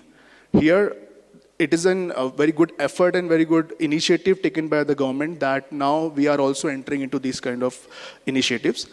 But now, as of now, the voluntary carbon market is running in India. So if any company wants to make themselves carbon neutral, they can purchase the carbon offsets. And this particular amount is going to take up these kind of projects through which we can generate the carbon credits. One carbon credit is equivalent to 1 ton of CO2. Either you are avoiding or either you are removing. So as you know that there are 7 greenhouse gases, so CO2 is taken here as a standard unit for all gases. So if there's a methane, so the equivalent weight of methane is 25 times of CO2. So standard unit is CO2. So in a normal language, if 1 carbon credit is equivalent to 1 ton of CO2 either removed or either avoided. This is the carbon credit ecosystem, which is very important to understand, and there are different entities having their roles and responsibilities. Project developers can be the government, can be the companies, can be the NGOs, can be the organizations like you, those who are directly working with the small and marginal farmers or having their own land. So project developers are the people who are actually doing these activities. Third-party auditors are doing the audit for understanding and to give their reports onto the validation and verification of these kind of carbon credits. Carbon offset programs, as I discussed earlier, that it is Vera and VCS both are same, verified carbon standards, gold standard and a CDM. Carbon credit buyers, the organization who are actually responsible for doing these kind of emissions regarding with their particular processes or manufacturing, they are the actual carbon credit buyers. When you're talking about investors, so as in our model, investor in the joint venture, the Amrut, Shell is the investor. Shell is investing into these projects for taking up the carbon credits. So investors can play a role of project developers as well. And when you're talking about carbon exchanges, so these are the marketplaces where you can do the selling and the buying of carbon credits. And carbon credit brokers and retailers, where EKI is playing a very important role. They are doing these kind of activities of transaction of buying and selling of carbon credits for their own portfolio. So this is the whole carbon credits ecosystem. Sustainable development goals. So in 2015, United Nations adopted these sustainable development goals, which is a universal call to end up the poverty, to protect the planet, and to ensure that by 2030, all the people enjoy peace and prosperity. So as you see, that there are 17 SDG goals, and each goal is having their own main objective. For example, if there is a no poverty objective, so under no poverty, there are some rules and regulations, there are some steps to follow. If you're doing these steps, if you're following these steps, it means you are tagging yourself as a no poverty.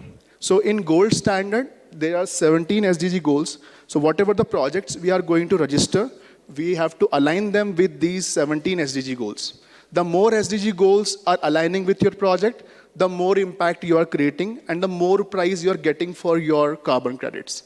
So it is a very simple equation that the more impact you are creating onto the environment, the better price you can get from your carbon credits, right? So these are the 17 SDG goals, and the best outcome is that if you are doing it, so you are doing the overall development of the ecosystem. As you are seeing that there are different categories like zero hunger, good health, also life on land, climate action. So how your project is aligning with these goals, that needs to be understood. So what are nature-based solutions? I'm just keeping it very simple, that the nature-based solutions are actions to protect, sustainably manage, and restore. This is the simplest definition of nature-based solutions. So any action that you are doing to protect the current ecosystem can come under the nature-based solutions. Any action through which you are sustainably managing the current ecosystem or you are restoring the current ecosystem, it is called as nature-based solution projects. So NBS project types, there are several more types, but I just keep it as per the audience that what are the project here. So afforestation, reforestation, and revegetation. Afforestation, if you are creating a new forest where there were no forests before, it is called as afforestation.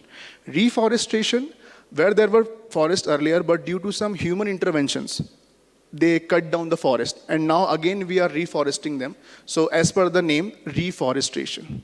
So afforestation, reforestation, and revegetation, called as ARR project. Reducing emissions from degradation and deforestation, which is called as RED+ projects.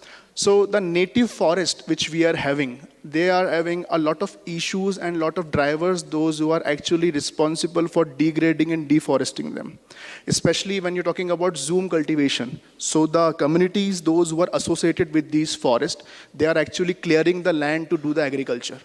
So if we are avoiding these kind of activities by providing them some other job opportunities or other livelihoods, that can come under the reducing emissions from deforestation and degradation. Third one is the agricultural land management, which is called as sustainable agricultural land management, SALM. SALM can be done when you are actually moving from conventional farming methods to sustainable farming methods, or you can say improved farming methods. In general agricultural practices, these interventions, these improved interventions are that you are shifting yourself from chemical fertilizers to organic fertilizers. You are not doing any kind of crop residue burning, which is actually doing the carbon emissions. You are not going to do the extensive tillage, which is disturbing the soil layers, which is also a main reason of carbon emissions. So these are some lists, these activities, if you are shifting yourself from these activities to improved activities, that can also give you the carbon credits. One more project comes under into this, which is called as methane reduction from rice cultivation. So as you know that when someone is doing the rice cultivation, at that moment they are going to flood the fields for a long time. So due to this flooding, there's a lot of methane emissions comes out from this particular project, which is actually very, very harmful for the ecosystem and for the environment. So if we are replacing these conventional methods from SRI or from alternating wetting and drying particular processes, that would again generate the carbon credits and avoid the methane emissions. Improved forest management, any kind of activities which is for the productive forest and you are going to sustain them for the long time, it is comes under the improved forest management. And wetland restoration and conservation, which is very important right nowadays and which is very into the news also, which is called as blue carbon. Mangroves conservation and restorations comes under the wetland restoration and conservation. So agriculture, forestry and other land usage, our focus is more onto the AFLU category under the labeling of climate, community and biodiversity. So I will let you know that what is CCB is all about. So how NBS is contributing towards the SDG goals.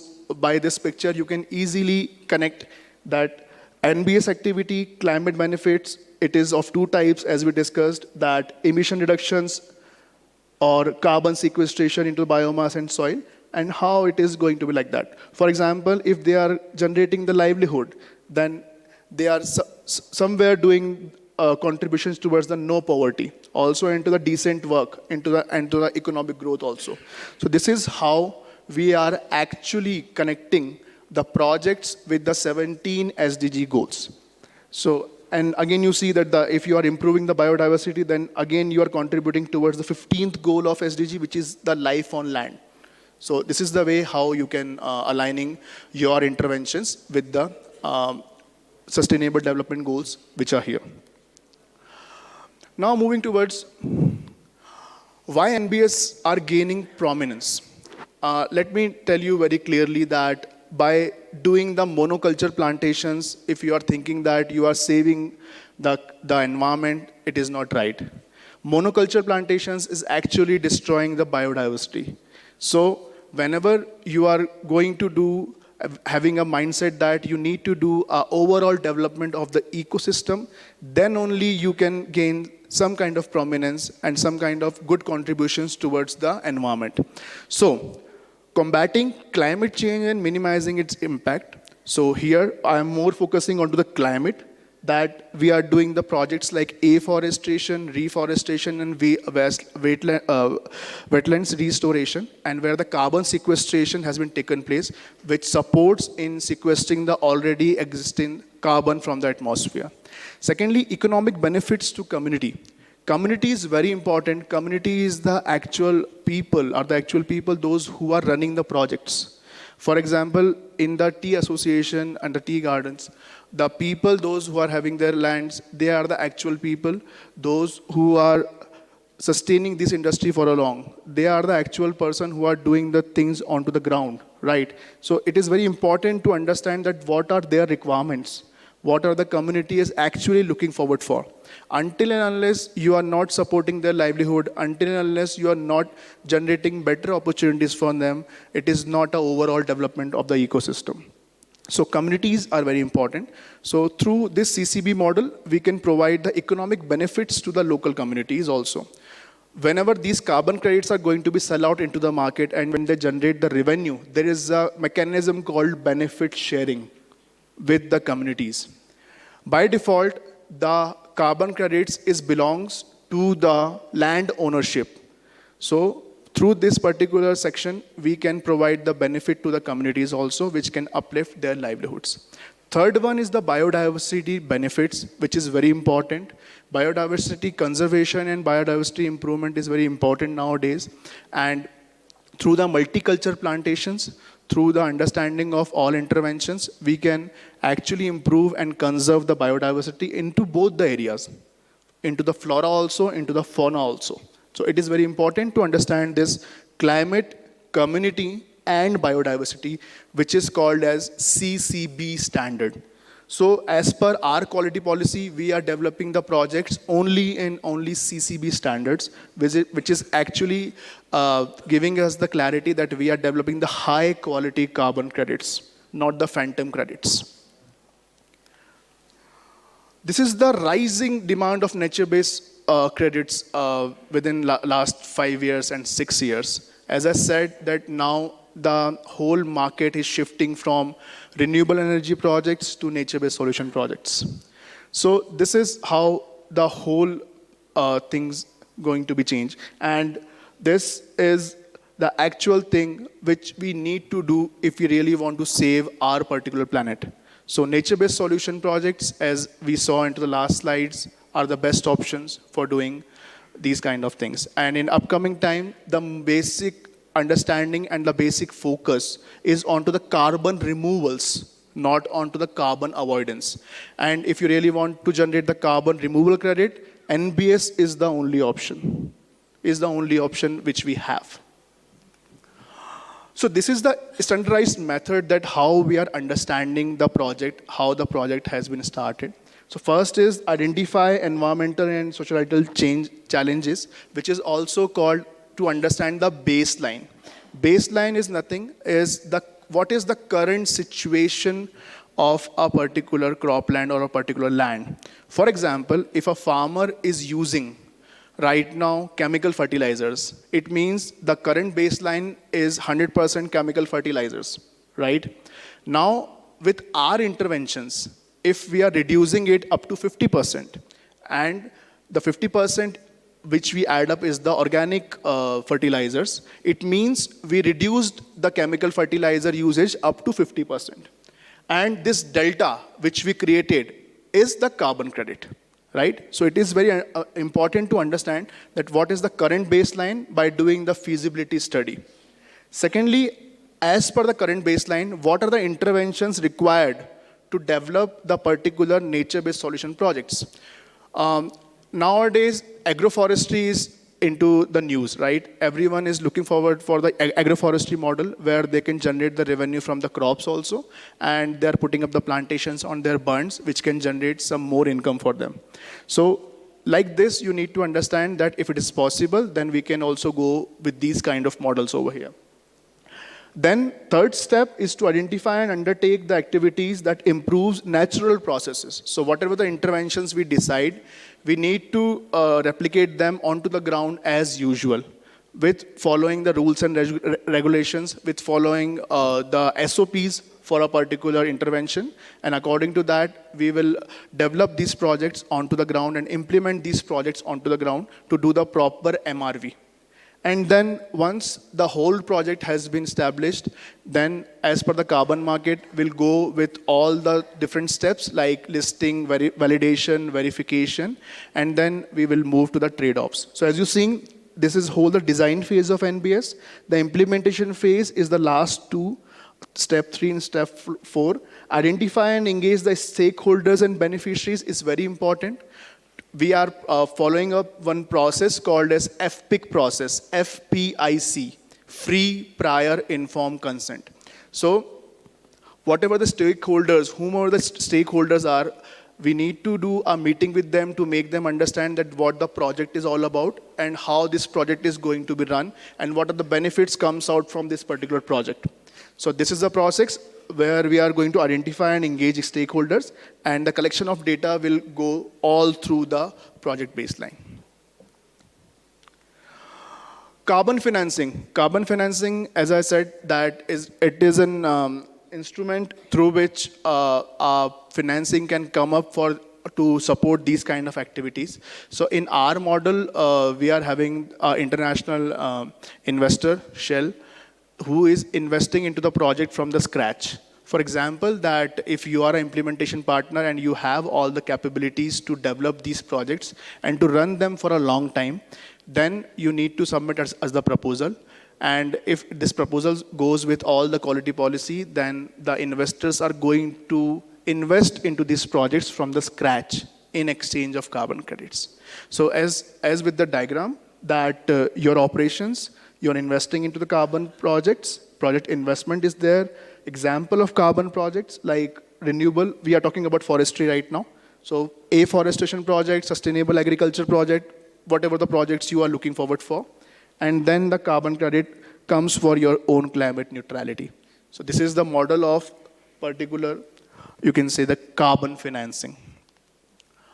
So in Amrut, we providing actually two different models. First one is the investor. So in our case, Shell is the investor.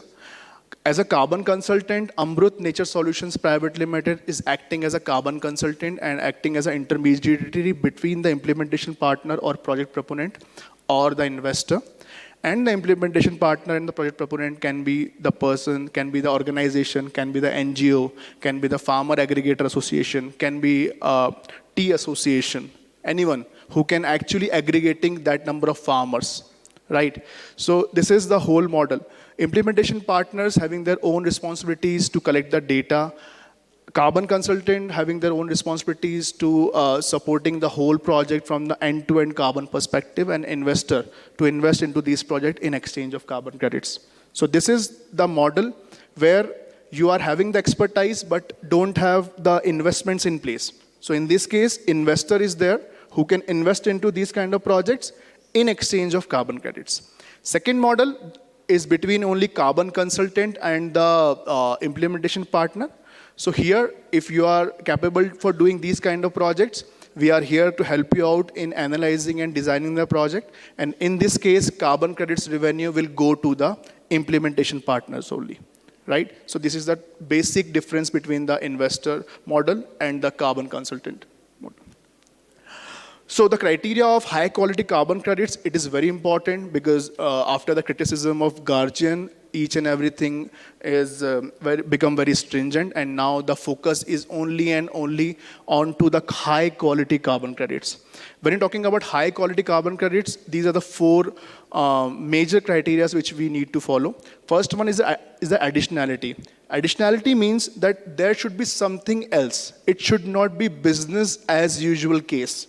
Because if you are doing it as a business as usual case, there is no need of money over there, right? So if a particular project cannot be survived without carbon financing or any kind of new interventions which you are additionally adding to that, it is called as additionality.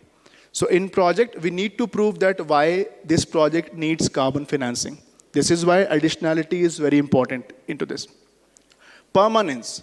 Permanence, especially into the afforestation projects. For example, if the whole cycle is of 20 years, and after 20 years, all the trees are going to be chopped off, then again, it is not making any sense. So how you are ensuring the permanence, how the communities are well associated with these kind of projects, and how much you can ensure the longevity of these trees for a long time, that should come under the permanence.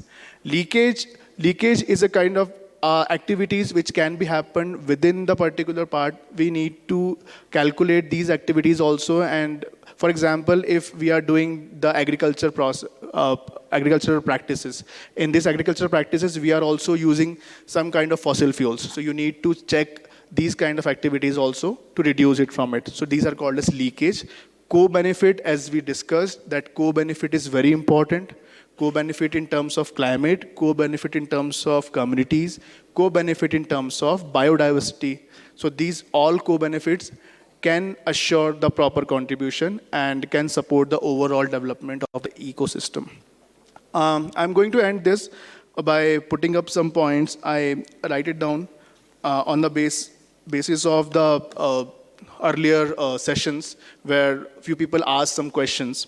So if your particular brand is from the carbon project, for example, if a tea brand, if a particular project is going to do a carbon project, it means somehow you can also add up into your brand, right?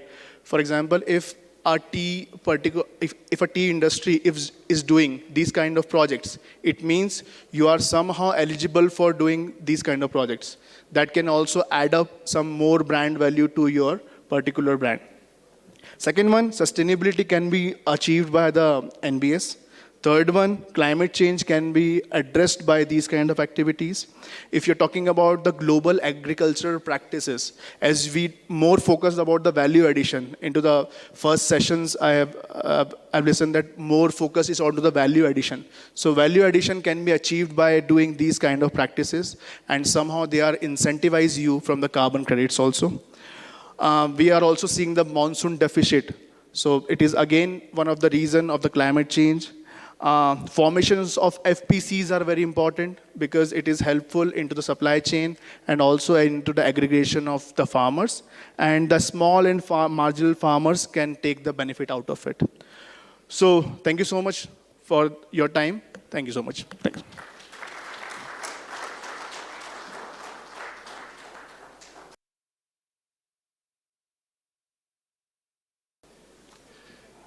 Thank you, Abhishek. May I invite Mr. Mark Tormo of Coffee Ideas to make his presentation.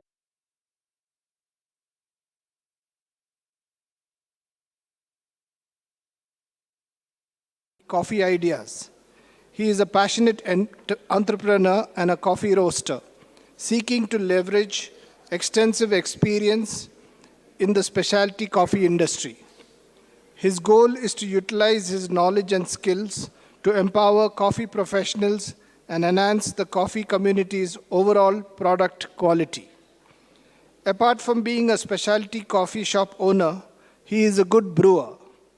He started his career at the age of 23 by establishing a specialty coffee shop in Barcelona.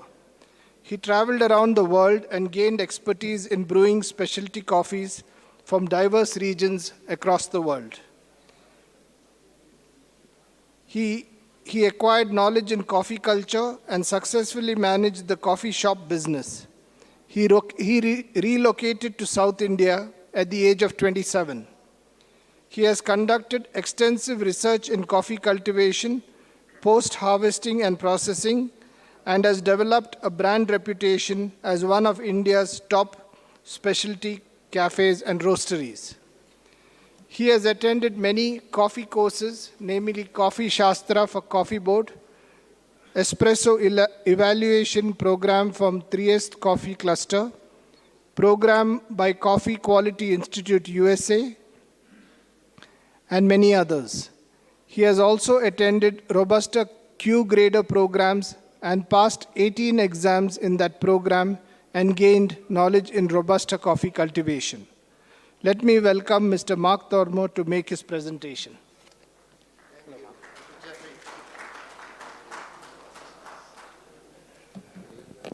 Hello, how's the sound? Good. How I can change the slide?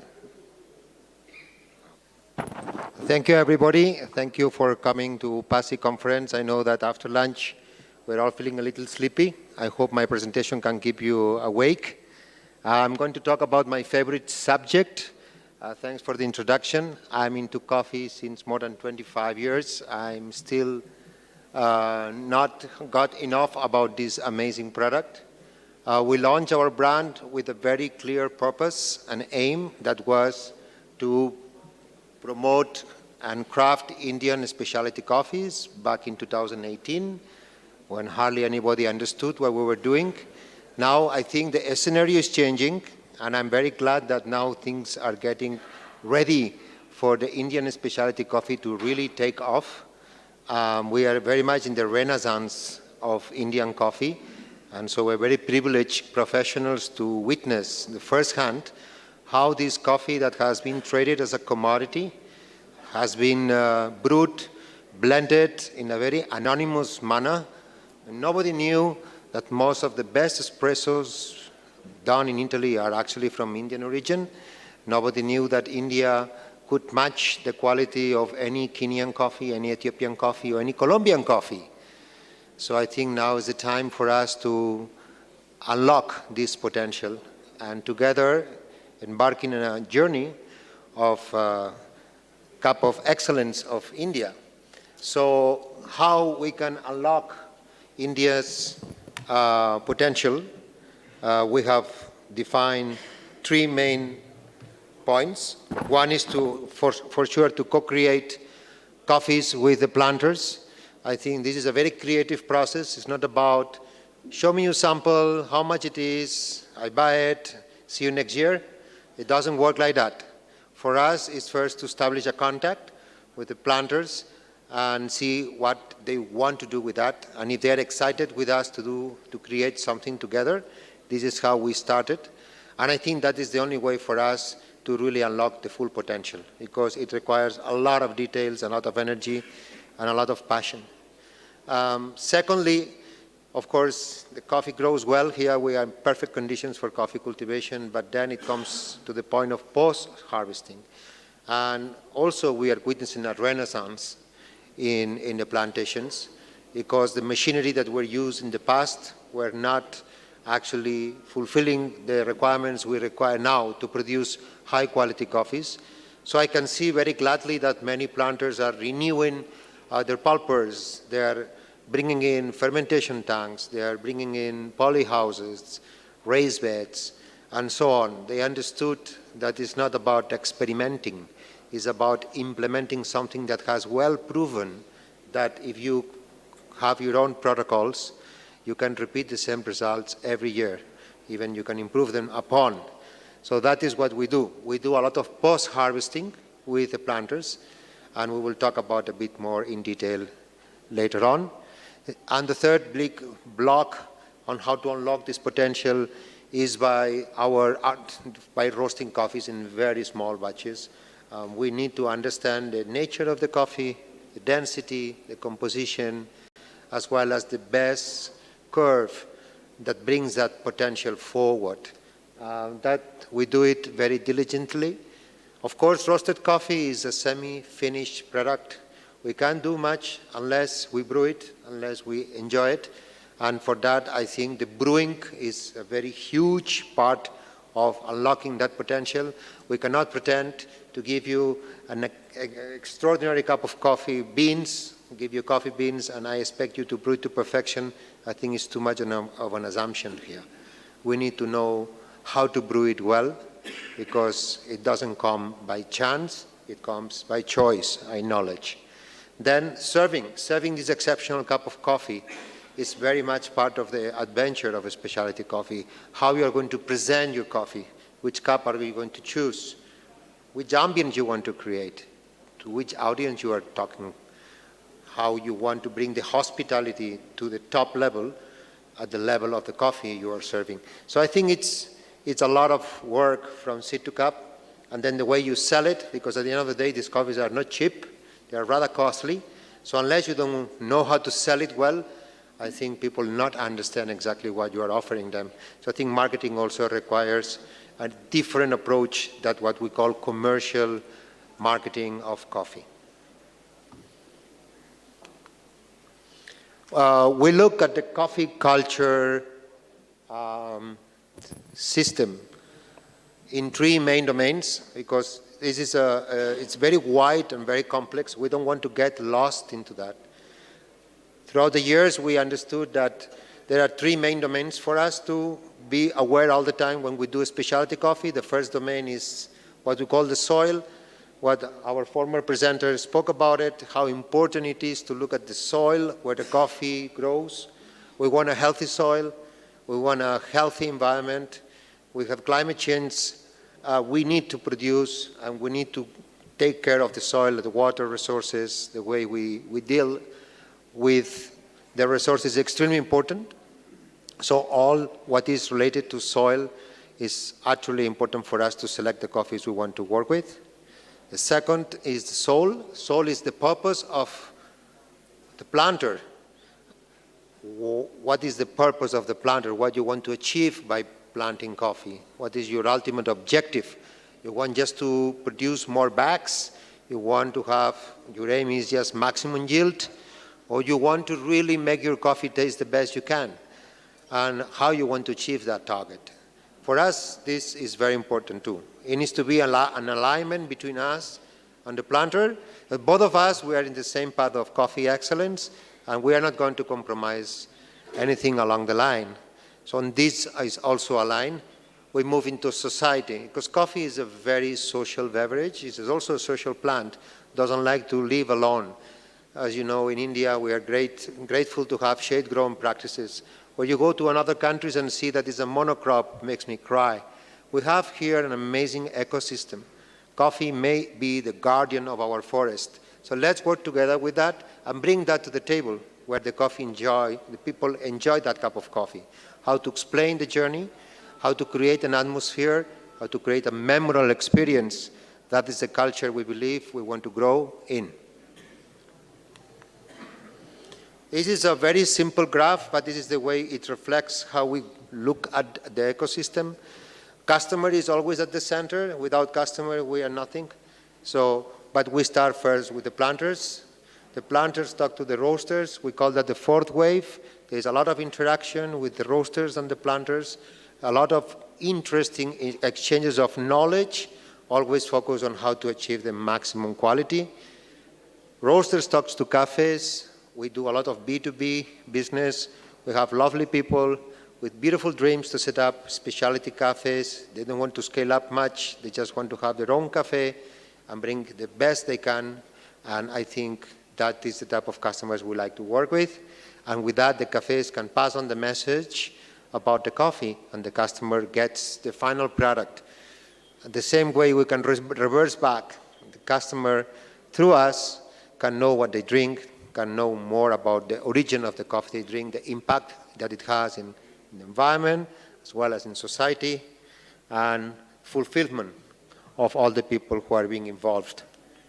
We're going to give 3 examples. We have many. Today I've only chosen 3. I think these 3 examples prove the concept that what we do works and yields very good results.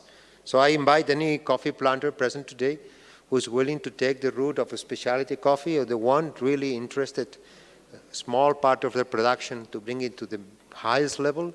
That is a reference that you can always go back and ask to them how they feel about the progress of the coffee.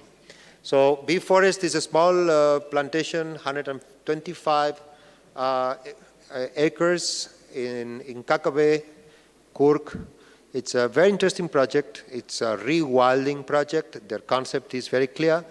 They don't want to keep growing coffee for yield. They want to keep the coffee wild and produce a small amount of the plantation, a bit with more quantities, but produce a high quality coffee. So we went there this year and we did a wonderful 10-day course on how to bring the best of their coffees by fermenting the coffees in a particular manner that I'll explain briefly. The second one is Kerehaklu plantation from Chingmangalore. I worked with them for the past 4 years. First we met, we connected with this Pranoy. We said, why we don't do a lot together? We walked through the plantation, we selected the block, we got inspired by the block and by the health of the plants. It was a beautiful selection, 6. And there we started our journey to co-create a product together called Pranoy Sprite. It's a very small amount. It's around 400 to 500 kilos, that's all. But it's a wonderful, natural, fermented coffee that every year is getting better and better, and it's becoming very popular among coffee aficionados. So it's a very good example of how things work at the specialty level. We don't want to work for a year. This is a long-term relationship.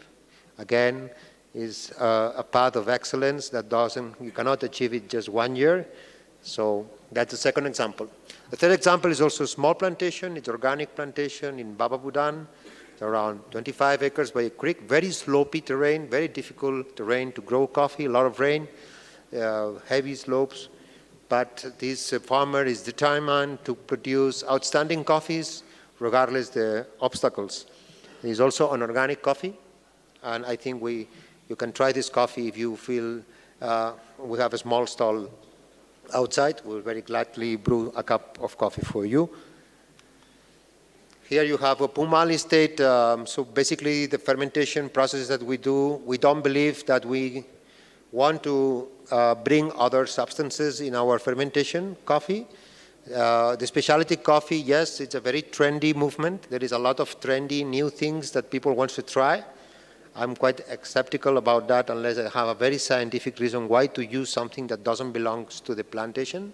So what we do basically is we select the microorganisms present in the fruits in the very plantation where we do the lots. And those beautiful coffee cherries, even if we don't see it with our naked eye, there are millions of microorganisms living in the outside and the inside of the coffee fruit, which are protecting the fruit from being attacked from other bacteria or viruses or pathogens. Those are very beneficial for health. So what we do is we do a selection of them, and then we breed them, like very much you do with sourdough breads, or you do with beer, or cheese, or anything that is fermented, to increase the quality of the taste and also the nutritional values of the product. That we see here 4 years ago, we started introducing the refractometers. 5 years ago, very few planters were using those. Now everybody's using them. It's a very good way to make sure that before you pick the fruits you want to ferment or process, the amount of sugar content is the maximum you can get from that variety. So we do Brix counts. It's not the only number that we look. There are many other parameters that we need to look at, but Brix is one of the things that we want to make sure we control and measure before we start. And then another nanolot we created with them, the harvest, is a way to celebrate that we get a harvest every year. So we have a seasonal blend called the Harvest Blend that celebrates the coffee harvest, and that is the coffee we choose. Tadvamasi coffee. And the last example is was at Kerehaklu through Pranoy. Joy, I think, is here. He knows very well this process. Every year we meet. We see the reality of the coffee plantations. This year, I remember I was there and we had some fires on the plantation, so just to see how you deal with that. And then rain, and then elephant comes and destroys certain things, and bisons walk around. So I see through those visits how hard, how challenging it is to produce coffee. So that is something that brings a lot of awareness in us, and as well as the customers.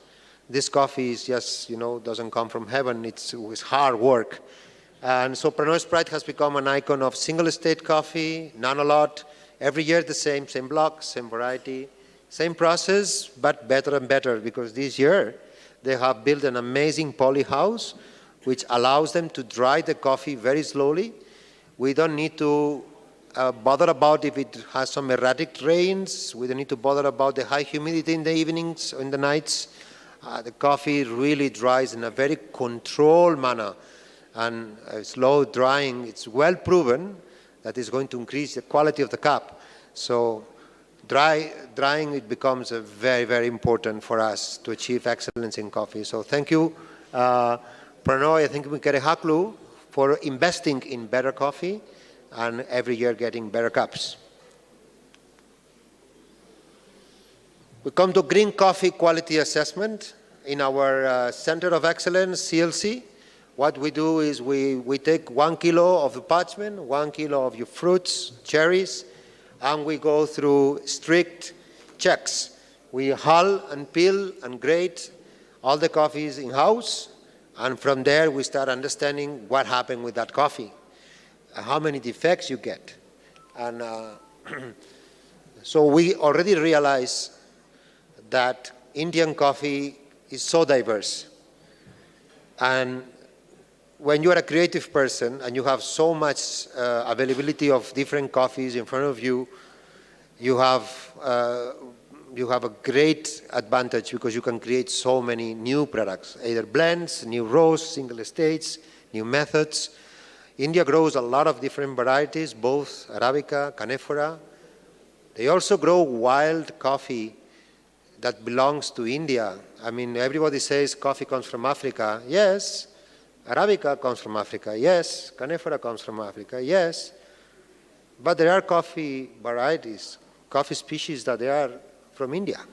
We have not yet explored that. Yeah? So we love to do that. We're exploring with Coffea guitiana. We have harvested Coffea guitiana in the arable forest. We have fermented it, we have cured it, we have peeled, we have roasted it and cupped, and it's absolutely delicious. So that is the beautiful thing about Indian coffee. So much to discover yet. Forget about only Nilgiris and Selection 5. There is a lot more out there to discover and to dig in and see what is the potential. So, and also the methods that we are now doing for harvesting is very, very diverse.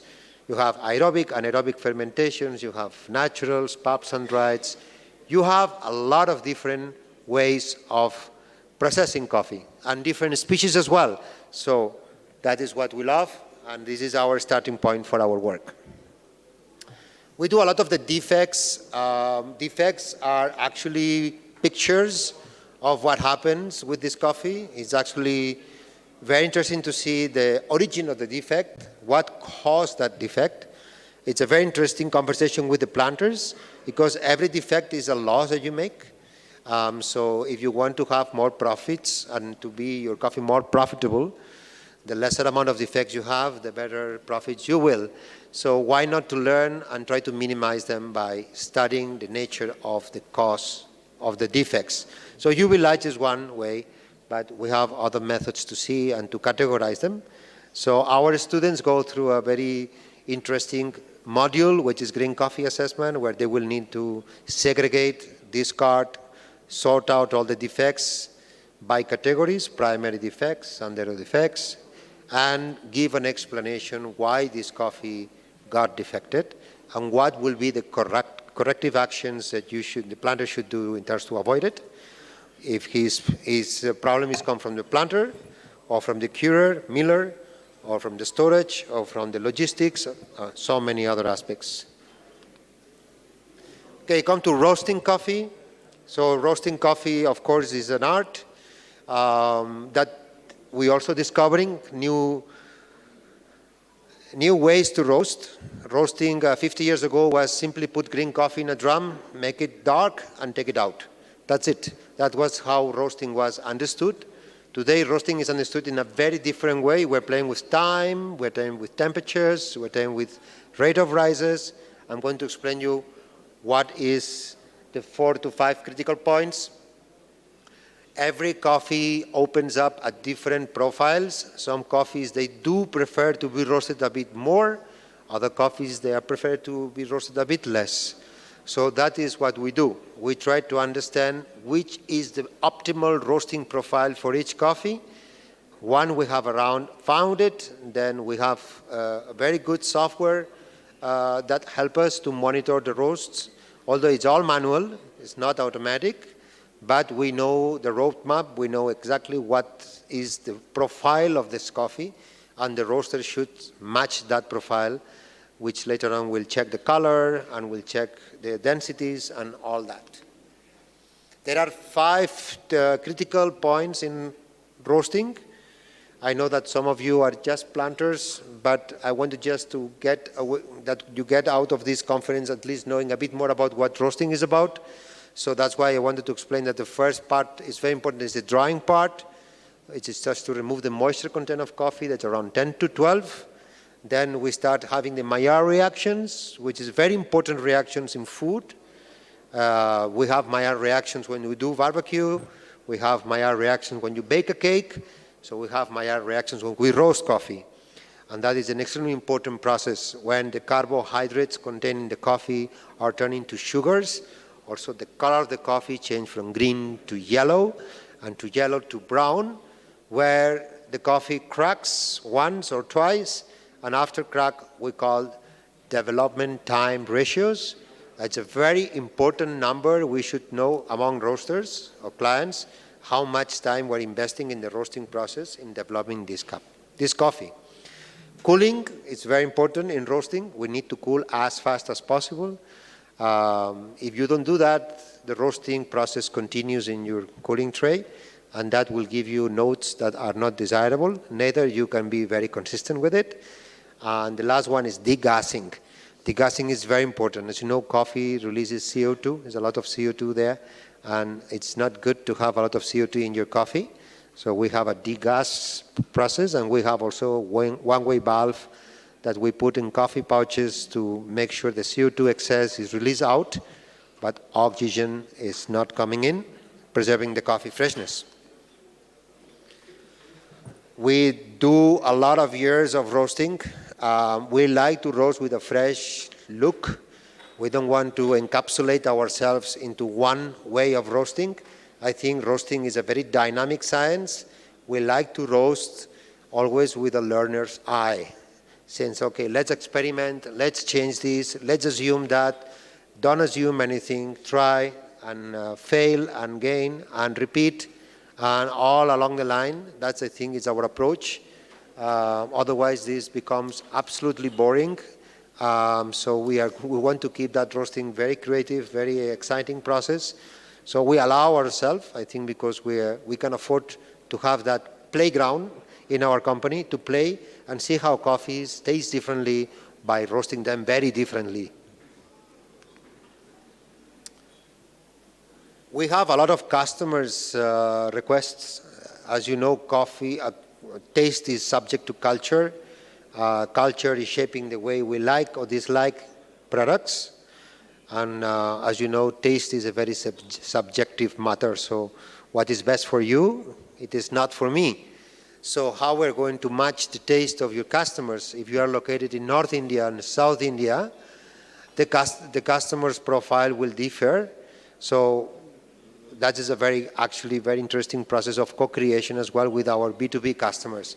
If they're in the North, so we will go there, we'll check the coffees that the people drink up there, and we'll see what our preferences, and then we'll try not to match exactly what they like, but we need to be aware that the coffee should be approachable. It should be something that they can relate to. From that point onwards, then we can start surprising them with new coffees.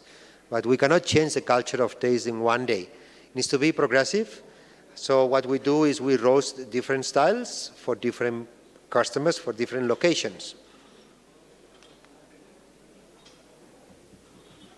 So yes, we have seen the picture. Again, we are not advocating that light roast is the best or dark roast is the best. Each roast has its own flavor profile. Each roast brews differently. Each brew is meant for something different. So that's, again, the diversity of coffee, particularly specialty coffee.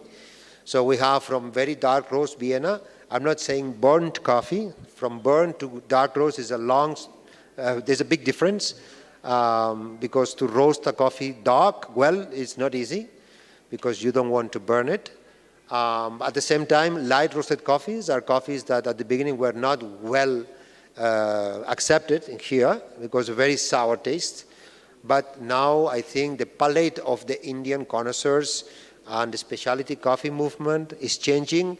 So that is giving us the opportunity to roast. We have 5 to 6 different roasting profiles that we offer to our clients, and they pick the best. Sometimes they prefer a dark roast in the morning breakfast coffee with some milk. Some people like a light roasted coffee in a pour over more in the afternoon, and they like a meat roasted coffee for the mocha pots. So slowly, you know, people pick their roast profiles and their coffee beans, and they are happy about it. So what we do is a very strict data collection. Whatever we do, the coffee enters our roastery. That moment, it's entered into our software. We know exactly the amount green coffee inventory. We know exactly how the coffee is being roasted, under which profile. We have a batch number, a date of roast, and we keep samples of all. We do first cupping, what we call production cupping. After the production is done, the results of the cupping has been introduced in the software. This coffee is ready for dispatch. So if something happened along the line, some customer complain about the taste, flavor of the coffee, we can very accurately go back and see if something went wrong in our production. And if not, then do a troubleshooting with the customer. Say, okay, this coffee, according to us, is done well, but maybe that bitterness may come from some other sources. Let's revise the coffee espresso machine. How was the last time you washed your portafilters, or last time that you cleaned your water filters, and whatever, grind size, pressure. All this is very important for a maximum result. So we keep very close touch with the data and then make sure we can reproduce excellence every time. So details. If you don't have curiosity, if you are not obsessed with details, definitely a specialty coffee is not for you, because that is where the last mile counts the most. Any single defect needs to be removed and understood and talk about it, because every defect is going to bring your coffee down. And I think that's not fair, that 80% of your coffee is tasting delicious, but another 20% is not done well. That is bringing you the quality of your cup down. I think that is not something that we like to do. So details from seed to cup, yes, we are obsessed with that, and I think that obsession is healthy because it gives us good results. So yes, details are extremely important in this industry. Okay.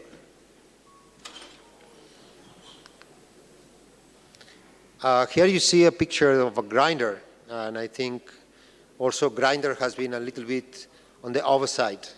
Again, coffee beans is a semi-finished product, so you need to grind it to brew it.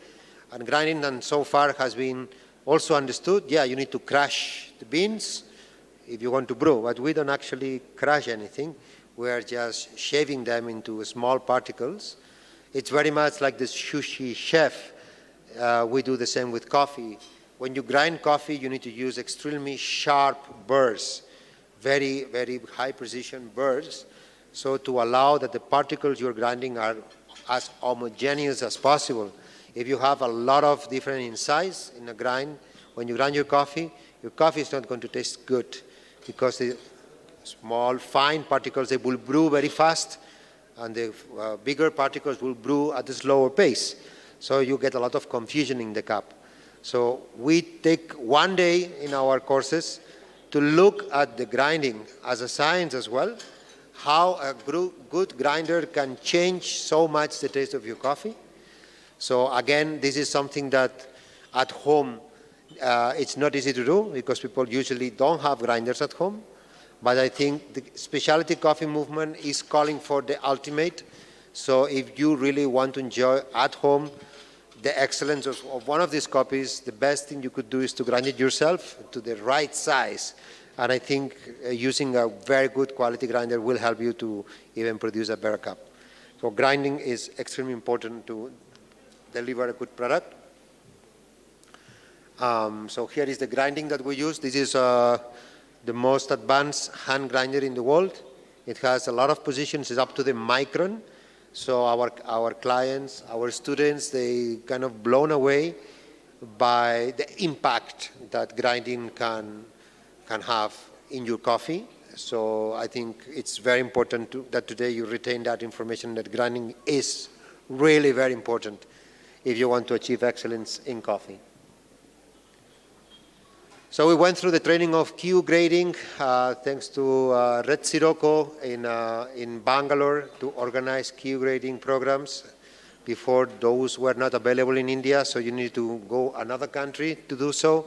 So a few years back, they launched the Q grading program. So I attended the Arabica, I attended also the Canephora, and I think that gave me a very good insight on how to evaluate a cup of coffee very objectively, and following always the same protocol that I could share with other Q graders around the world to have a common language, and also is giving us a very consistent way to look at the coffee without judging the coffee firsthand.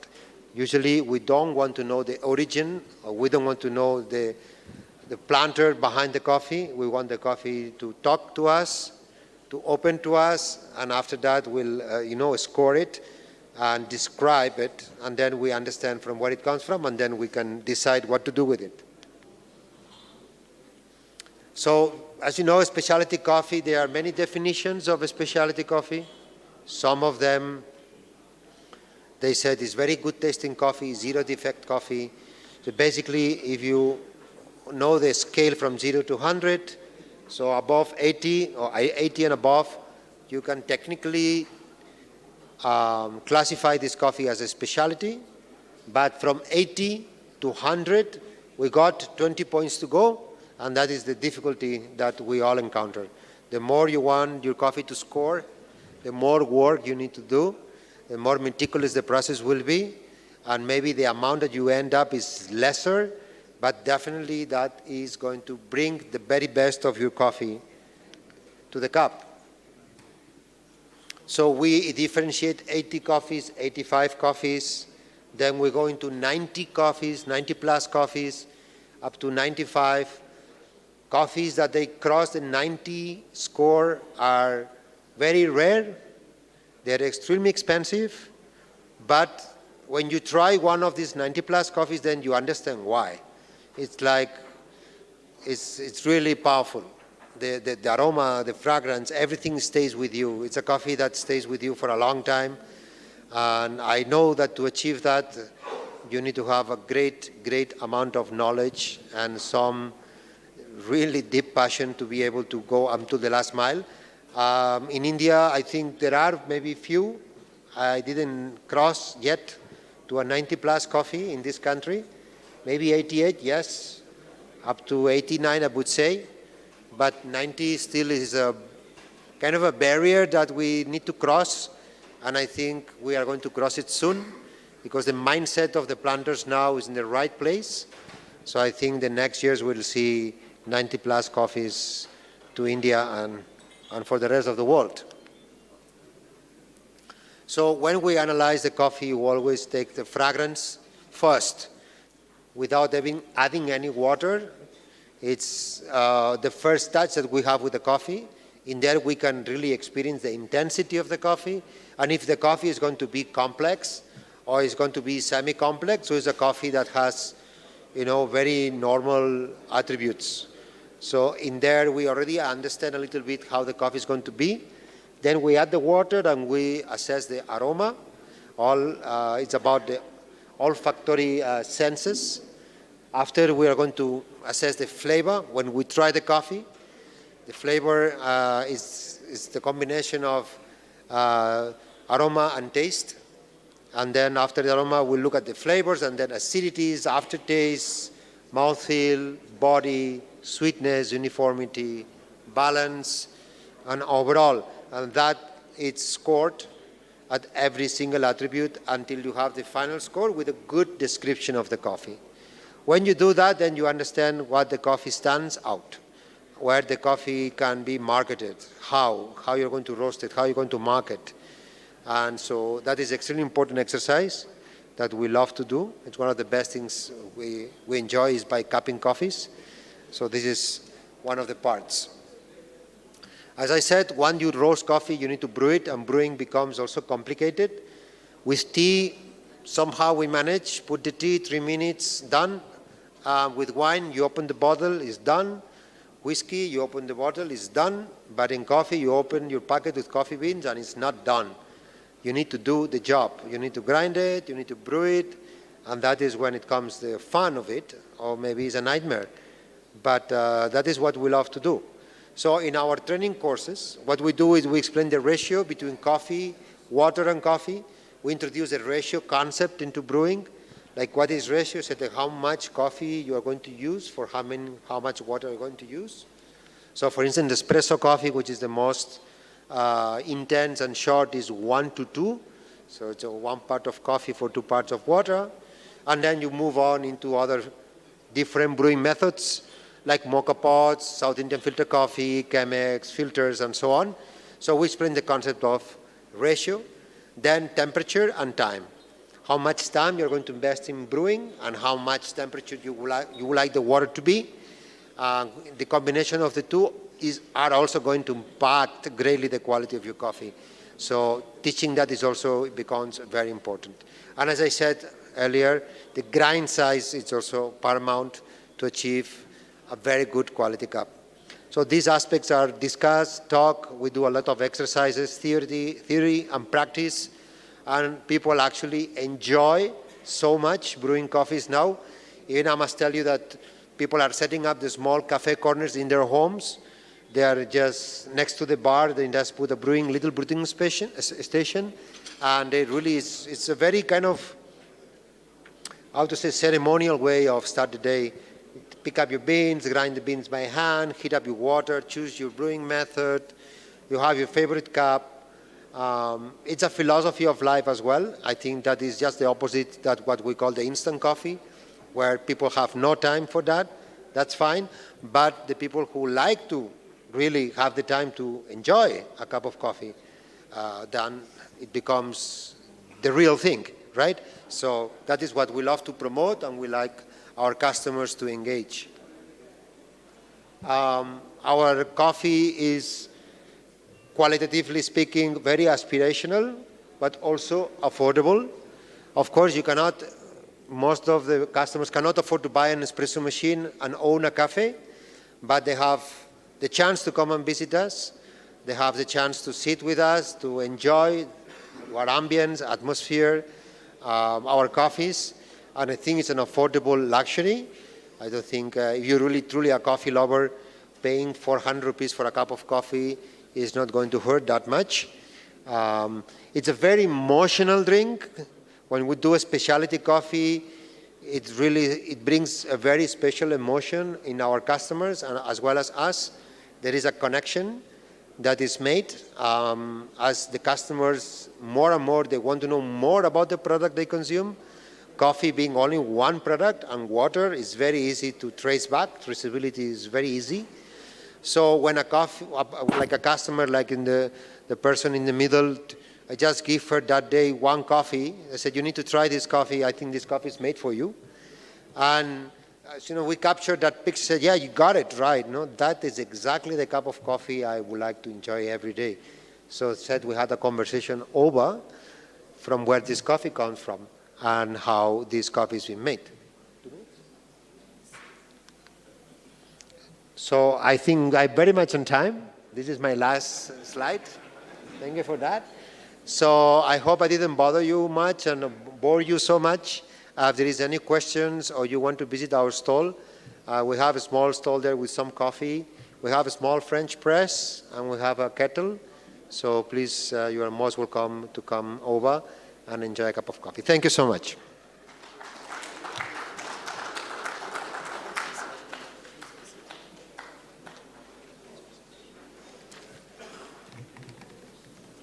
Thank you, Mark.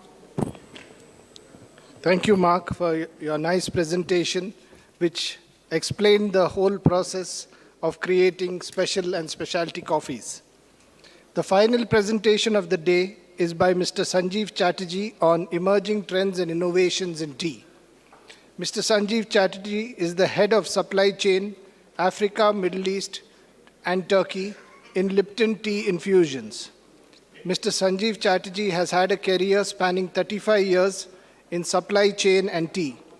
Starting off as a trainee commodities buyer in Lipton India Limited, he moved on to head various roles in Unilever South Asia, including the FNR Exports portfolio, the Tea Excellence Center, before taking on the role of Cluster Quality Director for Unilever India. His last role before his current one as the head of supply chain operations for Lipton Teas and Infusions was as the supply chain director for Unilever South Asia, where he also headed the ice cream business for India. Let me welcome Mr. Sanjeev Chatterjee to present his paper.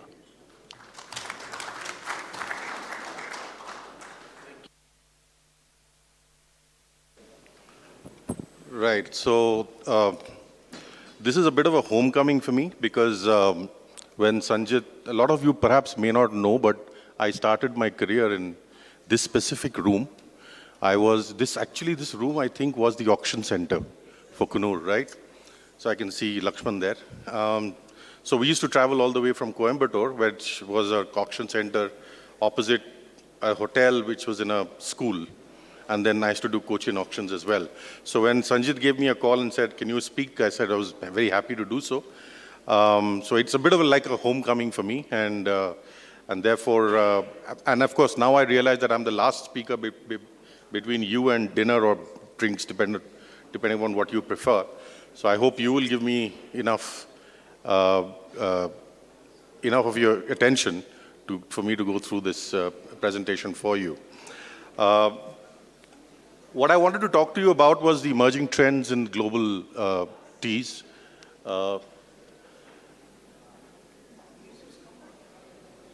Okay, so somebody's changed the font, but anyway, it doesn't matter. What I wanted to talk about was the four things. One is the story of Lipton from 1869 till now. It's only fair that since I'm from Lipton, I talk to you one slide on the story of Lipton. And I'll just talk maybe 2 or 3 slides on the AMET region. The AMET region is the Africa, Middle East, and Turkey region, primarily to set the tone for what I want to talk about later on, which is how AMET, in a way, is mirroring what's happening in the rest of the world. And therefore, how is it kind of, how it'll only help you understand the global trends a little better, yeah? Before I go on to talking about the trends and what I see as growth, by the way, this is my point of view, so you guys may have a different opinion, but bear in mind that this is my point of view after all the travels I've done across the world, especially in AMET region. And the last thing, you know, I've been doing this for a long time. I've been coming to places like this, also to the Indian Tea Board, but actually nobody's really spelt out what does it mean for the industry. So I'll try in my level best to explain to you what does this global trend, what does it mean for the South Indian tea industry, yeah? And how do what can you take out of it? So before I go on, I'll just talk a little bit about Lipton. Lipton was founded in 1869. It was also my first company before I moved on to Hindustan Lever. And it's gone through all those phases. We were, I think, the first company to introduce Rainforest Alliance. Tetley followed suit thereafter. Some notable things that happened in 2021, 22, 23, which is that in 2021, July 2021, which is when I joined the company Ekaterra, we became a separate company within Unilever with the intention of being sold off as a company. And then we were sold off to CVC partners who bought us over in 2022. And then subsequently on 2023, 1st of July, we became a separate entity by ourselves, and we are now called Lipton Teas and Infusions, which is nothing but the tea business of Unilever, barring India and Indonesia. Yeah, that's all the brands, all the global geographies, etc., that we sold tea in, as far as Unilever was concerned, is now housed within Lipton Teas and Infusions. And it's well, you could call us now a startup, but we are a startup with a heritage, which is a plus, actually. Right, so let me just tell you quickly about what the company is about. We are present in about 100 countries. We currently clock about 2 billion in terms of our turnover. And what's important is that we do about 4,600 cups per second. Yeah? We have 11 factories across the whole of the globe. We're making a new one in Turkey right now, and we employ about 17,000 employees, including the tea estates that we own in Kenya and Rwanda. Right. So this is what we're about. And I won't take you through a lot of this. This is what our pitch is, our vision is, our mission is.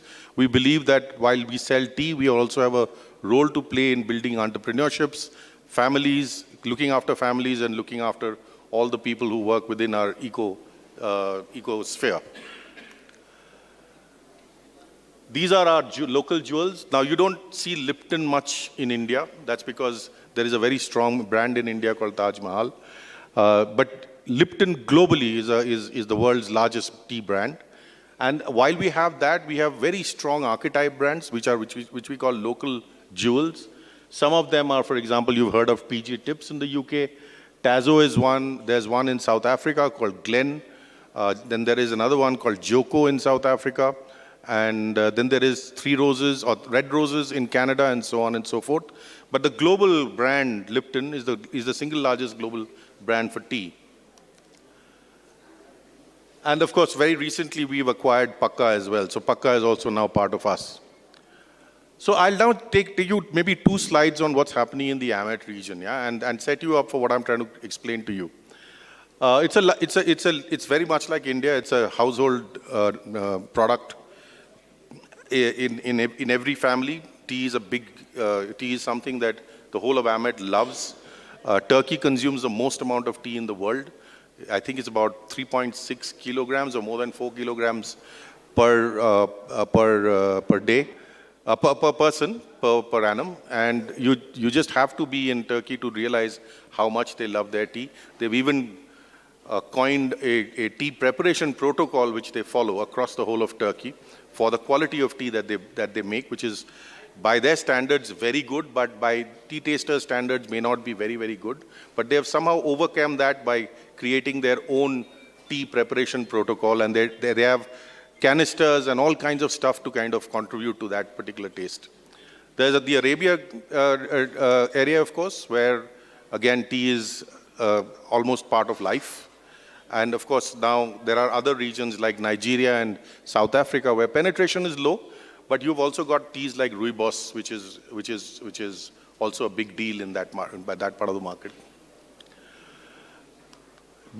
Tea is growing by 15% in value CAGR to 2019, but the whole beverage market is growing at about 19%. So we are growing by value lower than the rest of the beverages, yeah, which in itself is a problem. And when you look at it from a share of wallet, what happened? Okay, so we are a 55% share of share of throat, right? But as a percentage, by value, by share of wallet, we are only 5%. And which tells you the story that in terms of value, tea hasn't been able to grow, and which is the problem that we need to solve, yeah? And that's the problem that I have seen wherever I go. If you go to any market, anywhere in the world, your share of throat is always, high at high levels, but your share of wallet has always been a very, very low number. I hope all of you guys understand when I say share of wallet, yeah? So that's the problem that we need to solve. In terms of growth, what you will see is tea is in the Amet region. Black tea is still the mainstay. But what's growing very fast is the fruits, herbals, and greens, yeah, which is the next future of tea drinking is in fruits, herbals, and greens as people become much more obsessed with health and so on and so forth, yeah. Green is still a value contribution of 4%, but it is growing at a relatively lower percentage, about 3.6 to 3.7% per annum. And these are the kind of things that the Amet consumer is now waking up to, yeah? This is what they are looking for. They're looking for growth of in-home coffee. This is something that is becoming a trend in Amet, which affects us a lot. What's very important or very, very interesting for me actually coming from India is that what we take for granted as water is now becoming a trend. So there is a vitamin water, there is this infused water, there is that infused water. So water itself is becoming a competition. What was once a very ubiquitous stuff that we never thought of is now becoming something that is challenging is tea itself, yeah. And the third one is that clearly people are going after out-of-home experiences. And you saw that when I think Sushant was talking about it, how out-of-home is growing. So clearly the out-of-home experiences are something, especially post-COVID, I think people are coming back to out-of-home with a vengeance. Yeah. So these are the three kind of things that we need to keep in mind. And this, I think, when I go around the world, this is more or less mirroring what's happening in the rest of the world. Okay, so what I see as point of view, I have my point of view on future trends. Before I go on, let me give you, this is not my data, this is Euromonitor. The critical thing to remember is that as a category, we are very, very large. We will hit 172 billion USD in the next 4 years. So it's a very large category. But the problem is that this category is not growing fast enough. Other beverages are growing much, much faster. Water is growing faster. Soft beverages are growing faster. Certainly coffee is growing faster than us. It's a reality that we need to take cognizance of. And I thought I'll just tell you some data, or share with you some data on the other things that are happening. So one of the things that we see is in tea cultures, the standard black tea is still the mainstay, right? Where is the greens and fruits and herbals and where all of this specialty growing? These are growing in predominantly coffee cultures, right? So that's what's happening. While black tea is the mainstay, fruits, herbals, and greens and specialty teas are growing primarily in coffee cultures. Then you will find there are these pockets where things are happening. For example, in Egypt, people who've been to Egypt will realize that there's a brand there called Isis. Yeah, they sell 12 tea bags of flavors. And very strangely enough, they don't flavor green, they flavor the black tea, right? And it's a 12 tea bags pack, which I don't think anywhere else in the world that is sold. Then you've got South Africa, which is a strong affinity for rooibos. It's a bit like what Horlicks is to us. When you're not feeling well, when you're a child, you teach and you share rooibos. Therefore, the good news is that tea drinking as a habit starts very, very early in these markets. And the third one is the growth of green, which is Pakistan, which is something which, in fact, I have seen in the last, say, 5-7 years, Pakistan growing. Pakistan is a hardcore Kenyan black tea market. Yeah, it's an inverted pyramid when it comes to quality. There's a large instant tea market, which is in China, which is powders. We alone sell about 10,000 tons of powders in China, which is your 3-in-1 powders. Then you've got Argentinian, which is in fruits, herbal, and green in the US. And you've got important Sri Lankan market. For Sri Lankan teas, you've got this, what is this country called? Chile. And that's about it. I mean, these are the things that I've picked up while going around. And then there are very strange things that are happening, like you might never see an Iranian tea, but you go to Turkey and you talk to the people there, there is Iranian tea that is coming into the Turkish market by way of grey trade, yeah? In terms of consumption, and by the way, this will be my last statistic slide, trust me, because even I don't like too much statistics. But in terms of consumption, when you look at the number of countries that we normally look at, we normally look at the countries that are reported by FAO. 9 out of those 24 markets are slowing down, and there are 3 large clusters: UK, Middle East, and Southeast Asia. All of these clusters are doing well. Some of the individual countries in these clusters may not be doing well, but overall they remain very strong. But yes, they are not growing as fast as coffee and the rest. The other problem that is happening to tea globally is the forex volatility. So people have seen Kenyan markets getting very, very badly affected by the fact that Egypt today is out of LC. So if you go to Egypt and you try and open an LC for tea, I'm told that the tea is, I think, the 10th in the list. First is pharmaceuticals and the like, and then it comes down to tea, yeah? So there is not much money left over for tea. There is certainly a lot more focus on people exporting out of Egypt in order to earn forex. So also in Nigeria, for example. Nigeria has a forex, currently a naira is about 950. It was about, the minute it opened up, it went from 700 something to 900 nairas. And so that is a very strange thing that's happening that is going to affect maybe the Russian war and the Ukrainian war and the volatility and the crude oil volatility. All of that is contributing, whether you like it or not, to the trade that we do in tea. Yeah? Right. So what are some of the key trends that I have actually this thing? Firstly is increasing disposable income of emerging markets. Yeah? We do know that markets like India, markets like South Asia, for example, Southeast Asia, there are markets where the emerging trends are towards higher disposable incomes. The second one is there is a need, well, I wouldn't say a need, there is a affinity to go to premiumized products. We've seen that in India, right? The volume of premium products available is far more than what it was 5 years ago. Then the third one is increasing popularity of health and lifestyle, which I don't have to say much. Everybody knows where people are becoming much, much more health conscious than before. Going to the gym is no longer something that people do on weekends. They do almost every day. And the other thing that is happening is, as the millennials come into the picture, they want to understand, where does my product come from? They want to understand provenance. Yeah. So this is what I'm seeing in AMET, and if AMET is mirroring what's happening in Europe and the rest of the world, there will come a point in time then it will surely, while I was in India, I didn't see a great trend in this for certain, but I'm sure that as you premiumize, as the millennials come into the picture, this will become an issue here as well. The other thing is, like I said, new beverage experiences and the rise of online commerce. I mean, I don't have to explain to you how strong e-com is because you guys are staying in India.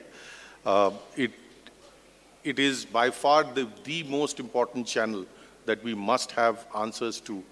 And this is something that will drive make or break for a lot of companies, especially in tea. Yeah? So how can tea respond? We must deliver on those new experiences, yeah, and which basically means we talk about new brands, formats. Iced teas is becoming a very, very popular format. So do we have appropriate teas for iced teas? Yeah. Out of home as a key driver for trends, as I've said before. Tea tourism is something that I'm seeing slightly coming up. At least when I speak to my friends in Darjeeling, I can see that I think Ambutia is doing it, and quite a few other tea estates are doing it.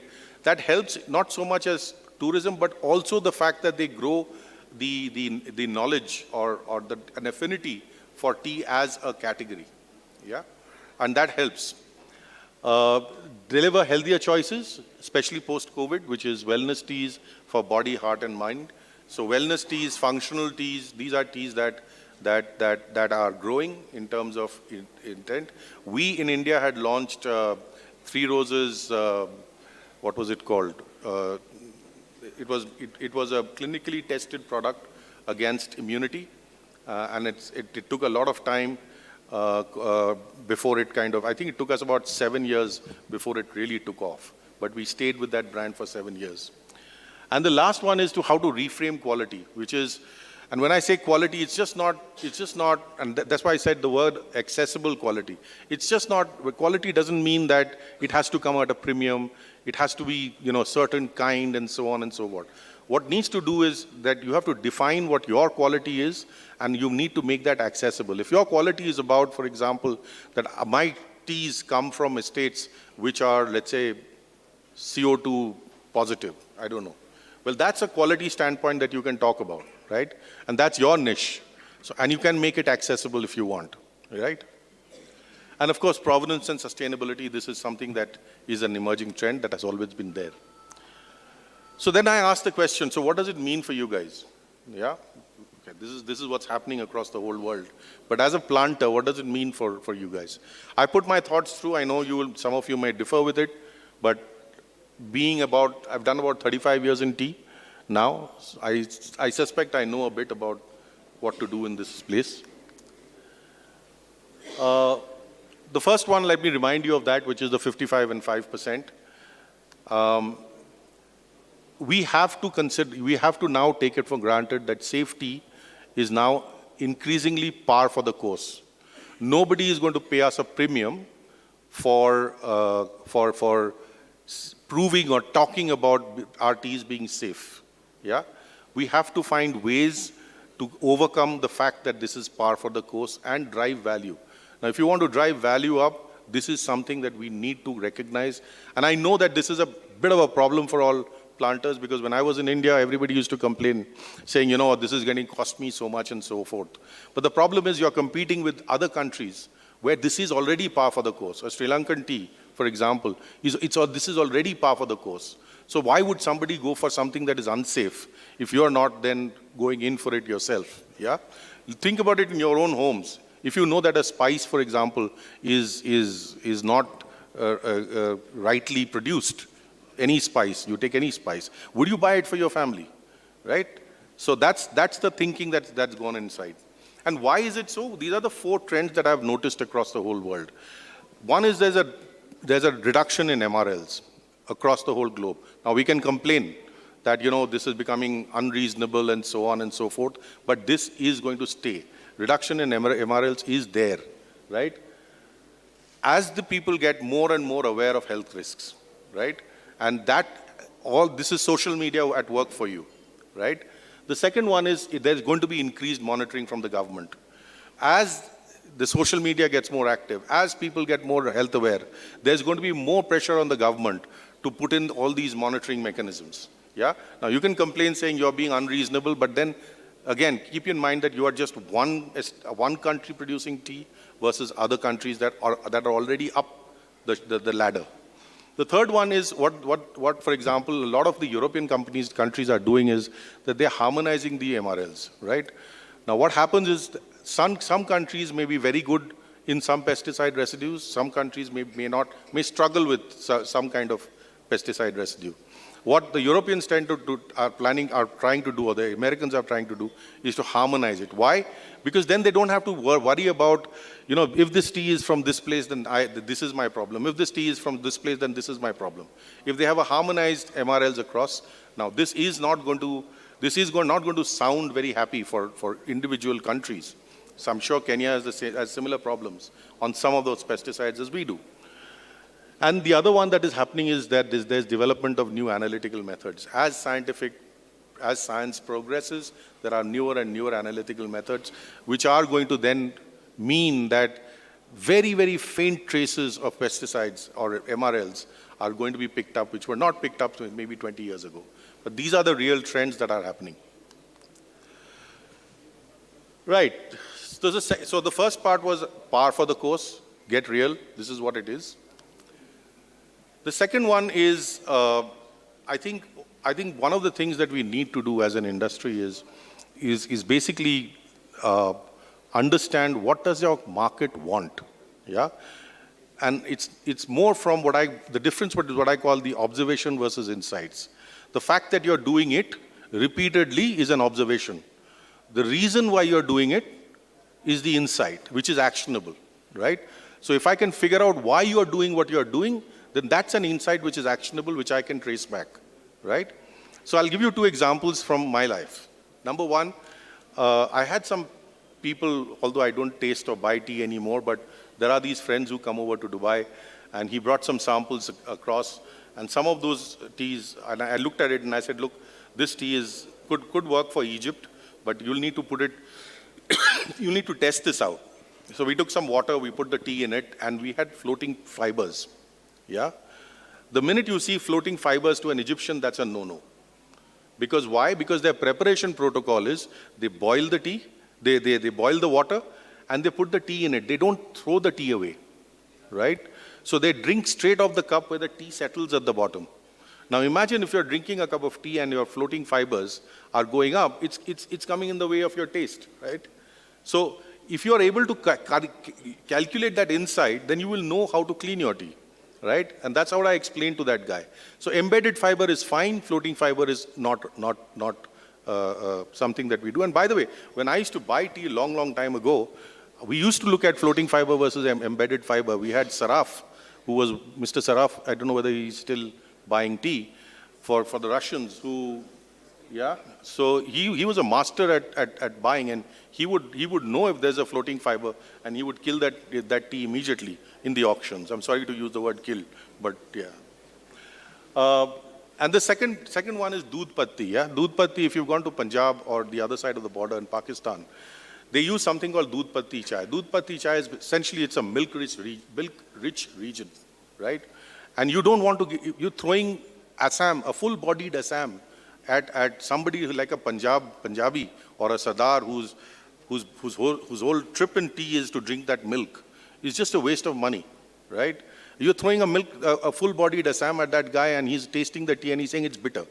What he needs is something that just colors the tea, right? Now, how do you then translate that into what you want, right? That observation is very, very key.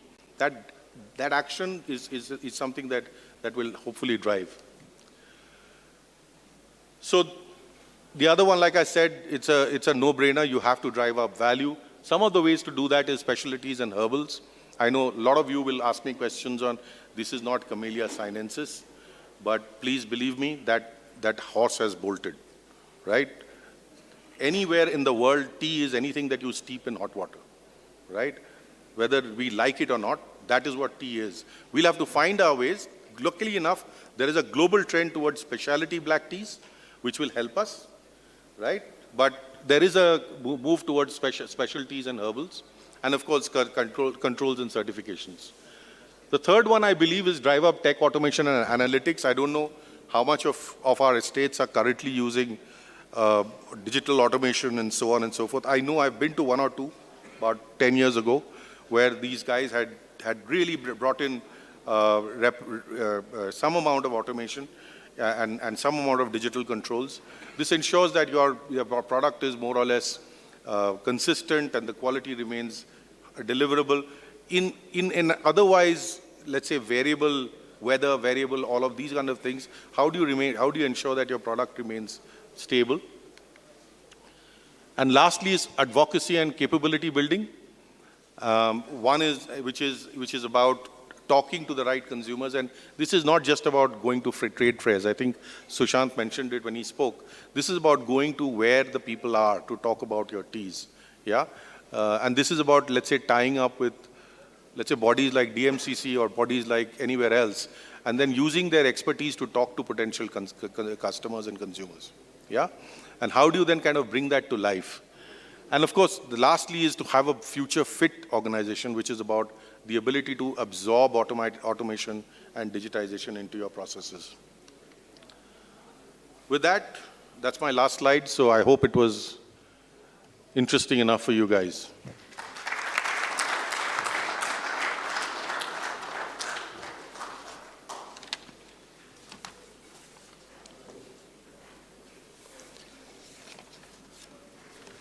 Thank you, Sanjeev. Lovely presentation, and we look forward to taking forward some of your insights. So, gentlemen, now we have come to the end. I would like to have a few question and answers. If there are any questions from any of the delegates here, please go ahead.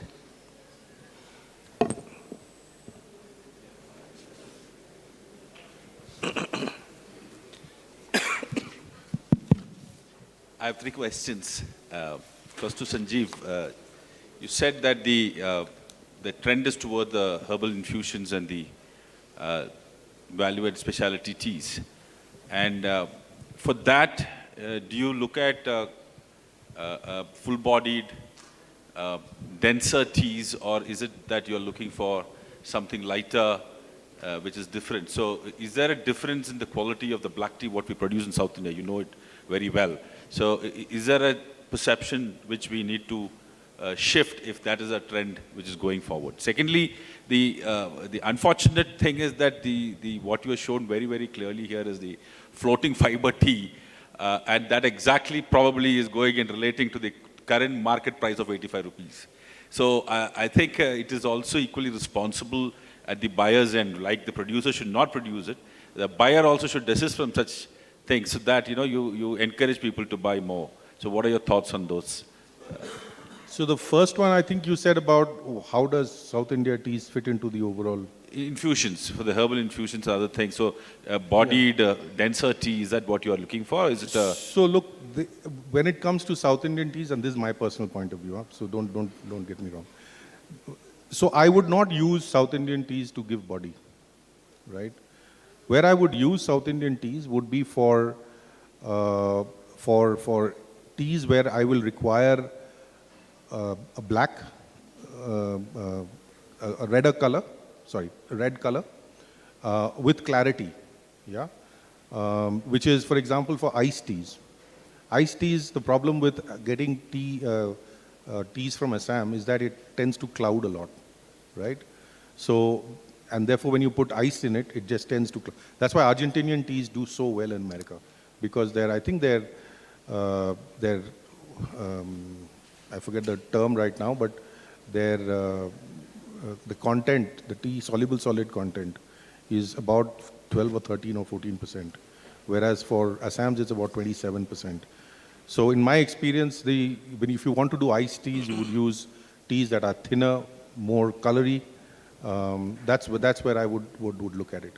The second thing I think is I would look for more towards things like single estate, special blends, and so on and so forth. Yeah, if markets that prefer very strong teas, yeah, such as those markets which go for English breakfast. Yeah, or those teas I don't think South India should go after. Yeah, because you will not be able to cater to those markets. Yeah, so that's one thing. So I would go for those markets which prefer non-milk, black, specialty, those kind of things, where I think it's a good fit. I don't know whether this is still the case, but a lot of the South Indian teas I used to taste in the past were pacha. Yeah, that's not a taste that I think is liked mostly in Kerala, but it's not something that, or some parts of Kerala, I think, but that's not something that works across the whole globe. Yeah, because the people don't like that under fermented or under fired teas. So I would look for that. So therefore that brings me to the third point, which is consistency. If you can get a consistent tea which can add value to a blend, yeah, that would be where South India should go after. And on specialities, and one thing is for sure, if you're adding flavor, it's just putting flavor onto a full-bodied Assam is just a waste of money, right? But if you want to put flavor, you want the base tea to be certainly taste like tea, but not to overpower the flavor.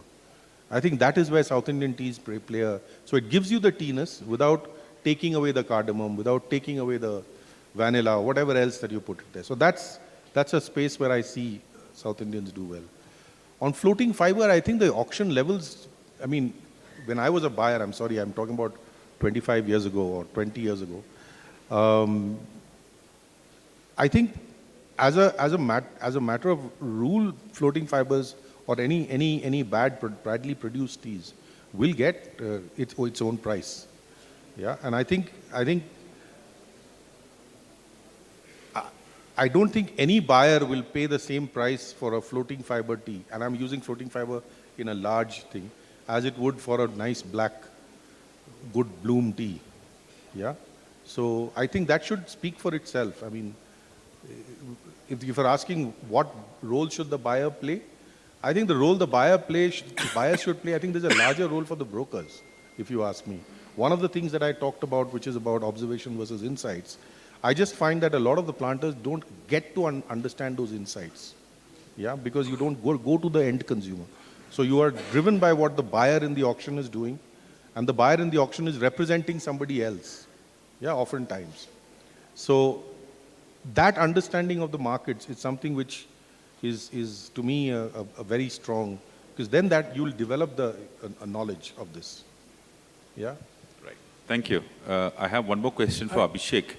In the carbon market, you said about the conservation of the swamps or the water bodies. Can you a little more explain on that as a practice? What is to be followed, or what is the recommendation you all have to follow to develop water bodies and swamps?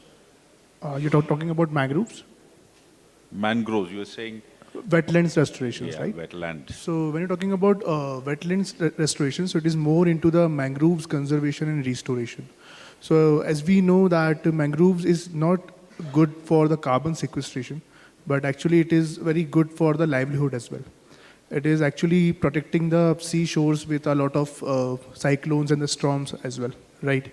So due to the human interventions, due to a lot of infrastructure development, these mangroves are not there right now due to the human interventions, right? So wherever the mangroves are there, right, you need to do the measures to conserve them, that they should not be cut down, or they should not be removed from there.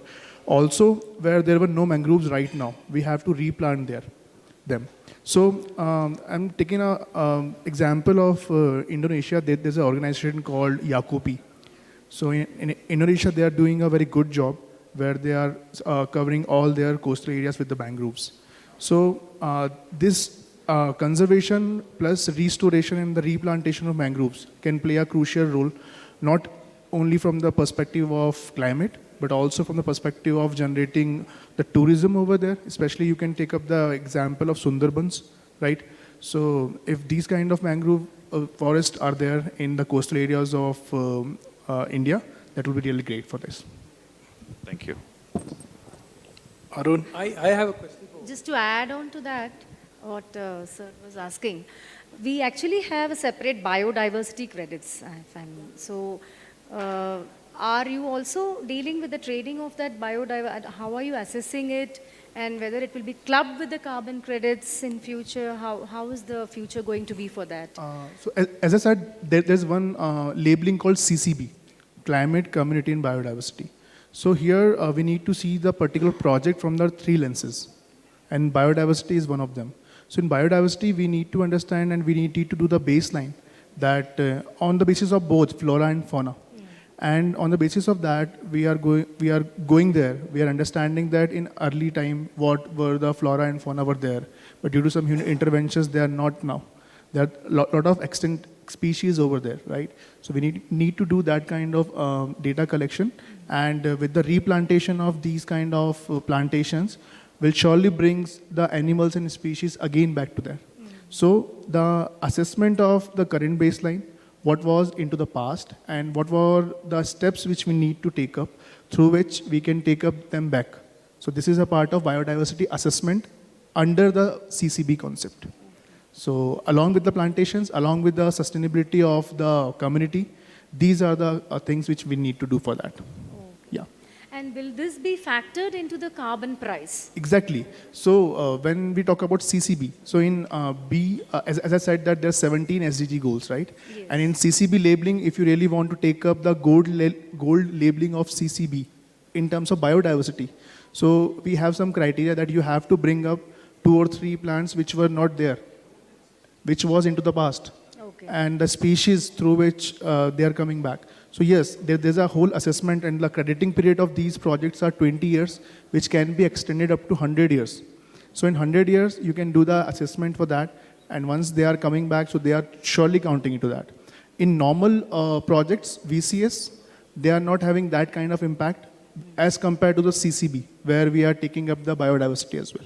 So yes, it is surely adding the very good premium onto the carbon credits as compared to the normal VCS projects. Thank you. Arun. This question is for Mr. Chatterjee. Arun Kumar from Pariagro. Can you hold the mic? You spoke about the South Indian teas. Now, South India predominantly makes, RCTs.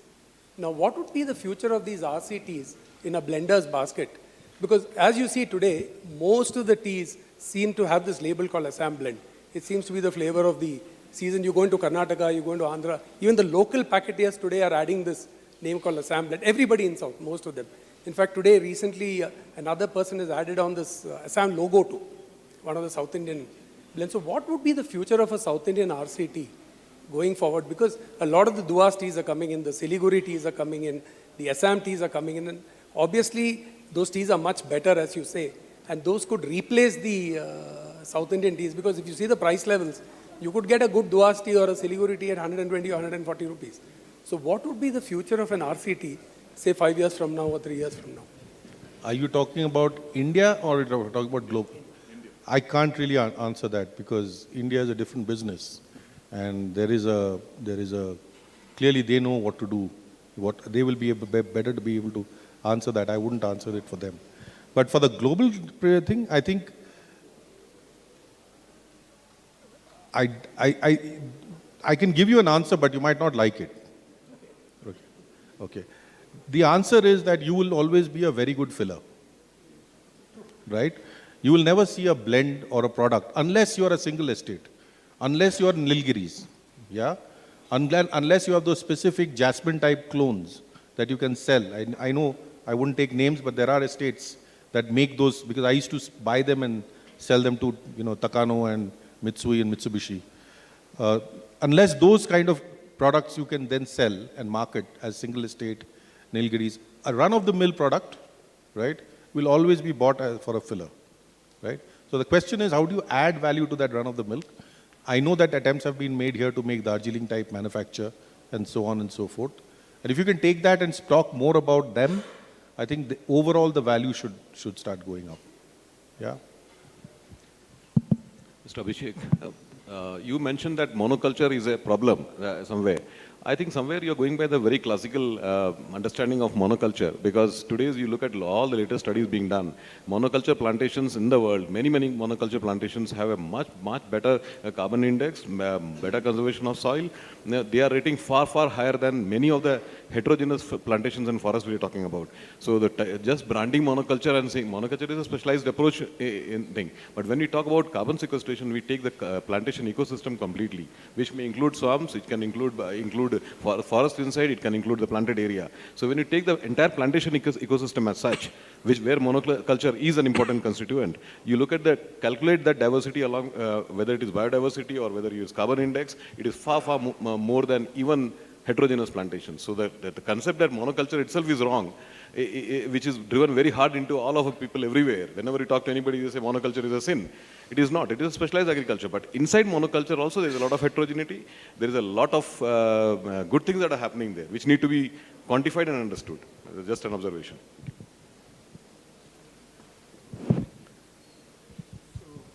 Yeah, exactly. You are right. But we have the separate definitions for monoculture, might be into the carbon perspective and might be into the normal plantations.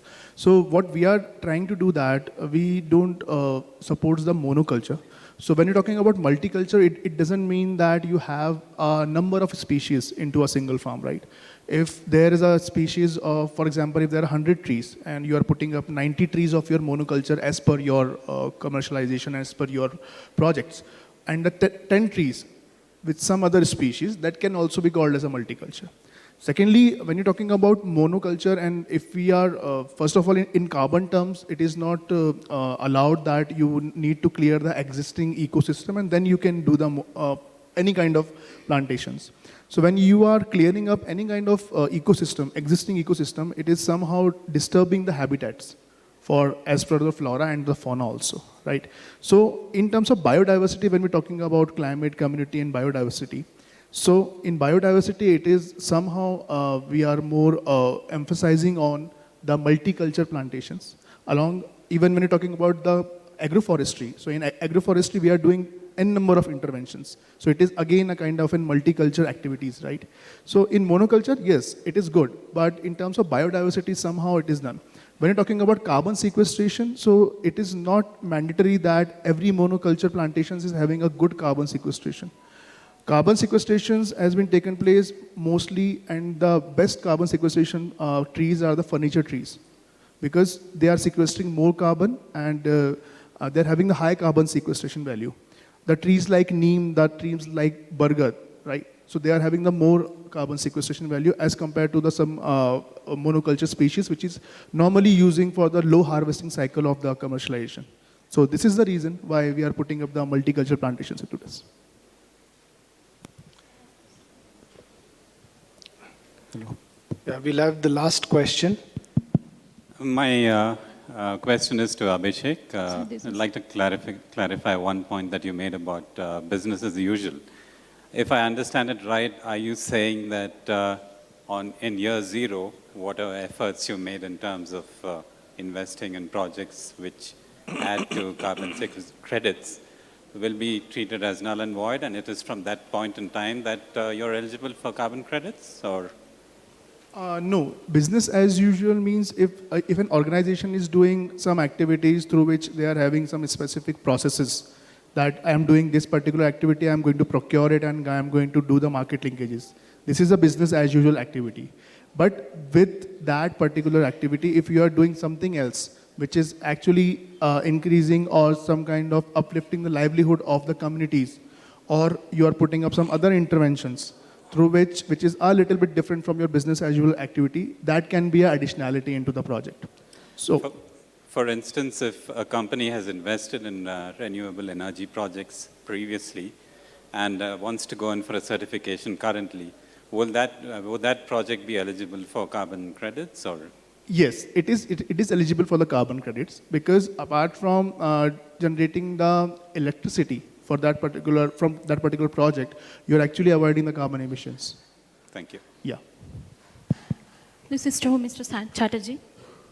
Sir, the generalization of South Indian tea as fillers, that has been created in my opinion, sir. That's why I told you, you might not like it, it's a point of view, right? But trust me, I also have tasted and bought South Indian teas as a caveat before you go on. Because we do have distinct regions, sir. We do have distinct geographical locations. We have different types of tea with different flavors, aromas. So why do you generalize South Indian tea as... His question was RC. And if you saw my response, I said that you do have Nilgiris, you do have specific gardens. I know that there is a buyer called Takano in Japan that buys a certain kind of garden by name. I have bought for that person. So it's not to say that I'm not generalizing. I'm saying if you're talking about what is the future of RC, right? If it's a regular standard tea, yeah, that's what I see as a potential area, which is not to say that it's bad, by the way. Yeah, because if you look at, for example, any blend, right? Any blend is a component of three things. There's a top note, right? Just as in perfumes, there'll be a top note. That top note will give you, let's say, a certain character to the blend. Then there is a medium one that does not take away from the top note. And then there's a base layer, right? Which contributes to the volume. So you are anywhere between, depending upon the tea that you are, and that's not to say that Duaz does not have fillers. Depending upon where you are, you will form part of that particular blend. Unless you are able to say that I want to occupy that top note, which you can do if you do Nilgiris, high groans, for example, yeah? Or you do those certain kind of teas, or a Darjeeling type manufacture, which I know that some estates try to do here. I don't know whether they're still doing it, right? Those are the areas where you can then say, okay, I'm going to now put it in as a single estate tea. There are single estate South Indian teas available. I mean, it's not that. But if you talk about run-of-the-mill, average, average quality, the answer to that is I will have no choice but to take you as fillers.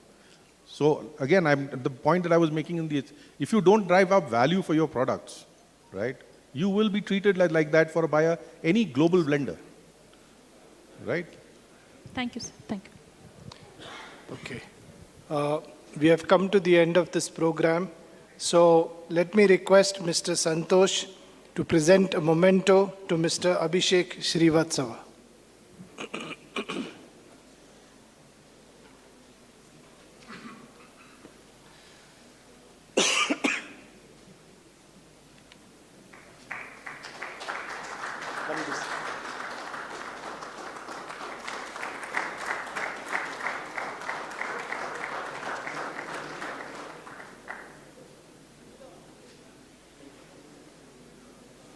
I request Mr. MP Cherian to present a memento to Mr. Mark Tormo.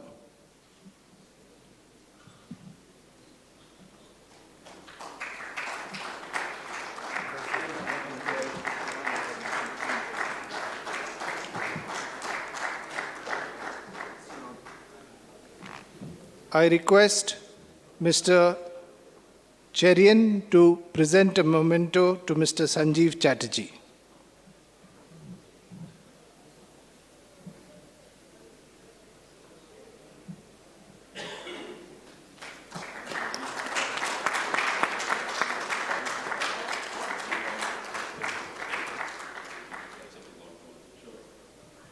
May I now request Mr. Sridharan, Vice President, to propose the vote of thanks.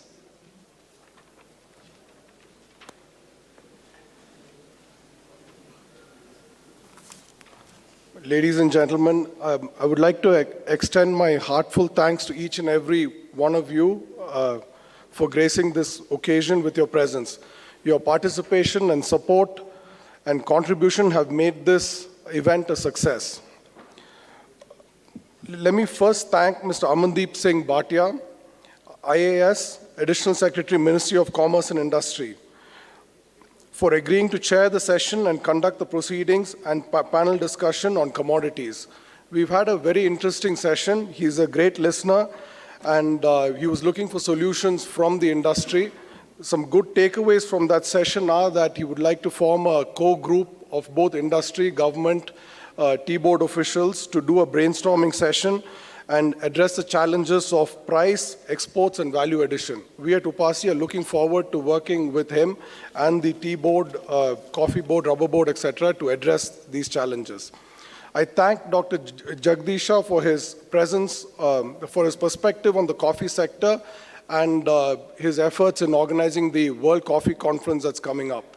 He highlighted the need to differentiate our coffee as shade-grown Indian coffee, and also as producers and all of us to be our own, very own brand ambassadors and improve the perception of our coffee.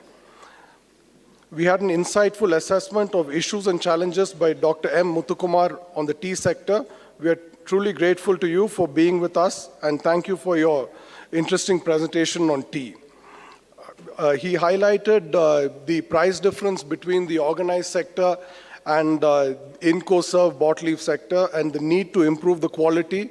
And we at UPASI, sir, are willing to work with you on your goal to achieve an export target of 350 million kgs in the near future. We're extremely thankful to Mr. Vasanta Gesan for his thoughtful insights on the rubber sector. It was indeed heartening that he is visiting UPASI for the first time and taking up charge as ED Rubber Board.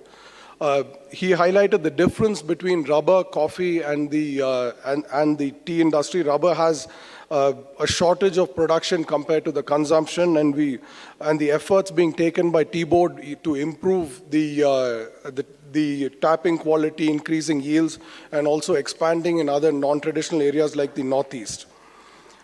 Let me also take this opportunity to thank our speakers on the technical session on commodities.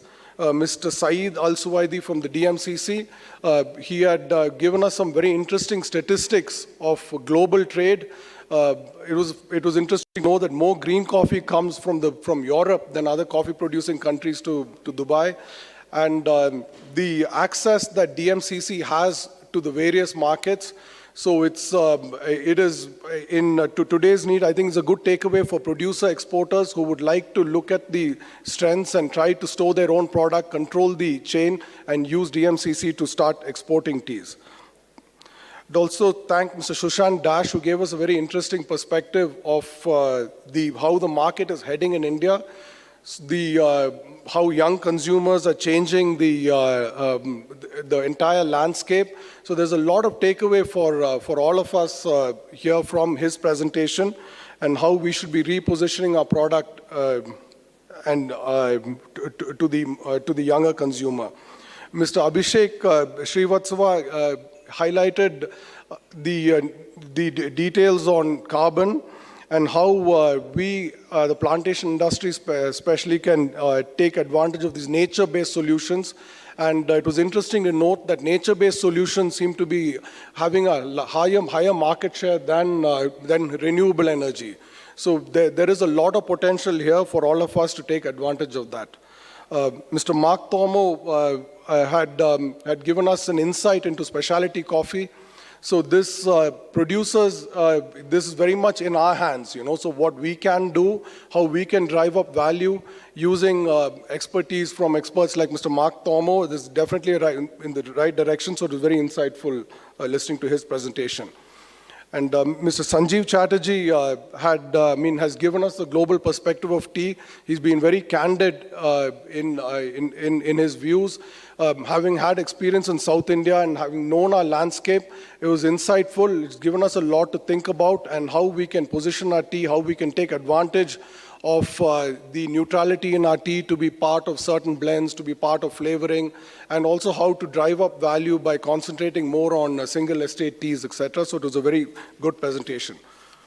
Overall, we have achieved today, I think when the executive committee and the president came up with the list of speakers, we wanted to have a list of speakers that will give a lot of takeaways for the audience today, how they can go back and actually take some actionable steps on what has transpired today. So all the speakers, I'd like to thank them for having taken the time and trouble to come here and prepare these presentations in detail, having that in mind. So thank you all for that. Thank you.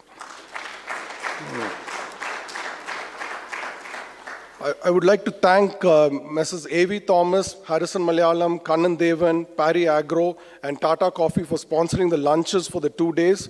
And I'd like to thank Mrs. Vasuprada Plantations for sponsoring the refreshments. I also take this opportunity to thank the Tea Board and Coffee Board for sponsoring and serving tea and coffee.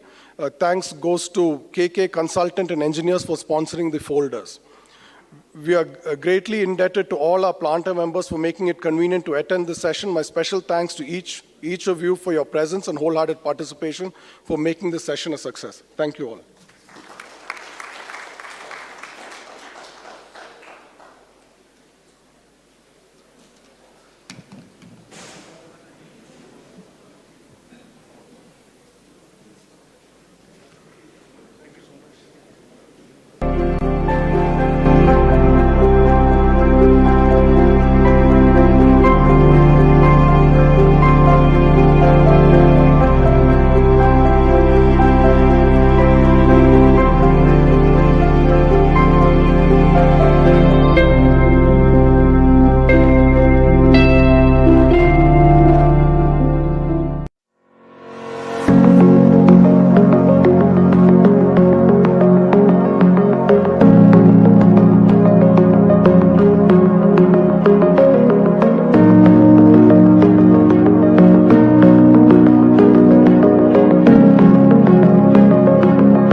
Every day we move ahead amongst varied terrains in this journey of life.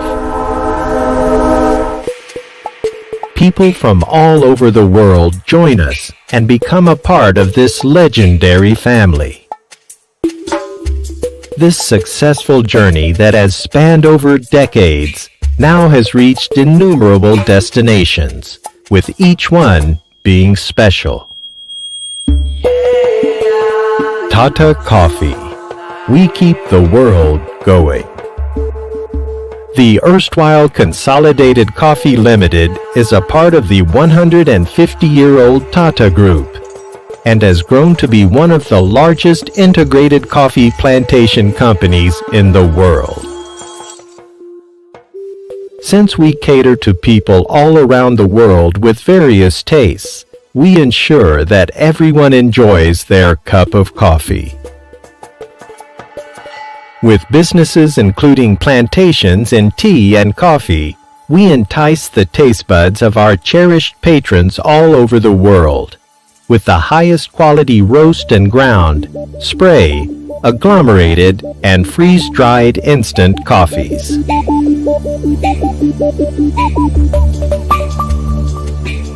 Our farming operations take place in the serene expanse of South India. Our plantations comprise of 7 tea gardens and 19 coffee estates, spread over 13,000